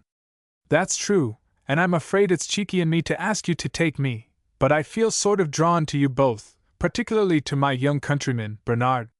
Say no more, Mr. Sanderson. We'll take you with us as far as Capua, at any rate. There, as it is a large and well-known place, you will have no difficulty in making other arrangements. Thank you, Squire. You're a gentleman. You'll find Amos Sanderson a true friend, that'll stand by you through thick and thin. If we are attacked by bandits, he won't run away and leave you in the lurch. Bandits? Surely there is no danger of meeting any of them? Well, Squire, I wish there wasn't, but I don't feel certain. Only last week a couple of gentlemen were overhauled, and had to pay a good stiff sum to get away. I suppose the bandits had all been driven out of the country. That's where you are mistaken. There's people everywhere that find it easier and more agreeable to make money by taking it than by earning it, and I guess Italy has her fair share of such gentry. I'll tell you a little secret. I quarreled with my vetturino on purpose. His face was a villainous one, and I shouldn't be at all surprised if he were in league with some of the bandits. I have heard of such things. Some of these vetturinos, Mr. Sanderson was not aware that he should have said vetturini, have brothers or cousins among the bandits and play into their hands. I guess mine was one of that kind. Our vetturino Pasquale seems to be an honest sort of fellow. I should not suspect him of leading us into a trap. Chapter 28. Italy seen through American spectacles. Still, Mr. Cunningham reflected that in case of an attack it would be convenient to have such an addition to his party as the American, for Amos Sanderson seemed like a brave man, who would have his wits about him and might render valuable assistance. Are you traveling on business, Mr. Sanderson? Asked Bernard. No, I've been pretty lucky, and put by a considerable pile, and my friends told me I ought to see Europe. So I left my business in the hands of my brother, and came over last March. Are you enjoying it? Well, middling well. I can't get used to their cookery. Why, I haven't seen a donut or eaten a plate of pork and beans since I left America. I never ate a donut in my life, said Walter Cunningham. Then you've missed a great deal. I reckon Bernard knows how they taste. Oh, I have eaten a great many. The fact is, there's no country where you can get such good living as in America, said Amos Sanderson, with patriotic complacency. Mr. Cunningham smiled, but did not dispute the statement. It is doubtful, however, whether he would have agreed with the man from Nebraska. Mr. Cunningham was not sorry that he had permitted Amos Sanderson to join his party. The American was singularly ignorant as regards the antiquities of Italy, but he had a shrewd common sense, and his quaint remarks were unintentionally humorous. He always spoke from the point of view of a Western American. Scattered along the route, or a little distance from it, were the ruins of ancient or medieval buildings, churches, temples, monasteries, and other edifices. Many of these had historical associations. These were quite unknown to Mr. Sanderson, and even where they were explained to him he was not much interested. "It isn't creditable to Italy," he said one day, "to have so many ruined buildings. They'd ought to be repaired when they're worth it, and when they're not, the best way would be to pull them down." "But, my dear sir," said Walter Cunningham, "it would be a great loss to Italy if your advice were followed. Most travelers come here on purpose to see the ruins. Then I don't admire their taste. And naturally they bring a great deal of money into Italy. If the ruins were repaired or pulled down they wouldn't come, and the people would lose a good deal of their income. That's practical. That's what I understand. But it seems foolish, after all. When Chicago burned down, a number of years ago, suppose they kept the ruins instead of building up again, everybody would have laughed at them. There were no associations connected with the burned buildings of Chicago." "What's associations, anyway? They won't pay your butcher's bill. Surely, Mr. Sanderson, if you could see the house once occupied by Julius Caesar, for instance, you would be interested?" "I don't know that I would. Caesar's dead and gone, and I don't believe anyway that he was as great a man as General Jackson." "I see, Mr. Sanderson, you are hopelessly practical." "Yes, I'm practical, and I'm proud of it. There's some folks that can write poetry, and leave their families to starve, because they can't earn an honest penny. Why, I knew a man once named John L. Simpkins that could write poetry by the yard. He often writ poems for the Omaha papers, and never got a red cent for it. His folks had to support him, though he was strong and able to work. I shouldn't have much respect for a poet like that." "Nor I. He had a brother, Ephraim Simpkins, that kept a grocery store, and was forehand. John fell in love with a girl and used to write poetry to her. Everybody thought she'd marry him. But when she found that he didn't earn more'n $3 a week, she up and married his brother, the grocer, and that showed her to be a girl of sense." When the travelers reached Soprano, Mr. Cunningham suggested making an excursion to Isota and Arpino. "At Isota," he said, "we shall see the Falls of the Liris, and at Arpino we shall see the site of Cicero's villa." "Who was Cicero?" asked Amos Sanderson. "Surely you must have heard of Cicero?" said Walter Cunningham in surprise. "Well, Meb, I have." "What did he do?" "He was a great orator." "Did he go to Congress?" "There was no Congress in Rome.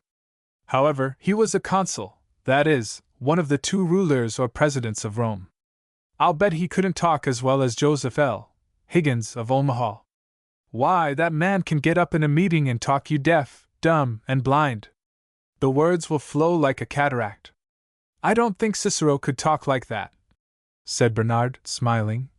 "But I have read some of his orations, and they were very eloquent. I'd like to match Joseph L. Higgins against him. I'd like to hear a specimen of Cicero's speeches and judge for myself." "Here is a specimen," said Bernard. "The beginning of his speech against Catiline, quus tandem abutera Catilina patientia nostra."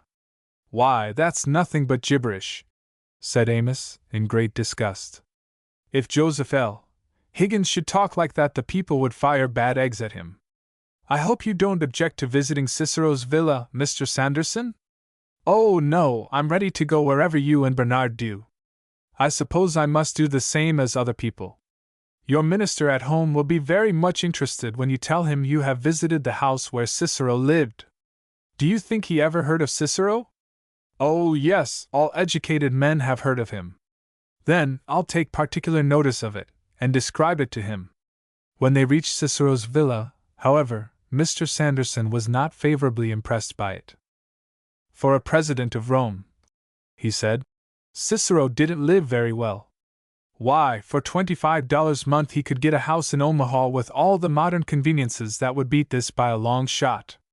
"They didn't have modern conveniences at that time, Mr. Sanderson." "Then I'm glad I didn't live in them days." Give me the solid comfort of an Omaha house rather than all these marble pillars and ancient fandangos. I am inclined to agree with you there, Mr. Sanderson, said the young Englishman, laughing.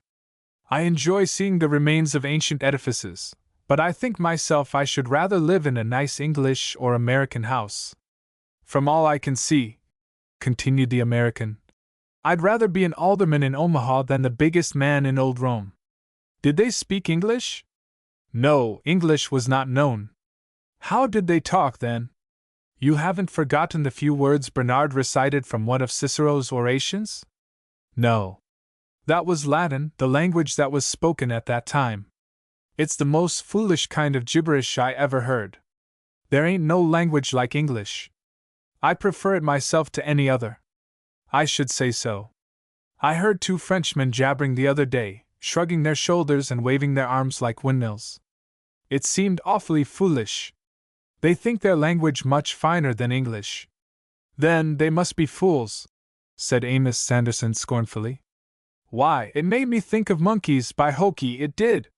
Where did you receive your education, Mr. Sanderson? Asked Cunningham curiously. I went to a district school till I was 11. Then my father died, and I had to hustle. Didn't have any time to study after that. That's the way most of your great men began, Mr. Sanderson. I expect they did. Education isn't everything.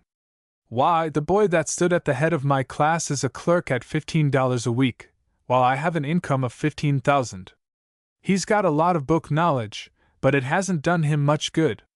This conversation will give some idea of the American's peculiar ways of regarding everything foreign to his own experience. He could not like the Italian ruins, and this was not surprising.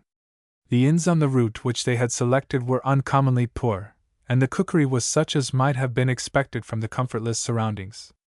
One morning, however, Bernard and Mr. Cunningham were agreeably surprised by an excellent dish of ham and eggs.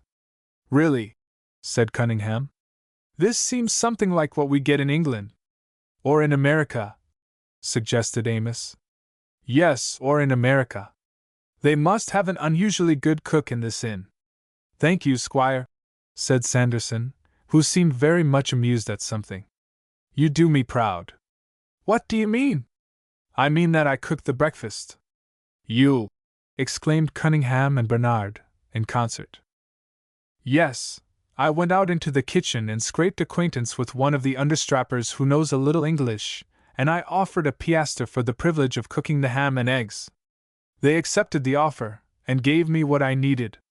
So here you see the result. We missed you during the last half hour, but had no idea you were getting our breakfast. Really, Mr. Sanderson, you have quite a genius for cookery. I guess I could make a good living as a cook if I had to.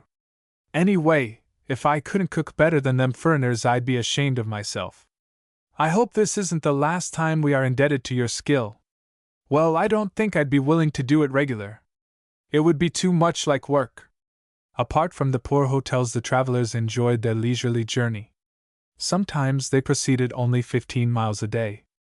The trip was pleasant, but not exciting. The excitement was to come. Chapter 29. Captured by banditti. Hoff, on joining the party, Amos Sanderson had spoken of the possibility of encountering banditti. His companions had scarcely given a thought to the subject since. In the scenes of beauty through which they were passing, such a possibility seemed incongruous, and no apprehension was felt. But danger there was, notwithstanding. They had spent the night at a wretched inn in the town of Melfa, and proceeding on their way, passed on the left the picturesque town of Rocca Secca.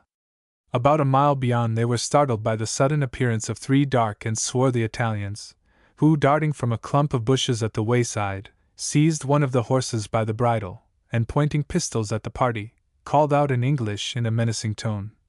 Money! Well, I'll be jiggered! Exclaimed the American. Here's the banditti sure enough! Walter Cunningham looked troubled. It was a very disagreeable interruption. Look here, gentlemen bandits, said Amos. We haven't any money to spare. We are only poor travelers. You have made a mistake. There's some rich gentlemen on the road who will be here about this time tomorrow. You'd better wait for them. Of course, all this was thrown away upon the Italians, who did not understand English, and frowned impatiently while Mr. Sanderson was speaking. "Give up your money, and that at once," said the foremost of the banditti. He spoke in Italian, but Bernard, who had picked up some familiar phrases, understood and interpreted. "Really, this is very disagreeable," said Cunningham.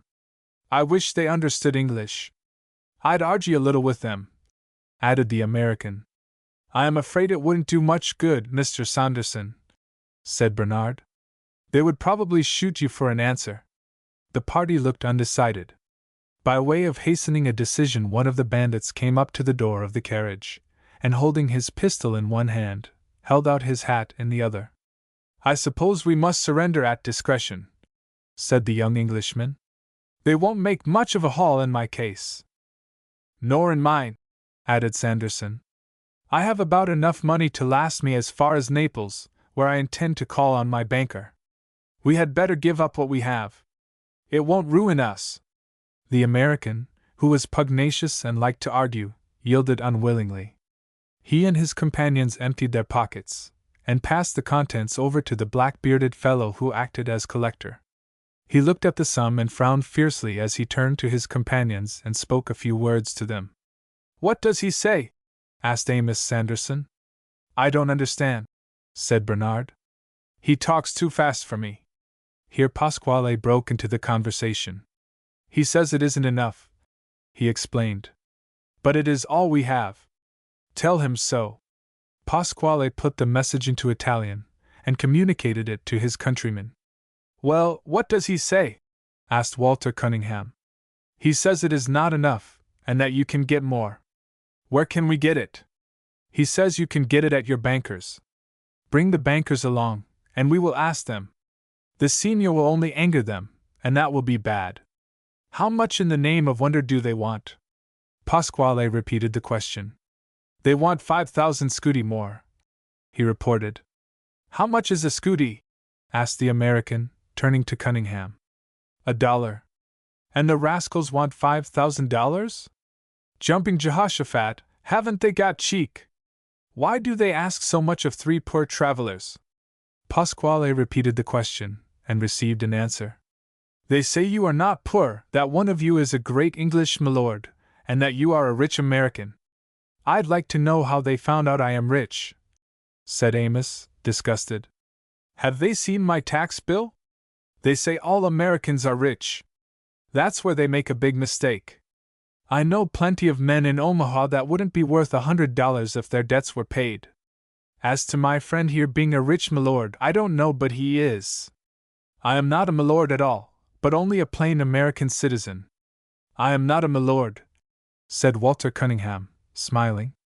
"However, I am aware that in Italy every Englishman who has money enough to travel is supposed to be a lord, just as every American is called rich." "They don't say anything about me," said Bernard. "I wonder whether they take me to be rich or a milord. They don't take account of you because you are a boy. They think you are related to Mr. Cunningham or myself. I am willing to be overlooked. I wonder if I could pass myself off for a boy," said the American humorously. "Hardly. You have lost too much hair. The gentlemen are getting impatient," said Pasquale warningly. "Are they? Well, I guess we shall take our time. It will not be well to provoke them needlessly," said Walter Cunningham. "You may tell them that we cannot give them 5,000 scudi," he added, addressing the vetturino. The bandits held a conference, but it was not prolonged. Evidently they were incensed at the contumacy of their victims.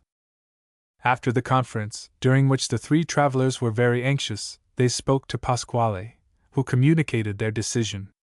"They say you must either make arrangements to pay the 5,000 scudi, or go with them. Where in thunder do they mean to carry us, Pasquale?" "I don't know. They would not tell if I asked them." "Tell them to take us along, then," said Mr. Sanderson, leaning back in his seat and nodding obstinately. Walter Cunningham seemed to acquiesce, and the answer was returned. Immediately one of the bandits took his seat beside the vetturino, and took the reins from him. The other 2 walked beside the carriage. The party turned off from the main road, and entered a lane leading up the hill to the left. "Well, boys, we're in for it, I suppose," said Amos Sanderson. "It's too bad, I vow. Such things couldn't be done in America under the stars and stripes." "Don't robberies ever take place in the States?" asked Walter Cunningham. "Well, perhaps so, but these fellows have not only robbed us of all we have, but are carrying us off because we won't give them more. I'd just like to wrestle with them one by one. If I didn't throw them, I'd be jiggered, that's all. I don't think they would agree to any such plan. They carry pistols, and probably knives. They are more used to them than to wrestling." "No doubt you are right, my lord," said Amos, at which Cunningham laughed. "Where do you think they're going to carry us?" "They probably have some secret resort somewhere among these hills. We shall find out before long. What do you think of our adventure, Bernard?" "I wish I knew how it was going to turn out, Walter," returned Bernard soberly. "So do I," said the American. "I shall have to have a good think. I can't think unless I have a smoke. Will you have a cigar, Cunningham?" "No, thank you." "Or you, Bernard?" "No, but it might be a good idea to offer cigars to our new friends." "That's a good idea. I'll act on it." Mr. Sanderson took out a cigar, and lighting it, put it in his mouth. Next he selected 3 others, offering the first to the man who sat beside the vetturino. "Will you have a cigar, my friend?" he said. The bandit took it, and said politely, "Gracias, senor." "What's that?" "He says thank you," returned Bernard. The other bandits accepted the cigars graciously, and were evidently more favorably inclined to the travelers they were escorting. "I say, Bernard, we look like a friendly family party," said Amos, who was amused by the situation. The new driver was in no hurry. He drove in leisurely fashion, partly because their way ran uphill, partly because his 2 companions were obliged to walk, and could not otherwise keep up. "I wish I knew where they were taking us," said Amos Sanderson. "To a free hotel," answered Bernard. "It'll have to be free, for they haven't left us any money to pay for that or anything else. Their hotel can't be much worse than the one we stopped at last night at Melfa." "I wish their bill might not be any larger," said Walter Cunningham. The cigars were smoked, and then the party subsided into silence. Even the lively American realized that they were in a difficult, and perhaps dangerous situation. All 3 were busy with their own thoughts. Bernard was anxious, but he was also curious, and excited. He remembered to have read a story 3 years before in which a party had been surprised by banditti somewhere in Sicily. He forgot how the story ended. When he read it, he certainly was very far from thinking that sometime a similar adventure would happen to himself. Chapter 30. In a Trap. Tehei proceeded thus for a short distance, when there was a sudden stop. The vetturino was ordered to descend from the driver's seat, and he and the bandits had a conference. Bernard was the only one of the party who understood Italian at all, and he failed to get any idea from the rapid words spoken by the 4 Italians. What they could be talking about not one of the party could conjecture. At length the conference seemed to be over. One of the bandits took out a few scudi and handed them to the vetturino. The latter looked very much dissatisfied and had the appearance of one who was making a bad bargain. Then the bandit who had taken the lead came to the door of the carriage. "Gentlemen, you will descend," he said. "What's that?" asked the American. "He says we are to get out of the carriage," interpreted Bernard. "What's that for, I wonder? Probably we shall find out after a while." When the 3 travelers had left the carriage, their traveling bags were taken from the vettura and placed in their hands. Then Pasquale mounted the box and drove away. "Where are you going, Pasquale?" asked Walter Cunningham. "I am obliged to go. The gentleman will not allow me to go any further." "Will you inform the authorities of the outrage that has been perpetrated?" said the American. Pasquale shrugged his shoulders. "It would be as much as my life is worth," he replied. "I suppose," replied Cunningham, "that the bandits are unwilling to let the vetturino know their headquarters. So they have sent him away. I believe he is in the plot." "I don't think so. He seems an honest sort of fellow. But what can he do single-handed? Should he betray these men, it would, as he says, be as much as his life is worth. The captives did not particularly enjoy carrying their baggage, and the American in particular grumbled not a little, but there seemed no help for it. They ascended a rising ground, and then made a descent to a plain. After an hour's walking, quite spent with fatigue, they reached a large, irregularly built stone house, which was in a state of partial ruin. It was very old, dating back probably to the Middle Ages. I wonder whether that is the bandits' retreat, said Bernard. At any rate, it is an improvement upon the hotel where we spent last night. The question was soon settled. Through a doorway the bandits led the way into a courtyard, and crossing it, one of them took out a huge key and opened an oaken door. He signed to the captives to follow him. They did so, and found themselves in a spacious room nearly 25 feet square. The floor was of stone, and it was nearly bare of furniture. In one corner there was a heap of bedclothes. Along one side was a bench, on which Amos Sanderson seated himself without asking permission. I feel about ready to drop, he said. My valise is as heavy as yours and Bernard's together. Have you a dress suit? Asked Bernard, laughing. If our captors should give a ball in our honor, you might need it. It doesn't seem like a very gay place. I have never been in jail, but this room carries out my idea of a dungeon cell. The room was indeed a gloomy one. There were windows, it is true, but so high up that they only admitted a limited amount of sunshine. Now, how long are they going to keep us? That is what I would like to know, and what object have they in detaining us? I suppose, said Cunningham, they will keep us till they get the 5,000 scudi.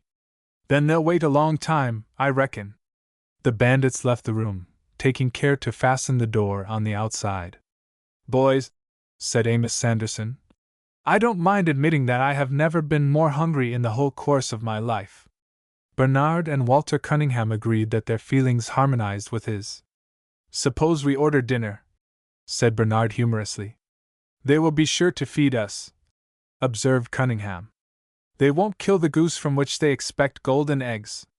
He proved to be right. In a short time the door was opened, and one of the bandits appeared, bringing a large loaf of black bread, with a small dish of olives, and a supply of macaroni.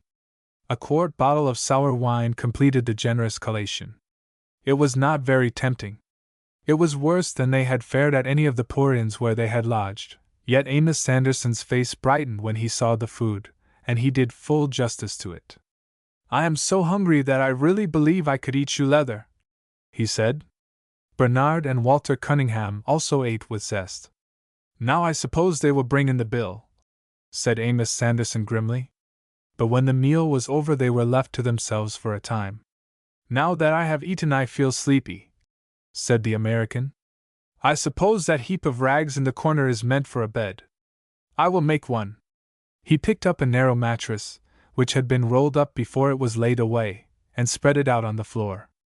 Then he selected a quilt, and stretching himself out, spread it over him. That walk with my valise quite tuckered me out, he said. Just call me when the carriage is ready. Bernard and Walter Cunningham could not so readily throw off the burden of anxiety. They sat together upon the bench and discussed the situation. We are in a bad scrape, Bernard, said his friend, and I have led you into it. I think we will get out of it after a while, said Bernard, trying to be cheerful. Yes, if absolutely necessary, I will persuade Mr. Sanderson to join me in paying the ransom, though I should hate to let these rascals reap the reward of their knavery. They were served with supper at 6 o'clock. Scarcely was this over when the three bandits entered the room, accompanied by a man of 35 or thereabouts, who looked like a clerk or bookkeeper. It was soon evident that he was present as an interpreter. Gentlemen, he said in tolerable English, my friends here, who are not acquainted with your language, have asked me to act as interpreter. They wish to confer with you about your release. That's the talk, said Amos Sanderson, with alacrity. A release is what we are anxious about. I may say that you won't have to stay here any longer than you desire. Then we'll go now, and thank you for your consideration. Upon conditions. Walter Cunningham smiled. He quite understood that there would be conditions. I suppose you want us to keep your secret, said the American. We'll do it. That is not quite all, replied the interpreter. My friends want to be paid for their trouble. They needn't have taken any trouble. We didn't ask them to. The interpreter frowned slightly. He began to think Mr. Sanderson too fresh. You talk too much, he said curtly. They have fixed your ransom at 5,000 scudi. That is certainly small for such wealthy and illustrious seniors. Look here, my friend, 5,000 scudi is a great deal of money. Not for millionaires. Who said we were millionaires? All English and American seniors are rich. How are we to get the money to pay you? You, or your friends rather, have taken all we have. You can get some from your bankers in Naples. You seem to have got our affairs down fine. Well, let us go to Naples. You can go with us if you like, and we'll see whether our bankers will let us have the money. The senior takes us for fools. Here Mr. Cunningham thought it time to interfere, as the American was likely to anger their captors and upset all negotiations. Even if we have money, he said, it would probably be necessary for us to see our bankers. They do not know us, and might not give the money to a messenger. Just what I said, put in Mr. Sanderson. The bandits conferred together, and then the interpreter spoke again. To whom does the boy belong? He asked. To me, answered Walter Cunningham. Is he known to your bankers? No, he has never been in Naples. Are you fond of him? Very much so. If he should go to Naples with a letter from you, could he get the money? I am not sure. Then I am not sure about your release. Mr. Sanderson, will you join me in paying the ransom this gentleman has mentioned? No, I'll be jiggered if I will. Then I am afraid you will have to remain here. If you will pay 3,000 scudi we will release you and the boy, said the interpreter. What, and leave me here? Exclaimed the American. It is your own fault, Signor. After considerable conversation a plan was agreed upon, in which Amos Sanderson unwillingly acquiesced. Chapter 31. Walter Cunningham's Mission.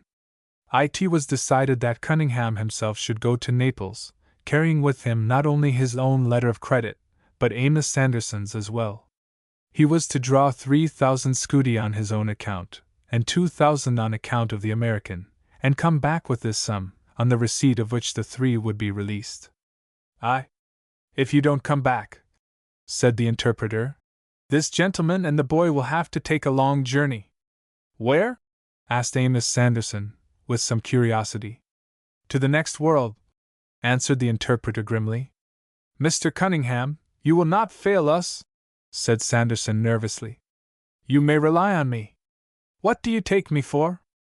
I thought perhaps when you found yourself at liberty you would choose to remain so. You have no particular interest in me. Even if that were so, do you think I would leave Bernard exposed to danger?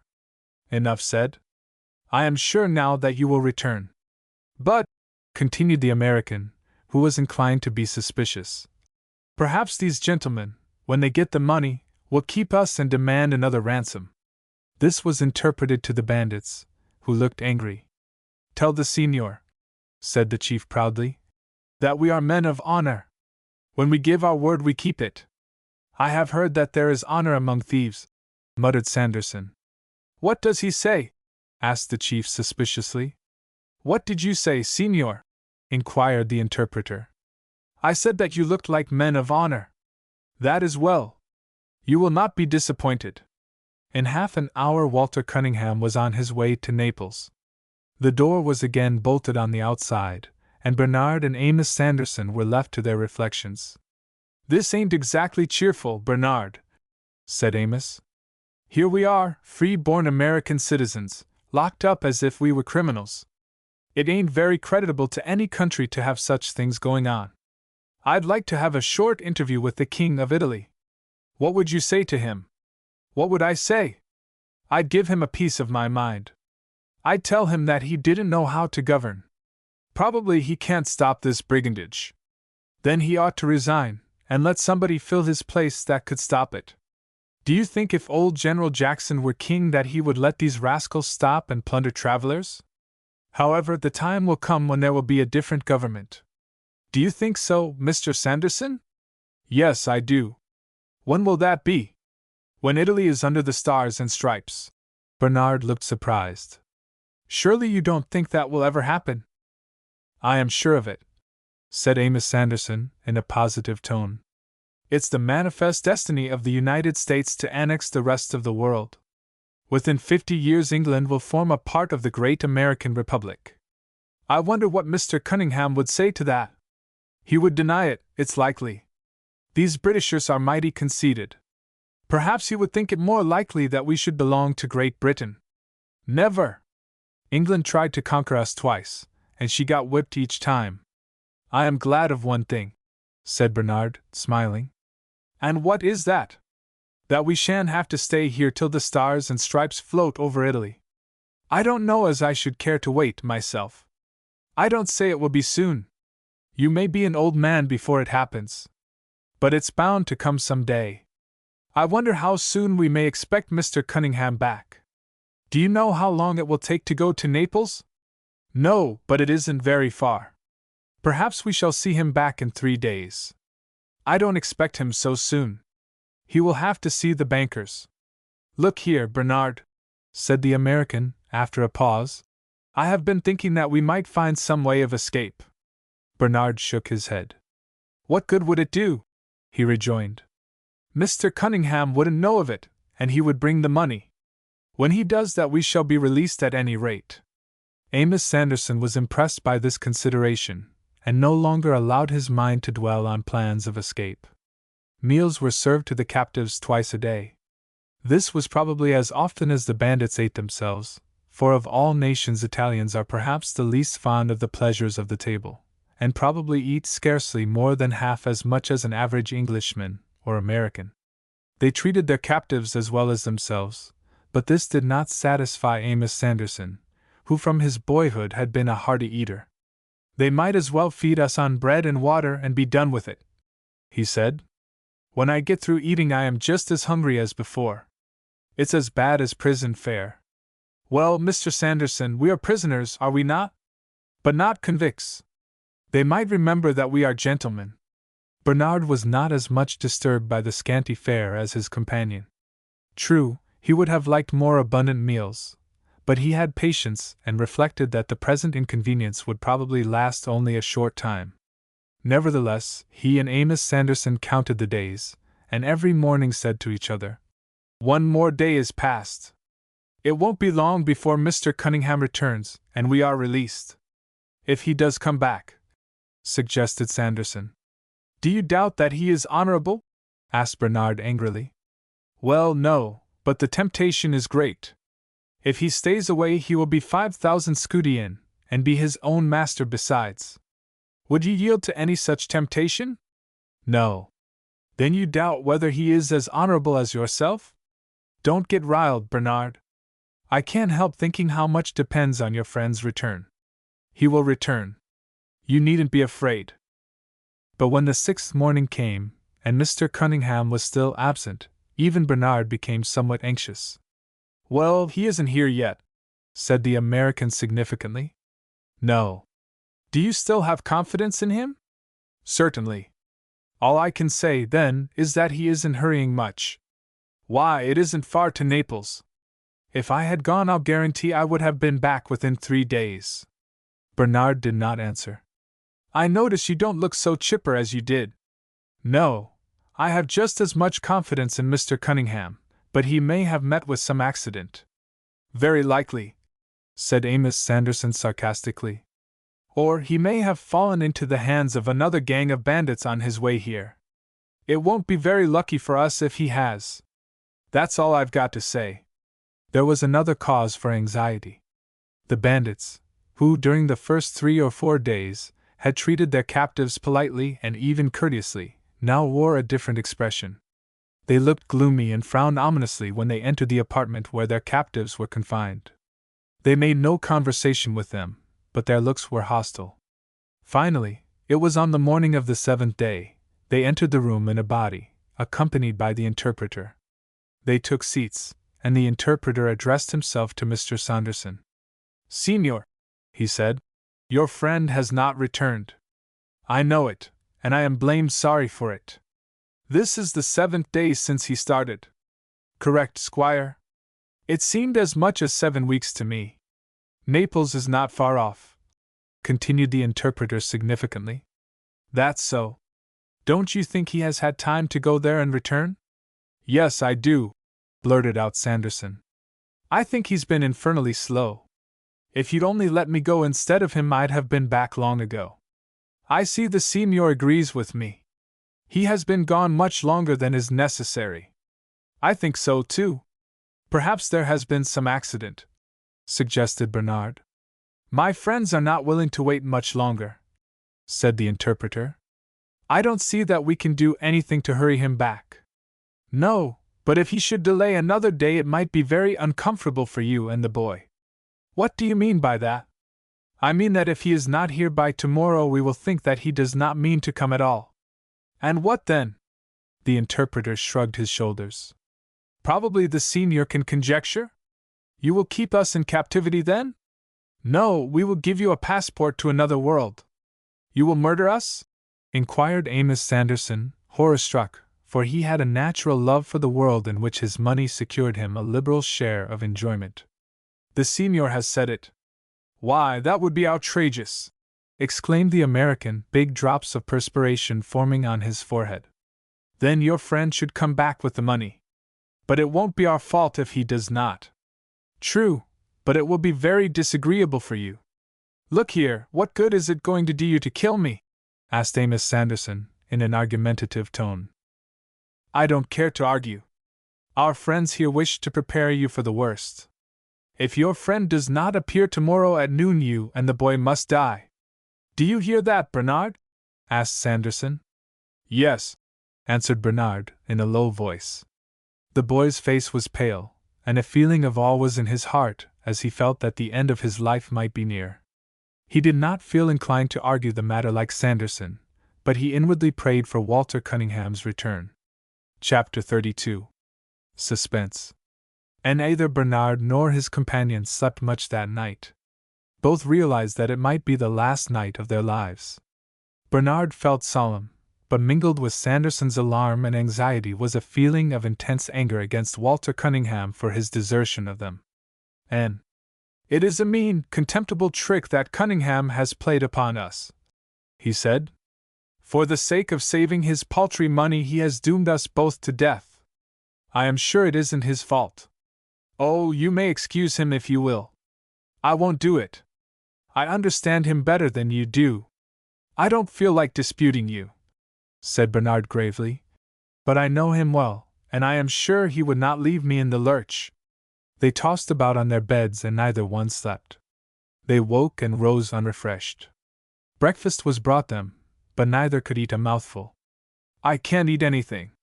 It would choke me, said Sanderson. Walter Cunningham may come yet, said Bernard, but his hope was very faint. Then he had better hurry, that's all I have got to say. I wish I could communicate with the American minister. Our government should send over a fleet of war vessels and blow Naples sky high. You must remember that these men are outlaws, that it is their work, and not the work of the government. Then the government should suppress them. I wish, Amos Sanderson continued, with a groan, that I had never set foot in this forsaken country. I should have stood a better chance in a savage land. The senior is not hungry? Said the bandit who had brought in the breakfast. He spoke in Italian, but Bernard understood. No, he answered. We are not hungry. How can you expect a man to have an appetite when he's going to be murdered? Growled Sanderson. The bandit did not understand, and merely looked at him gravely. It's too bad, went on the American, to leave the world, when a man has made a fortune and is able to enjoy it. Why, I ought to live 25 years yet. I am only 47. And I am not yet 17, said Bernard. Yes, it's hard luck for us both. And to think Cunningham has doomed us to all this. I'd like to wring his neck. If I had gone, it would have been different. Bernard felt too despondent to defend his friend. In his secret heart he felt that Cunningham ought to have managed somehow to come back and save them from the doom which now awaited them. "It is 11:30, said the American, drawing out his watch, which, perhaps because it was only of silver, the bandits had not confiscated. "Then we have half an hour to live. If only Mr. Cunningham would appear in that time!" sighed Bernard. Slowly the minutes passed, but there was no arrival. Punctually at 12 o'clock the door opened and the bandits entered, accompanied by the interpreter. There was a stern gravity upon the faces of the three Italians, which caused the hearts of the captives to sink within them. "Well," said the interpreter, "your friend has not come." "No, confound him!" exclaimed Sanderson fiercely. "I'd like to strangle him." "Give him another day," pleaded Bernard. "He must have met with some delay." The interpreter shrugged his shoulders. "Naples is only 15 miles away, and it is now the 7th day. Doubtless he is enjoying himself. He has no thought of returning." "I have no doubt you are right," said Amos Sanderson bitterly. "The senior agrees with me, then. You should have let me go." "Would it have been any better?" asked the interpreter gravely. "Yes.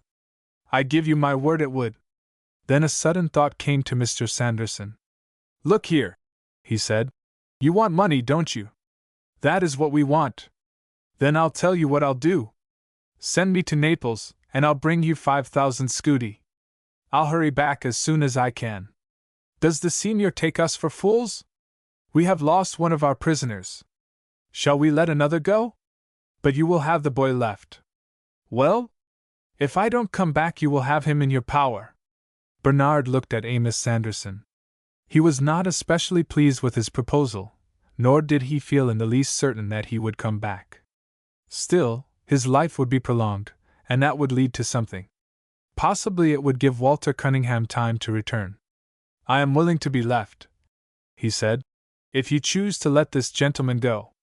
"You're a trump, Bernard," said Mr. Sanderson cordially. "I'll come back, I assure you. You see the boy is willing." "But we are not," said the interpreter decidedly. "Of the three the boy is the last one that we wish to retain." "But you want the money, don't you?" "Yes." "Then let me go."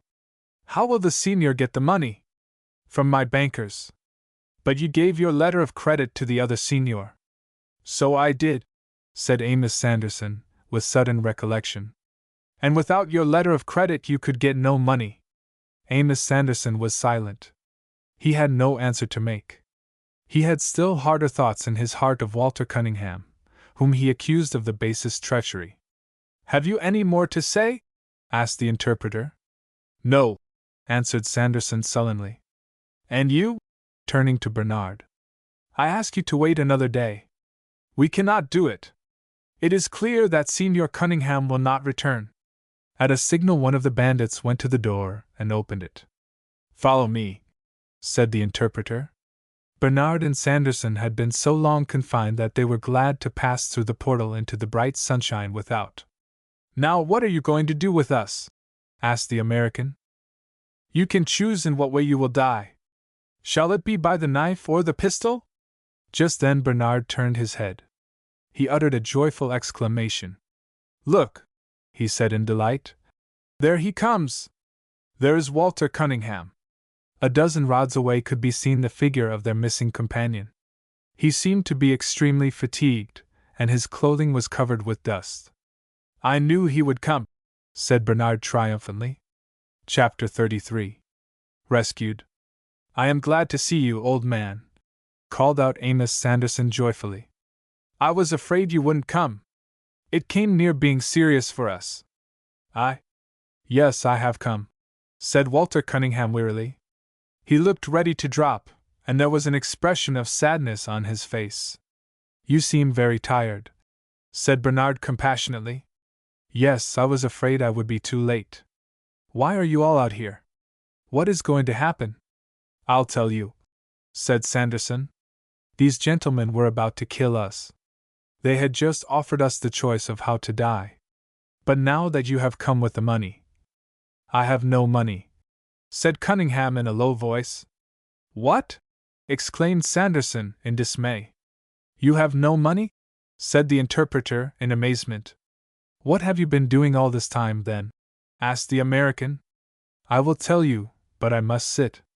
I have been walking for hours. He sat down on a broken branch of a tree and breathed a deep sigh. The bandits looked puzzled. They did not understand what he had said, but felt that it was something of importance, and they looked to the interpreter for an explanation. The latter said nothing but waited. Listen, began Cunningham. A week since I left here and went to Naples. You did go to Naples, then? Yes, I reached Naples, though it took me rather longer than I anticipated. I went to see the bankers and… Got the money? Yes, I got the money. Then I don't understand. You will soon. I was delayed 2 days, and this will account in part for the length of time I have been absent. As soon as I could, I started on my return. With the money? Yes, with the money. But I was waylaid by 2 men 20 miles back, and robbed of every scudi. Amos Sanderson groaned. Is this true? Asked the interpreter. Yes, I wish it were not. And you have come here with empty pockets? Yes. Why, then, did you come back at all? Because I felt that I could not desert my comrades. I went out as their agent, and it was my duty to report to them, and share their fate if any harm should befall them. You hear that, Mr. Sanderson? Said Bernard triumphantly. If I had been the messenger, this thing would not have happened. Will you explain to these gentlemen what I have said? Said Cunningham to the interpreter. The latter did so, and the result was scowling looks on the swarthy faces of the 3 Italians. The 3 captives awaited in silence the result of their conference. They had not to wait long. I am sorry, gentlemen, said the interpreter, for what is going to happen. My friends here are deeply disappointed. It is not our fault, said Amos Sanderson. They have stated the terms of release. They required 5,000 scudi, and they are not forthcoming. Under the circumstances, they have no choice but to doom you all to death. It was a terrible sentence, and the hearts of the 3 captives quailed. At least spare the boy, spare Bernard, said Walter Cunningham. We can make no exception, replied the interpreter, after a brief conference with the bandits. All we can do is to give you the choice of the knife or the pistol. I choose the pistol, said the Englishman. Look here, you are making fools of yourselves, cried Amos Sanderson. Send me to Naples, and I will bring back the money. I see that you are in earnest, and I will keep my word. Again there was a whispered conference. Then the interpreter spoke again. My friends do not trust you, he said. You would not return. Sanderson wished to argue the question, but the interpreter silenced him by an imperative gesture. No words of yours can alter our purpose, he said. We have been more lenient with you than with most of our prisoners. We have given you 7 days to get the money for your ransom, and it is not here. We have no time to waste. What is to be done must be done quickly. There seems no help for it, Bernard, said the Englishman. Within 5 minutes the 3 captives, with hands tied, were bound to trees, and with blanched faces awaited the fatal volley from the 3 bandits, who stationed themselves at the distance of 20 paces fronting them. Bernard gave himself up for lost when something unexpected happened. He heard shots, and for the moment thought they came from the pistols of their intended murderers. But to his astonishment it was the robber opposite him who fell. Another shot and another, and the other 2 fell, fatally wounded. Then a party of soldiers came dashing forward, accompanied by a man whose face looked familiar to Bernard. Mr. Penrose! He exclaimed. Yes, Bernard, it is I. I was robbed by these men a month since. I tracked them, and I have at last brought them to justice. You're a trump, squire, said Amos Sanderson. I never felt so relieved in the whole course of my life. Come and untie me. William Penrose took a jackknife from his pocket, but he untied Bernard first. You have the prior claim on me, he said. It was found that 2 of the bandits were dead. The 3rd was taken by the soldiers, and carried on an extemporized litter to the nearest town, where he was imprisoned, but later tried and sentenced to be executed. Overjoyed at their unexpected rescue from peril, The three travelers made the best of their way to Naples, where, despite the loss of 5,000 scudi, Walter Cunningham and Amos Sanderson enjoyed themselves by trips to Nt. Vesuvius, Pompeii, and a ride to Sorrento along the shores of the magnificent Bay of Naples. "Have you consoled yourself for the loss of 2,000 scudi?" asked Bernard, addressing himself to the American, as they sat on a balcony in their Sorrento hotel, looking out upon the moonlit waters of the famous sea. "Yes," answered Mr. Sanderson. "Now that the three rascals who captured us and nearly put us to death have met the same fate themselves, I don't make any account of the money. Thank Providence, I have plenty left." "That's the right way to look upon it," said Walter Cunningham. "I am the only one who has lost nothing," said Bernard. "I have the best reason to be satisfied." The three still remained together. They had been companions in misfortune, and this was a tie that still held them. Yet, truth to tell, neither Bernard nor his English friend enjoyed the society of the American, who was hardly congenial, and had some objectionable qualities. "I have no prejudice against your countrymen," said Mr. Cunningham to Bernard. "I have known many cultivated and refined Americans, whose society I enjoyed, but they differed essentially from Mr. Sanderson. I own I wish he would leave us." "He seems determined to stand by us," said Bernard. "Yes, so it seems. There is one chance of separating from him. He has made up his mind to go to Sicily and wants us to go with him. We can refuse. But in that case he may give up his plan. I don't think he will. He tells me he has always wanted to go to Sicily. He may stand a chance of being again captured by banditti. I understand that Sicily is more infested with them than the mainland. I earnestly hope not. I don't care especially for Mr. Sanderson, but I think he has had his share of that kind of peril." That evening Mr. Sanderson broached the subject, and strongly urged his two companions to start with him for Palermo. "We shall have to disappoint you," said Walter Cunningham. "We have other plans. But it won't take long, and I surmise you have no important business to keep you from going." The next day, however, Mr. Cunningham was provided with an excuse. He received a letter from England informing him that an uncle, his mother's brother, was dying, and wished to see him. "Are you ready to go back to England with me at once, Bernard?" he said. "I shall be glad to do so." "Then pack your luggage, and we will go." In London Bernard received a letter from America that interested him. Chapter 34. Nat Barclay's Letter. The day after Bernard reached London he received at his old address a letter bearing the familiar postmark of Doncaster. It will be remembered that it was at Doncaster our story opened, and it was there that the boarding school of Professor Ezekiel Snowdon was located. Bernard's face lighted up with pleasure, for in the superscription he recognized the handwriting of his friend Nat Barclay. He tore open the envelope and read the letter quickly.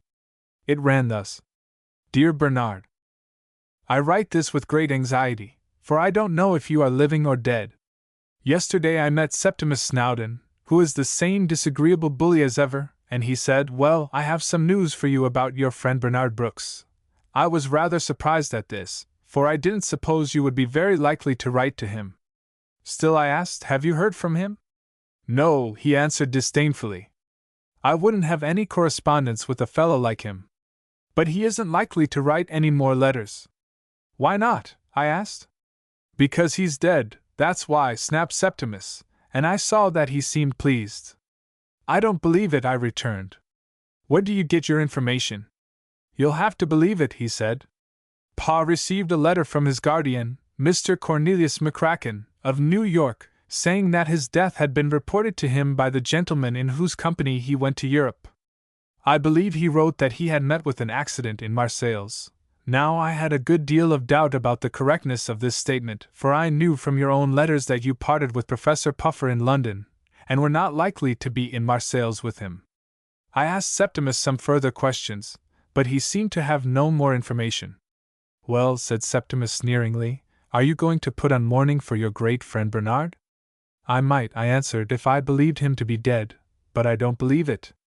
'You'll never see him again,' said Septimus positively. 'Now, Bernard, though I don't believe the story, I am anxious, and if you are alive I hope you will write me again and tell me. I won't believe it till I have your own authority. That sounds like a bull, doesn't it?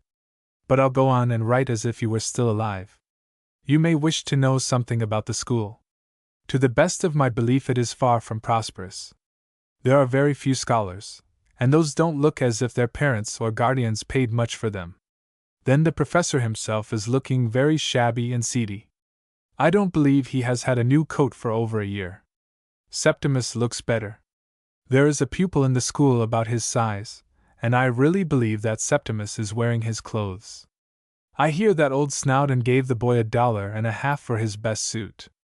The boy was glad to sell it in order to get a little pocket money. I know how he spent a part of it.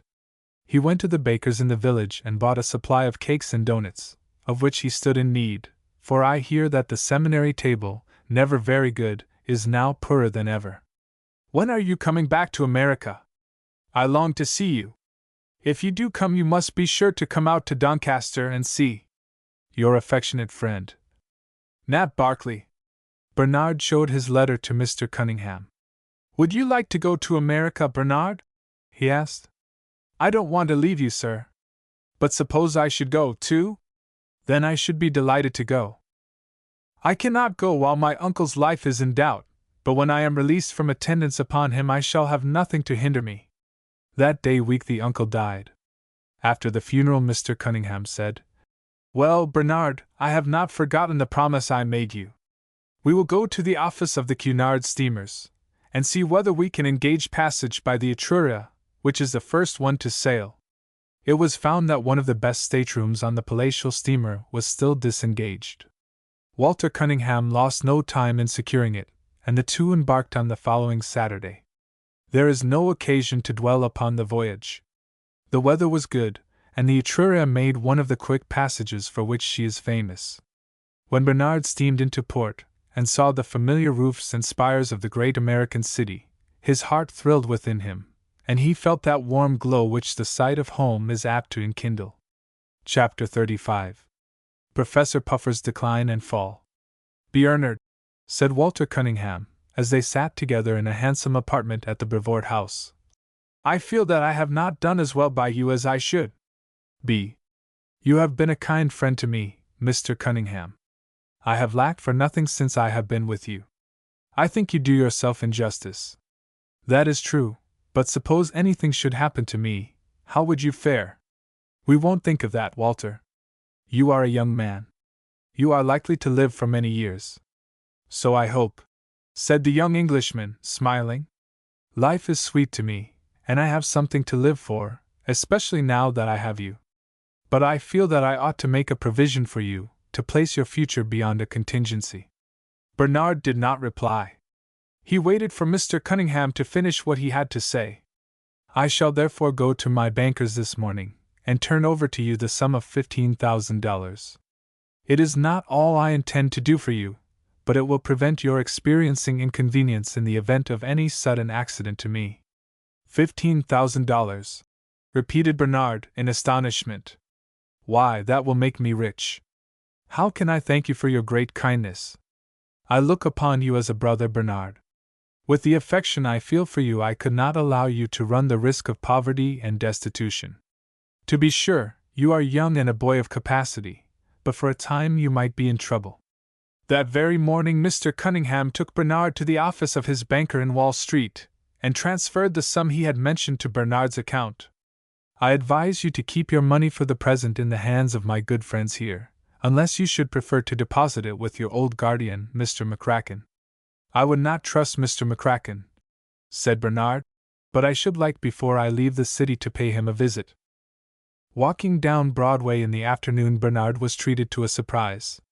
Marching in front of him with a slow and weary step was a thick-set man of over 50, sandwiched between two advertising boards, bearing in large capitals these words: Use Sweetland's Pills.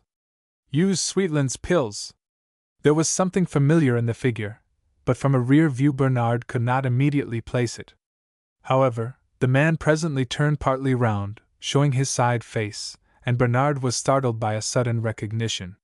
It was Professor Puffer. Yes, the celebrated professor, author, by his own account, of several large and elaborate works on the antiquities of the Old World, had actually sunk so low as to become a sandwich man, earning the miserable pittance of 50 cents a day. Bernard at once in some excitement imparted his astonishing discovery to his companion. "What? Is that your Professor Puffer?" asked Cunningham in wonder. "How have the mighty fallen?" "He was never so mighty as I supposed," said Bernard. "I feel quite sure that he was a humbug and no professor at all." "I am inclined to agree with you. I don't think any real professor would ever be reduced to such shifts as this. What are you going to do? Shall you make yourself known to your old companion?" "I think I would like to do so," said Bernard thoughtfully. "He may be able to give me some information, concerning my guardian, for instance, that may be of service to me." "Perhaps you are right.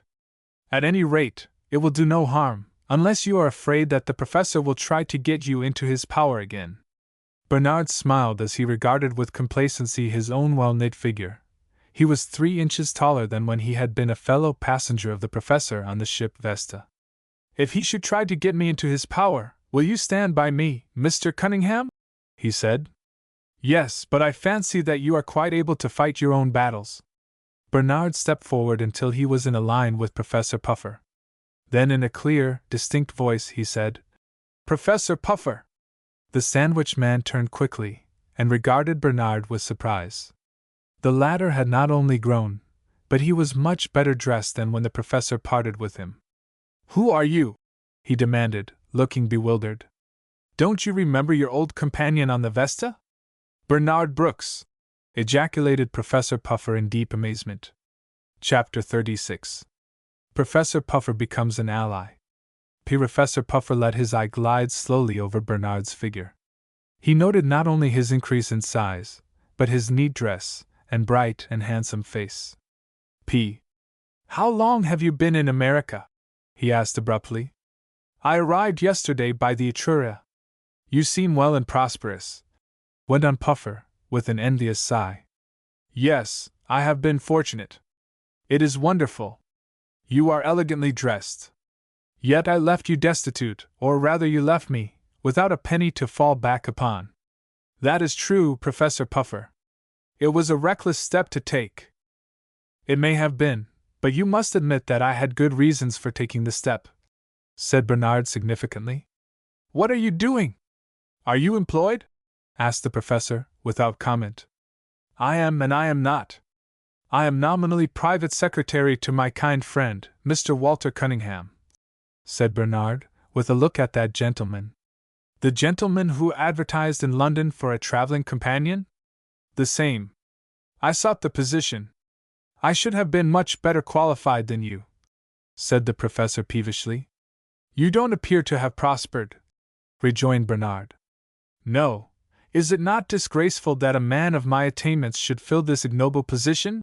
said Professor Puffer bitterly. "Couldn't you get anything better to do? If I could, you would not have found me traveling through the streets as a sandwich man. Up and down I walk through the livelong day, and how much do you think I receive for my degrading labors? I suppose it is not much." 50 cents a day," answered the professor bitterly. "And you live on that?"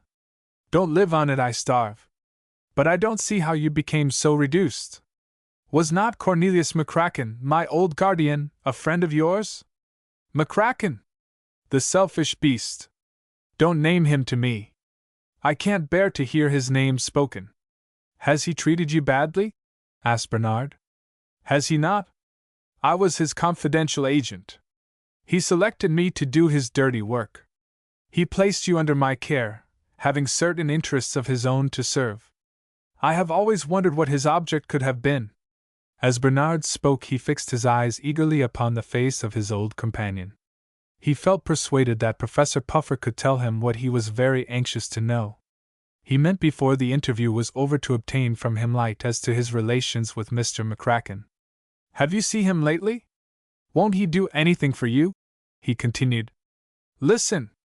When I returned from Europe 2 months since, I called upon him. I had previously communicated with him by letter. He asked after you. I told him that you were dead. Why did you tell him that?" "Because it was what he wished to know." Did he wish me to die? Asked Bernard, startled, but not wholly surprised. He did. In sending you to Europe with me, he wished to get rid of you, and I had instructions to that effect. That accounts for your trying to throw me overboard that night on the Vesta. Yes. I was endeavoring to carry out my instructions. Were the instructions oral or written? Written. I had a letter in McCracken's own handwriting. Don't that give you a hold upon him? It would if I had kept it, but unfortunately I lost it on the steamer, I think. Bernard had the letter in his trunk at the hotel. He had always preserved it, thinking that sometime he might find a use for it. Of course the professor didn't know this. I reported your death, continued Puffer. I said you had been run over and fatally injured in Marseilles. I could see how much satisfaction this news afforded Mr. McCracken. He ascertained by cunning questions that I didn't have his letter in my possession, and then he became cool and indifferent. I am sorry for the boy's death, he said. He was young to die. I think you must have been careless. I was only carrying out your instructions, I said. What do you mean? He retorted. I committed him to your charge. If I gave you any instructions, produce them. This I couldn't do, and he knew it. I represented to him that I was very poor and needed help. Really, he said, that is nothing to me. Can't you give me employment? I asked. I have no places vacant, he answered coldly. What am I to do? I asked. I have no money. Surely you don't expect me to support you, he said impatiently. You have no claim upon me. Then I bethought myself of a clever scheme. Surely, I said, you will repay me the sum I paid out for the boy's funeral. He reflected a moment, and then answered in the affirmative. Yes, he said, if you will give me a receipt in due form. I went out of the office with $100 in my pocket. It was certainly a lucky thought, said Bernard, smiling. Considering that my funeral expenses are paid, I feel unusually full of life. However, I am glad you got the money. It is all gone now, went on Puffer mournfully. I lived perhaps too freely while it lasted. When it was gone, I called once more at Mr. McCracken's office, and was literally kicked out. What do you think of that? Hitherto Walter Cunningham had stood by in silence, listening to the conversation between Bernard and his quondam guardian. Now he came forward with a question. Can you tell me, Professor Puffer, he asked, why Mr. McCracken wishes to get rid of Bernard? The answer is an easy one. He has in his possession $10,000 entrusted to him by Bernard's father. It must amount to a good deal more now from the interest that has accrued. What proof can you give of this? Did he ever write to you to that effect? No, but he admitted it to me in conversation. I am disposed to get this back from him. Are you willing to help me? I wish I could, said Puffer earnestly. I owe him a grudge. That would be a welcome revenge. But I am afraid there is no chance. If only I had that letter of instructions, I could prove at any rate that he wanted me to get rid of him. That would give us a hold on him, and with the help of it I think we could bring him to terms. But unfortunately I have lost the letter, continued the professor regretfully. Professor Puffer, said Bernard, that letter is still in existence. Is it? Asked Puffer eagerly. Where is it? I have it in my trunk. I found it on the floor of your stateroom on the Vesta. It is not quite complete, but there is enough in it with your help to fasten a very serious charge upon Mr. McCracken. Good! Good! I am thankful, said the professor. I will go with you, and beard him in his den. He shall repent the way in which he has treated me. But you will have to wait till evening. I shall not be through with my work till 6 o'clock. You can leave it now, said Cunningham. I am not at all sure that you are entitled to the title of professor, but at all events you are fit for something better than a sandwich man. I will see that you are no longer reduced to such humble work. I shall be thankful, said Ezra Puffer. Deeply thankful if you will find me a better position. Sometimes I meet a man whom I knew in better days, and then I am inexpressibly mortified to be seen in such a position. I think I can promise you some more congenial employment. Do you know where the Brevoort house is? Yes. Come round there at 10 o'clock tomorrow morning, and call for me. You remember my name?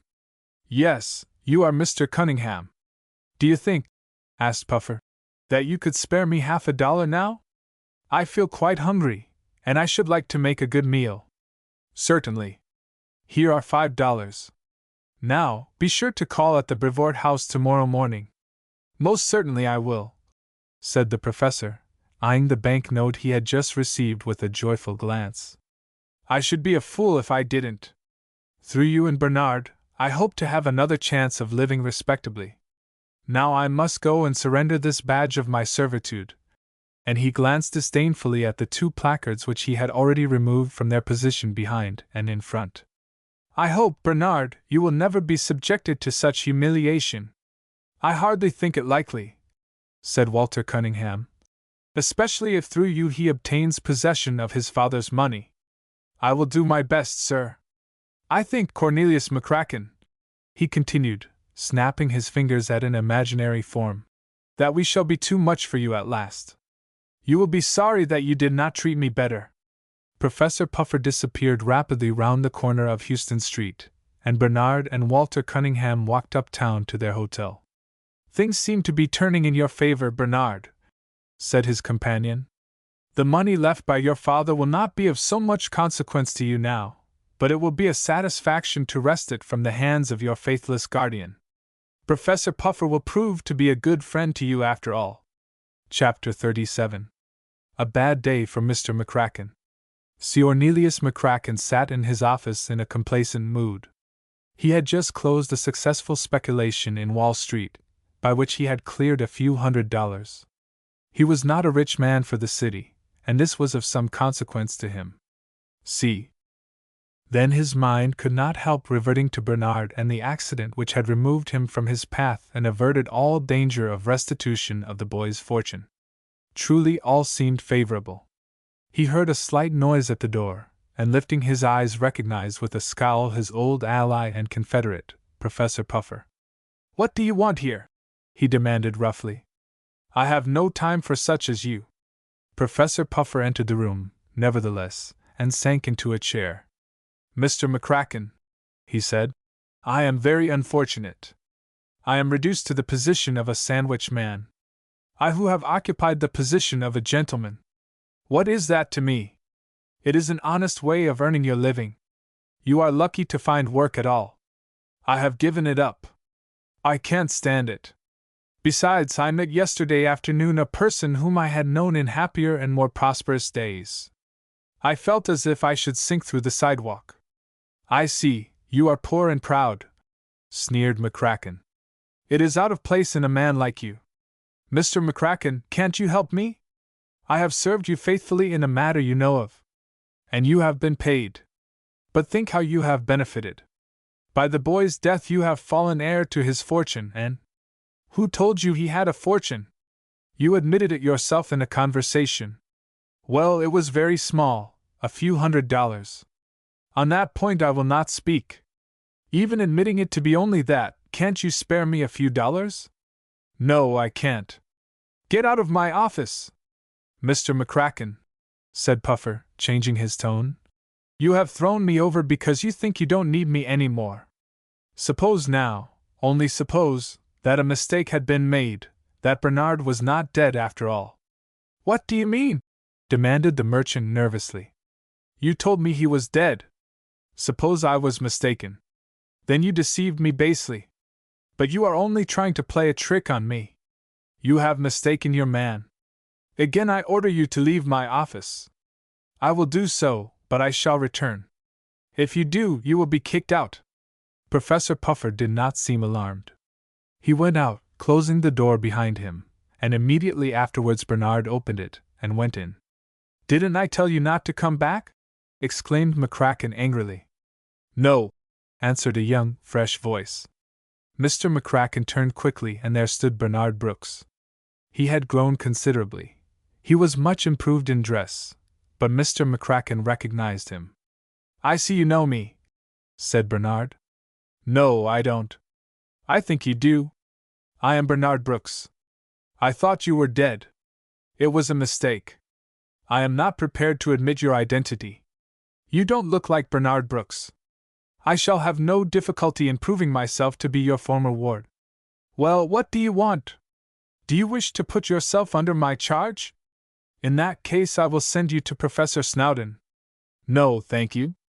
I can take care of myself. I am willing. In that case, I will bid you good morning. I am busy. And Mr. McCracken made a motion to return to his writing. You asked me if I had any business with you. I have, continued Bernard. I wish you to give up the fortune my father left in your charge for me. You lie. There was no such fortune. Someone has been deceiving you. Perhaps it is that errant liar, Ezra Puffer, whom you hired to put me out of the way. What do you mean? Asked Mr. McCracken hoarsely. I have in my possession a letter which you wrote to him, from which it will be easy to prove your attempted crime and the motive. There is no such letter. I never wrote one of that tenor. It is in your handwriting. Show it to me, then. I can't. It is in the hands of my lawyer. You have dared to put it into the hands of a lawyer? I felt that it was my best course. Cornelius McCracken's countenance worked convulsively. He was beginning to be afraid of his ward. There was a matter of $500, he admitted reluctantly, left over after my disbursements for you. I will at my leisure look over my accounts, and if there is any money due you shall have it. I have made the acquaintance of Mr. Oliver Franklin, an old friend of my father. He tells a very different story. He says my father left at least $10,000. Stuff and nonsense. You must be crazy. I won't discuss the question with you, Mr. McCracken. I have put the matter into the hands of a lawyer, who will see you about the matter. I only wish to give you notice what I intended doing. Good morning. Bernard left the office, leaving his guardian in no enviable state of mind. Without dwelling on the legal steps taken, it is enough to say that Mr. McCracken was ultimately compelled to disgorge $12,000 to his former ward. Bernard and his English friend succeeded in obtaining for Professor Puffer a position as doorkeeper in an art museum, which, on the whole, he preferred to being a sandwich man. Before this law matter was terminated, Bernard made up his mind to visit Doncaster and see his old friend and teacher, Professor Ezekiel Snowdon. Chapter 38. Conclusion. When Bernard left the cars and stepped on the platform of the Doncaster station, he saw Freedom Wentworth preparing to drive away on a store wagon. Give me a ride, Freed, said Bernard. Freedom Wentworth turned quickly, and seemed at first in doubt. Then he said, as his face lighted up, Why, it's Bernard Brooks. The same, Freed. Shall I have the ride? Yes, jump up. Why, you're looking fine. Where do you want to go? To see my old friend, Professor Snowdon. How is he? He isn't flourishing. He has lost half his scholars, and looks awfully shabby. Are you going to enter his school again? Not much. What are you doing? Are you working? I am living on my money. So am I, said Freedom, who thought it a good joke. But I am really. I have $15,000. You don't say. I won't tell you how much I have, but it isn't quite so much. Where did you get it? I will tell you later. But who is that ahead of us? Isn't it Nat Barkley? Yes. Nat, called out Bernard. Nat turned and eyed Bernard at first doubtfully. Then he looked overjoyed as he recognized his friend. He jumped into the wagon, and squeezing in between him and Freedom began to ply him with questions.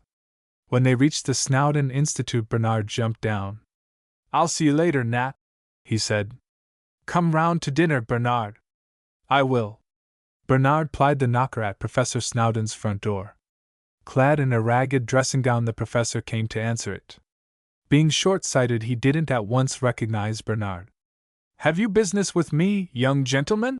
He said respectfully, noticing Bernard's handsome attire. You don't seem to recognize me, Professor. Have I seen you before?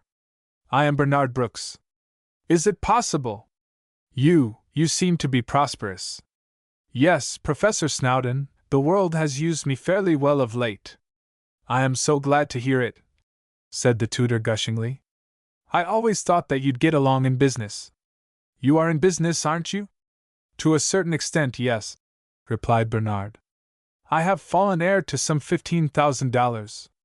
You don't tell me. Dear me, how fortunate. Do you wish to return to the Institute?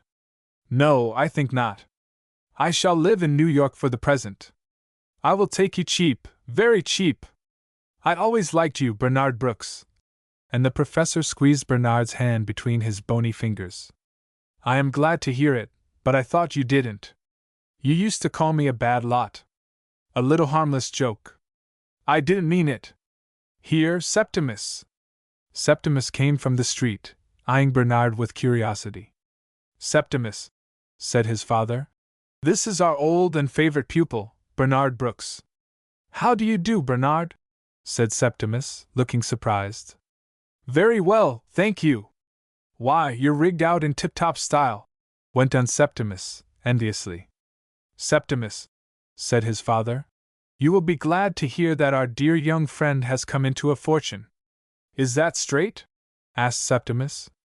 A small fortune, said Bernard, but I think I shall get my father's money besides soon. I am having negotiations with Mr. McCracken. Won't you come back here to live? Asked Septimus. We'll have awful good times together. Yes, said the professor. Septimus always loved you like a brother. Yes, I did, affirmed Septimus. It is pleasant to find you so glad to see me, said Bernard, smiling. I am afraid I can't stay, though. My friend, Mr. Cunningham of London, can't spare me. We shall stay in New York for the present. May I come to visit you? Asked Septimus. I am not sure that it would be convenient, but if you wish to make a trip to New York on your own account, this will help you to do it. And Bernard produced a $5 bill, which Septimus seized with avidity. Later in the day Bernard called on Nat Barkley, and insisted on taking him to New York for a few days. You were my friend when I needed one, Nat. Now I have more than I want. Septimus and his father seem devoted to me. It is the way of the world, said Mr. Barkley. Great is the power of money. It is not necessary to follow Bernard further. He is at present connected with Princeton College, and I hear is the captain of the football team. When he has completed his education, he will make a tour round the world with Mr. Cunningham.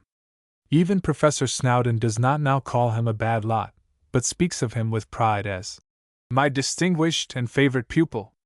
I wonder if the professor remembers when he chased me through the barn with a horsewhip, Bernard says to himself, with a smile. I wasn't his favorite pupil then.